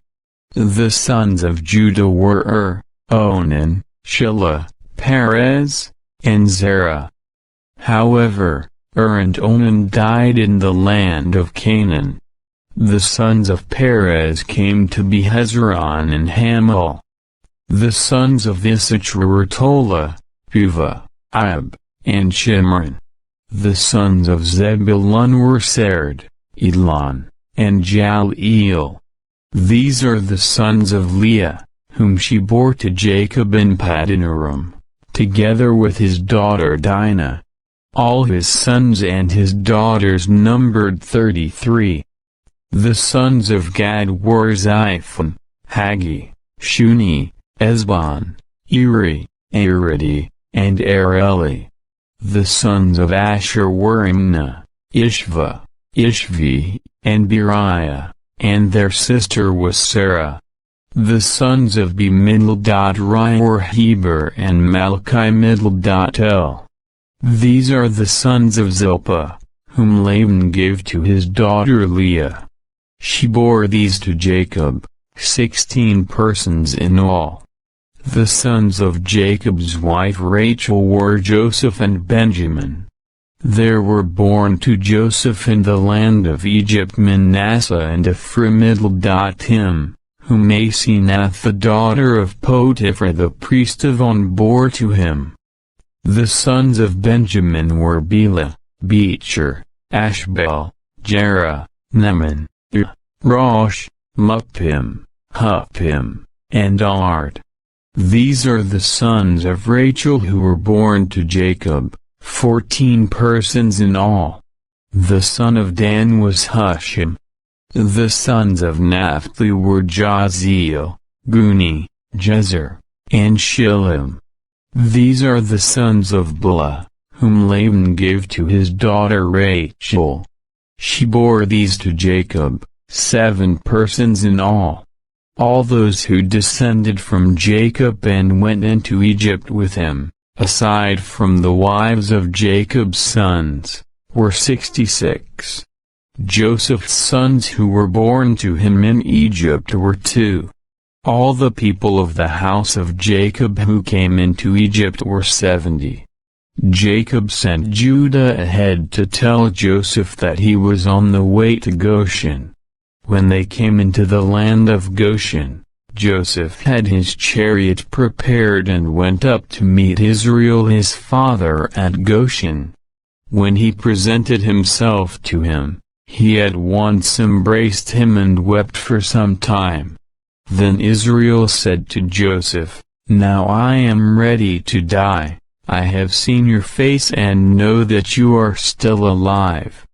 Joseph then said to his brothers and to his father's household, Let me go up and report to Pharaoh and tell him, my brothers and my father's household who are in the land of Canaan have come here to me. The men are shepherds, and they raise livestock, and they have brought their flocks and their herds and all that they have. When Pharaoh calls you and asks, what is your occupation?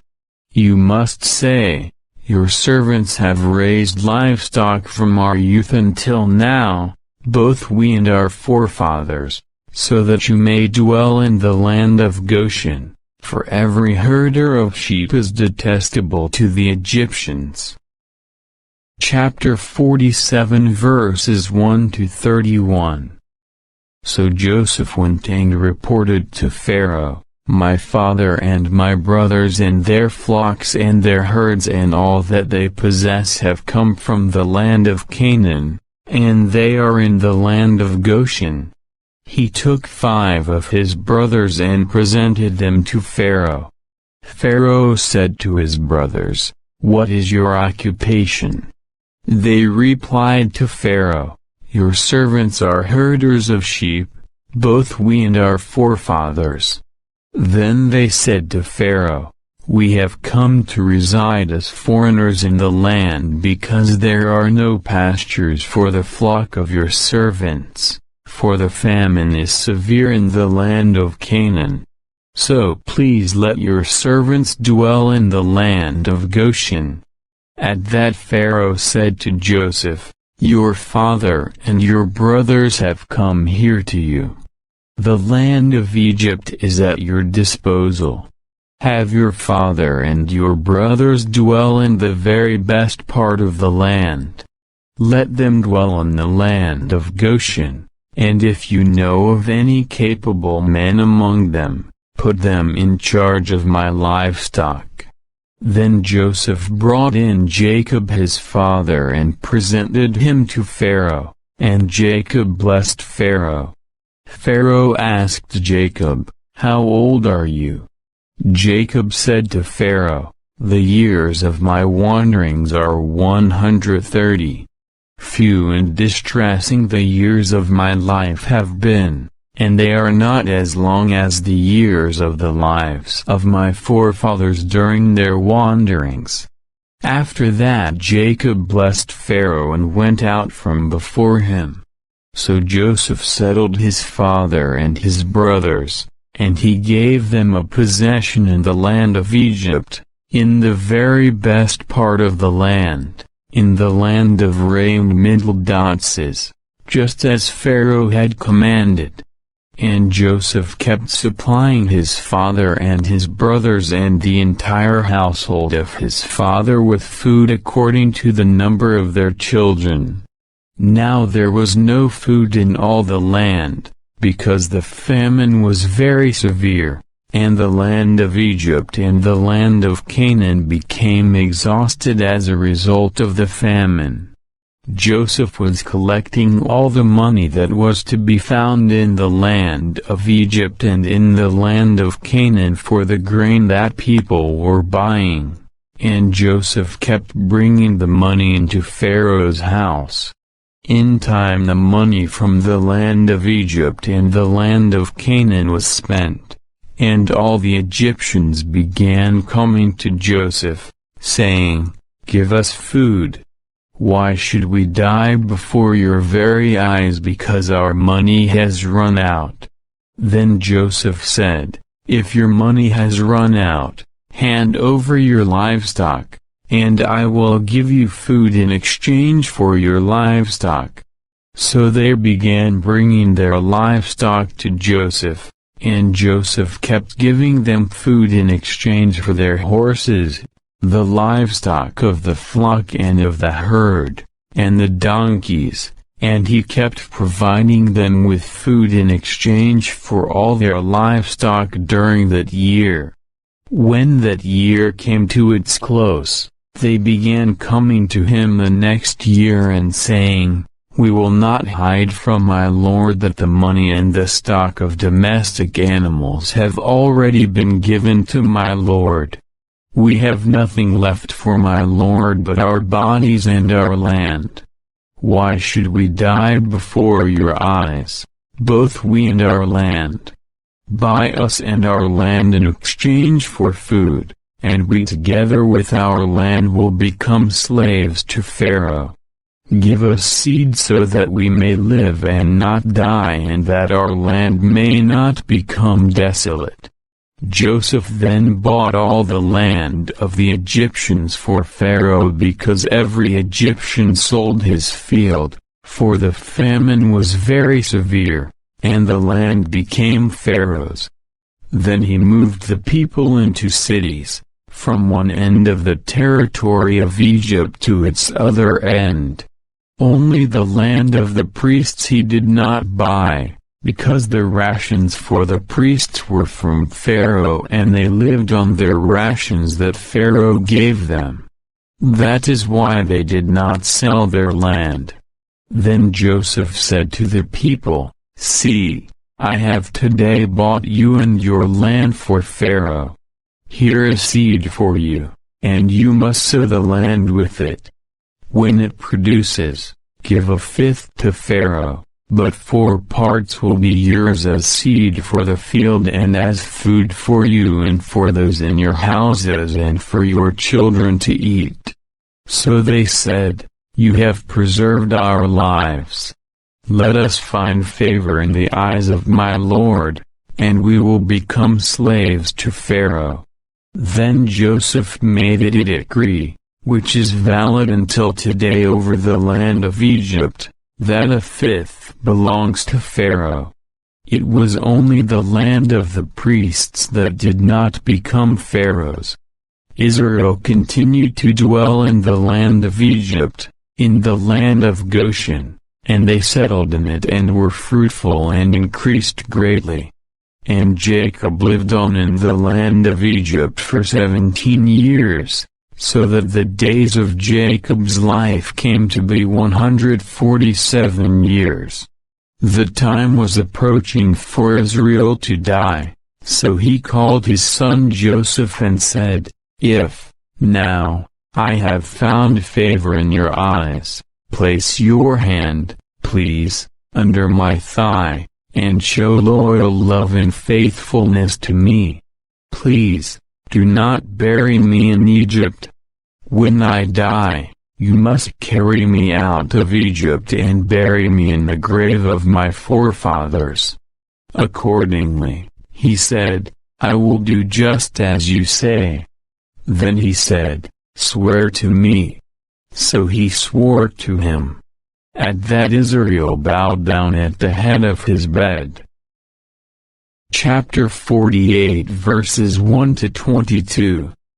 After these things, Joseph was told, "Look, your father is getting weak." At that he took his 2 sons Manasseh and Ephraim with him. Then Jacob was told, "Here your son Joseph has come to you." So Israel gathered his strength and sat up on his bed. And Jacob said to Joseph, "God Almighty appeared to me at Luz in the land of Canaan and blessed me. And he said to me, I am making you fruitful, and I will make you many, and I will transform you into a congregation of peoples. And I will give this land to your offspring after you as a lasting possession. Now your 2 sons who were born to you in the land of Egypt before I came to you in Egypt are mine. Ephraim and Manasseh will become mine just as Reuben and Simeon are mine. But the children born to you after them will become yours.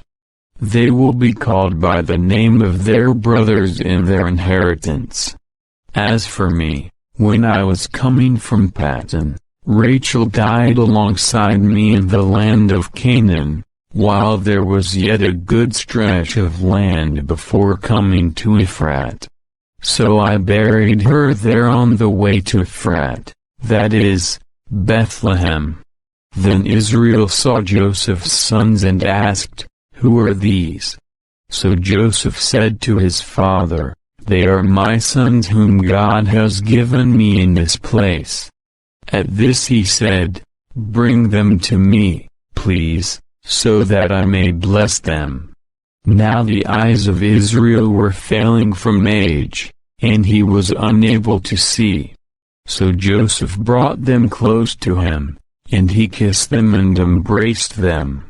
Israel said to Joseph, "I never imagined I would see your face, but here God has also let me see your offspring."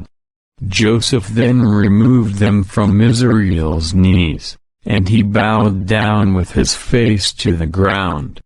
Joseph now took the two of them, Ephraim with his right hand to Israel's left and Manasseh with his left hand to Israel's right, and brought them close to him. However, Israel put out his right hand and placed it on Ephraim's head, although he was the younger, and he placed his left hand on Manasseh's head. He purposely laid his hands this way, since Manasseh was the firstborn. Then he blessed Joseph and said, "The true God before whom my fathers Abraham and Isaac walked, the true God who has been shepherding me during all my life until this day, the angel who has been recovering me from all calamity, bless the boys. Let my name be called upon them and the name of my fathers, Abraham and Isaac, let them increase to a multitude in the earth." When Joseph saw that his father kept his right hand placed on Ephraim's head, it was displeasing to him, so he tried to take hold of his father's hand to move it from Ephraim's head to Manasseh's head. Joseph said to his father, "Not so, my father, because this is the firstborn. Put your right hand on his head." But his father kept refusing and said, "I know it, my son, I know it. He too will become a people, and he too will become great. Nevertheless, his younger brother will become greater than he will, and his offspring will become the full equivalent of nations." So he continued to bless them on that day, saying, "Let Israel mention you when they pronounce blessings, saying, May God make you like Ephraim and like Manasseh." Thus he kept putting Ephraim before Manasseh. Then Israel said to Joseph, "Look, I am dying, but God will certainly continue with you and return you to the land of your forefathers. As for me, I do give you one portion of land more than to your brothers, which I took from the hand of the Amorites with my sword and my bow." Chapter 49 verses 1 to 33. And Jacob called his sons and said, "Gather yourselves together that I may tell you what will happen to you in the final part of the days. Assemble yourselves and listen, you sons of Jacob, yes, listen to Israel your father. Reuben, you are my firstborn, my vigor and the beginning of my procreative power, the excellence of dignity and the excellence of strength. With recklessness like turbulent waters, you will not excel, because you have gone up to your father's bed. At that time you defiled my bed." He actually went on to it. "Simeon and Levi are brothers. Instruments of violence are their slaughter weapons. Into their company do not come, O my soul. With their assembly do not join, O my honor, because in their anger they killed men, and for their pleasure they hamstrung bulls. Cursed be their anger, because it is cruel, and their fury, because it is harsh.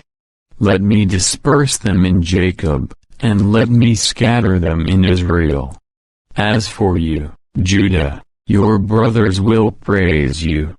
Your hand will be on the neck of your enemies. The sons of your father will bow down before you. Judah is a lion cub. From the prey, my son, you will certainly go up. He has crouched down and stretched himself out like a lion, and like a lion, who dares rouse him?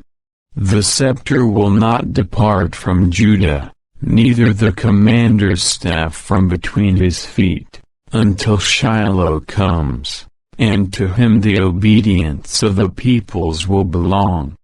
Tying his donkey to a vine and his donkey's colt to a choice vine, he will wash his clothing in wine and his garment in the blood of grapes. Dark red are his eyes from wine, and his teeth are white from milk. Zebulun will reside by the seashore, by the shore where the ships lie anchored, and his remote border will be toward Sidon.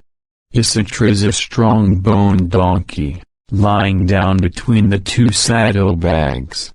And he will see that the resting place is good and that the land is pleasant.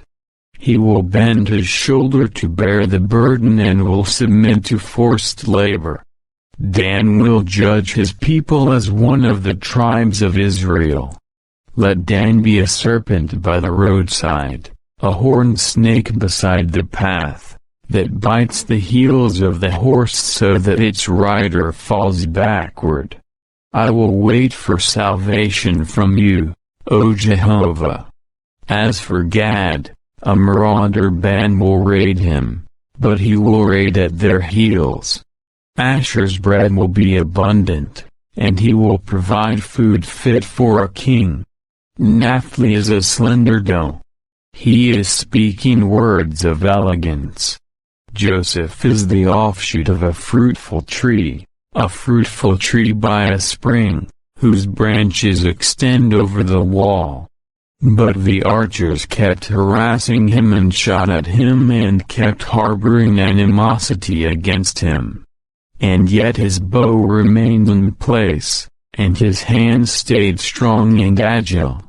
This was from the hands of the powerful one of Jacob, from the shepherd, the stone of Israel.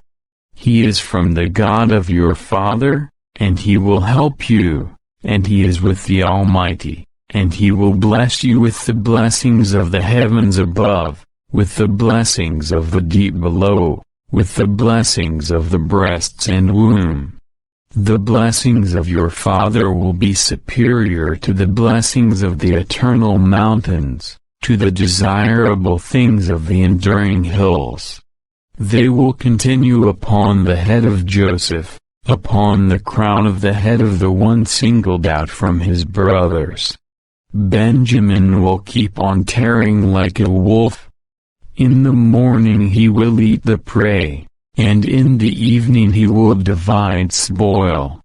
All of these are the 12 tribes of Israel, and this is what their father said to them when he was blessing them. He gave each of them an appropriate blessing. After that he gave these commands to them: I am being gathered to my people.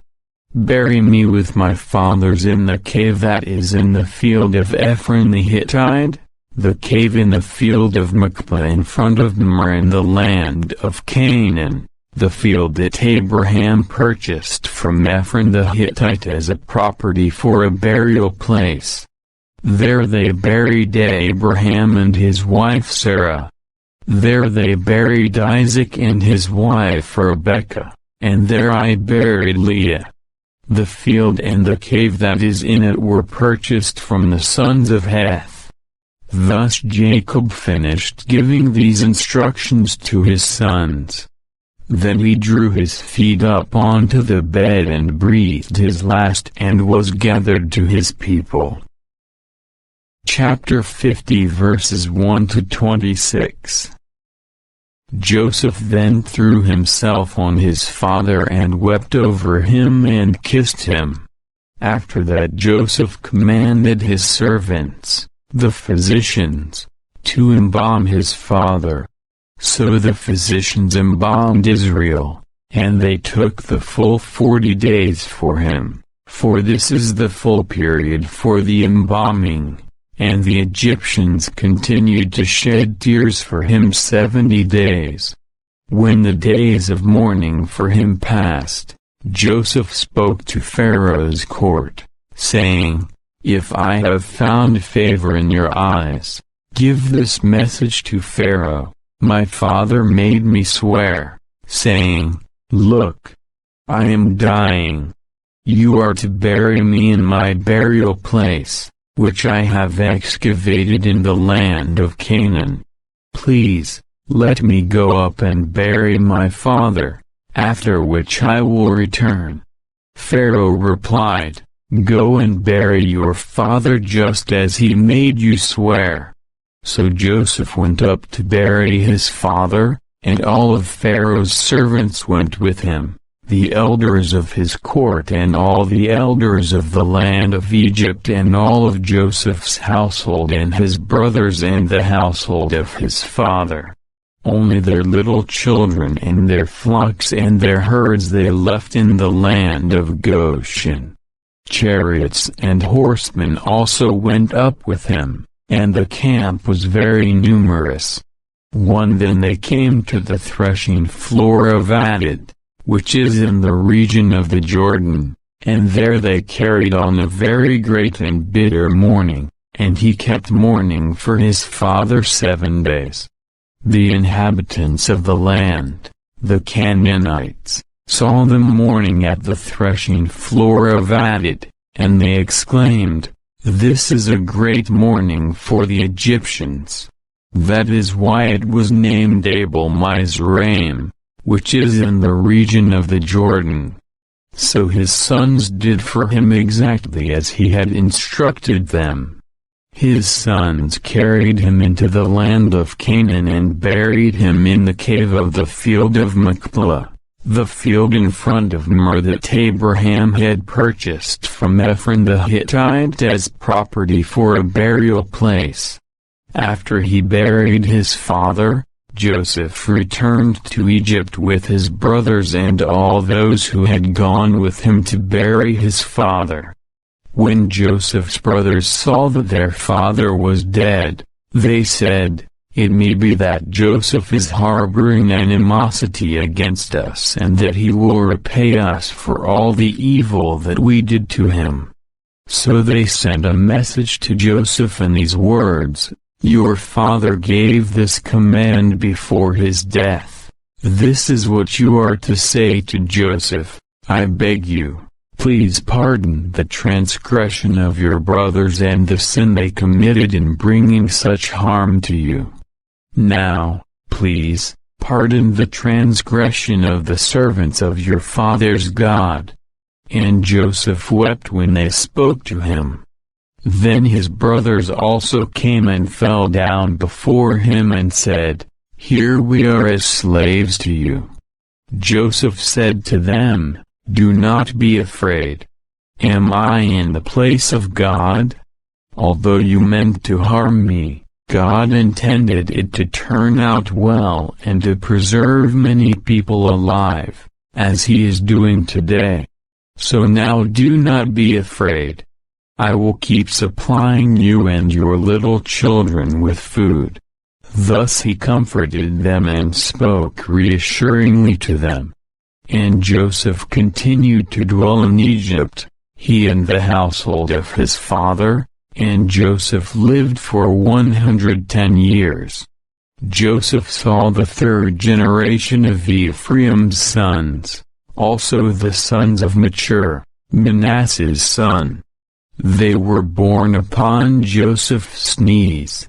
At length Joseph said to his brothers, "I am dying, but God will without fail turn His attention to you, and He will certainly bring you up out of this land to the land about which He swore to Abraham, to Isaac, and to Jacob."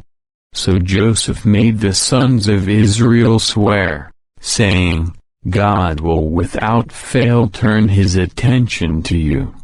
"You must take my bones up out of here." And Joseph died at the age of 110, and they had him embalmed, and he was put in a coffin in Egypt.